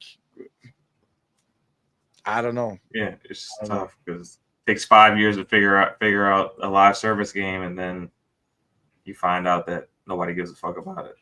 Nobody gives a fuck about it anyway. Meanwhile, Xbox already has a mountain of games ready to come next year. They already have another mountain of games ready to come the year after. Like, they are already stacked. And wait, it's gonna happen. No matter how you cut it, no matter how you look at it, they will be purchasing someone else. It's gonna happen. Agreed. Whether we see smallers or biggers, it's gonna happen. How much did Helldivers 2 sell? On I think 12 million on PC. In PlayStation? It's like a small amount. It's like 2 to 3 million. It was pretty bad on PlayStation. Yeah, it's like 2 to 3 million. It's like way like the ratio is crazy. It's not like Power World that it was like 25 million and 15 million. You know what I'm saying, or something like that. It was so bad. It was one of the reasons that Matt Piscatella got ran off of Twitter. That's how bad it was. Because when he brought up that it didn't sell well on PlayStation, like, got tons of hate. And it was one of the things that drove. It was like one of the final straws that drove him to Blue Sky. So it was successful, right? Yeah, it is, and PlayStation doesn't see much of that. And well, they own IP, but they're gonna let Halo in there. This is wild, bro. Like, so that's gonna be 12 million people on PC who are gonna see Halo. Story is now gonna be taken. Yo, Xbox infiltrated the PlayStation platform. Now they're infiltrating the PlayStation game, the live service, the only live service game that they have making money. Yeah. Oh shit! It's now being taken over by Xbox. The Xbox, yeah, for sure. That's wild, bro. See, that's the thing, the layers of this situation, because it's all like, oh yeah, look how cool. Yeah, this is a way to make sure the game sells. But this game for them did sell, unlike a lot of other ones that have failed. And to say, you know what? Your successful game, this is what we're going to do to it to make it our own. Yikes. The one successful game they have. They said, yeah, no doubt. Xbox infiltrate games now. Yo, they're taking this, they're going down to like the minutia of things, man. Wow. The platform's not enough, babe. They're not gonna let the games live. No, they want to go in there and infiltrate. Before you know it, Helldivers is just gonna be a small part. This is gonna be a small part, and Halo's gonna take over the whole shit. Yeah. Oh my god. Oh man, that's wild. That's real wild. Game Shark, I see you, homie. Game Shark, twinkle, twinkle, baby. Twinkle, twinkle, baby. Thank you for stopping by. Thank you for guys. This is where we're gonna wrap it up, man. Appreciate y'all for rocking out with us, man. This is a fun show, a lot of fun topics. Thank you all for rocking out with us, man. We do appreciate each and every one of you. Of course, shout out to everybody who super chatted. You guys are the shit. Thank you so much for supporting the channel. Shout out to our boy Kubini Gaming, who is not defeated. His 20 gifted remained. He is officially on the board for gifted. So shout out to Kubini Gaming. Guys, thank you so much. Of course, you know that we want to go ahead and shout out our homies who are elite members. That's right. We have the homie Big Boy Mike, Dark Angelic, Queen Witch, Culture the Canuck. And of course, we have our inner circle members, the homie Big Mix Gaming, Pragmatic Eagle, and Hargeet Chani, our boy. Guys, thank you again. First 3 people in the chat, the specials of the evening. Yes. Number 1 best spot of the night was from our boy Dark Angelic, number 1 in the building. You got the Budster number 2 and Crazy Hooded Canuck number 3. First super chat of the night was from our boy Do You Not a Broke Boy Insider with that $2 super chat. Biggest super chat of the night was from my boy Ray Riz. Let's go. With that $10 super chat. And of course, gifted memberships, Kubini Gaming, 20 gifted. Not fucking wrong. Shout out to him. Let's go. Do some finger blasting, baby. Yo, you gotta hit him with that finger blasting. You know what I'm saying? We'll have the finger blasting emoji by Thursday. On Thursday. It'll go down for sure. We'll be back on Thursday. Of course, we will be back on Thursday, 8 p.m. Eastern, with the On Point Gaming Podcast, man. So definitely come back then. We'll have a great show then as well. We'll see what goodies get dropped in the news, and we'll be able to talk about it then. But of course, it's not just us. That's right. It's our boy Farrell Bizarre rocking out with us, man. Thank you for chilling with us. Been a long show. Thank you for rocking out, man. Why don't you let everybody know where to find you and where to check out your dope ass show on Mondays nights. Hey guys, you can actually find us tomorrow. We're going to do a show tomorrow because we missed yesterday, last night.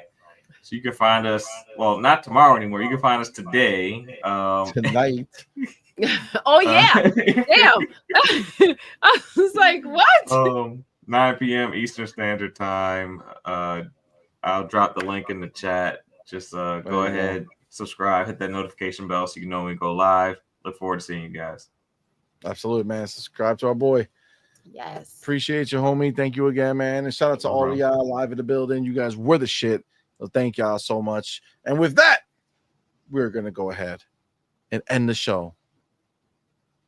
But before that, you need to join our Discord. It's right there. You see it on the bottom? It says join our Discord. That's what it says. It says it loud and clear. Go to that link. Come rock out between shows, right? We got all of our homies that come rock out on our Discord. Best Discord you're going to find out there. Real Xbox gamers, real Xbox fans, hanging out, chilling, spreading the news, enjoying life. Do the right thing. Join it up. And with that, we will go ahead and end the show the way we end every single show. Doodle. Yes. We're done. We are. Until next time. You're intruding. You're intruding.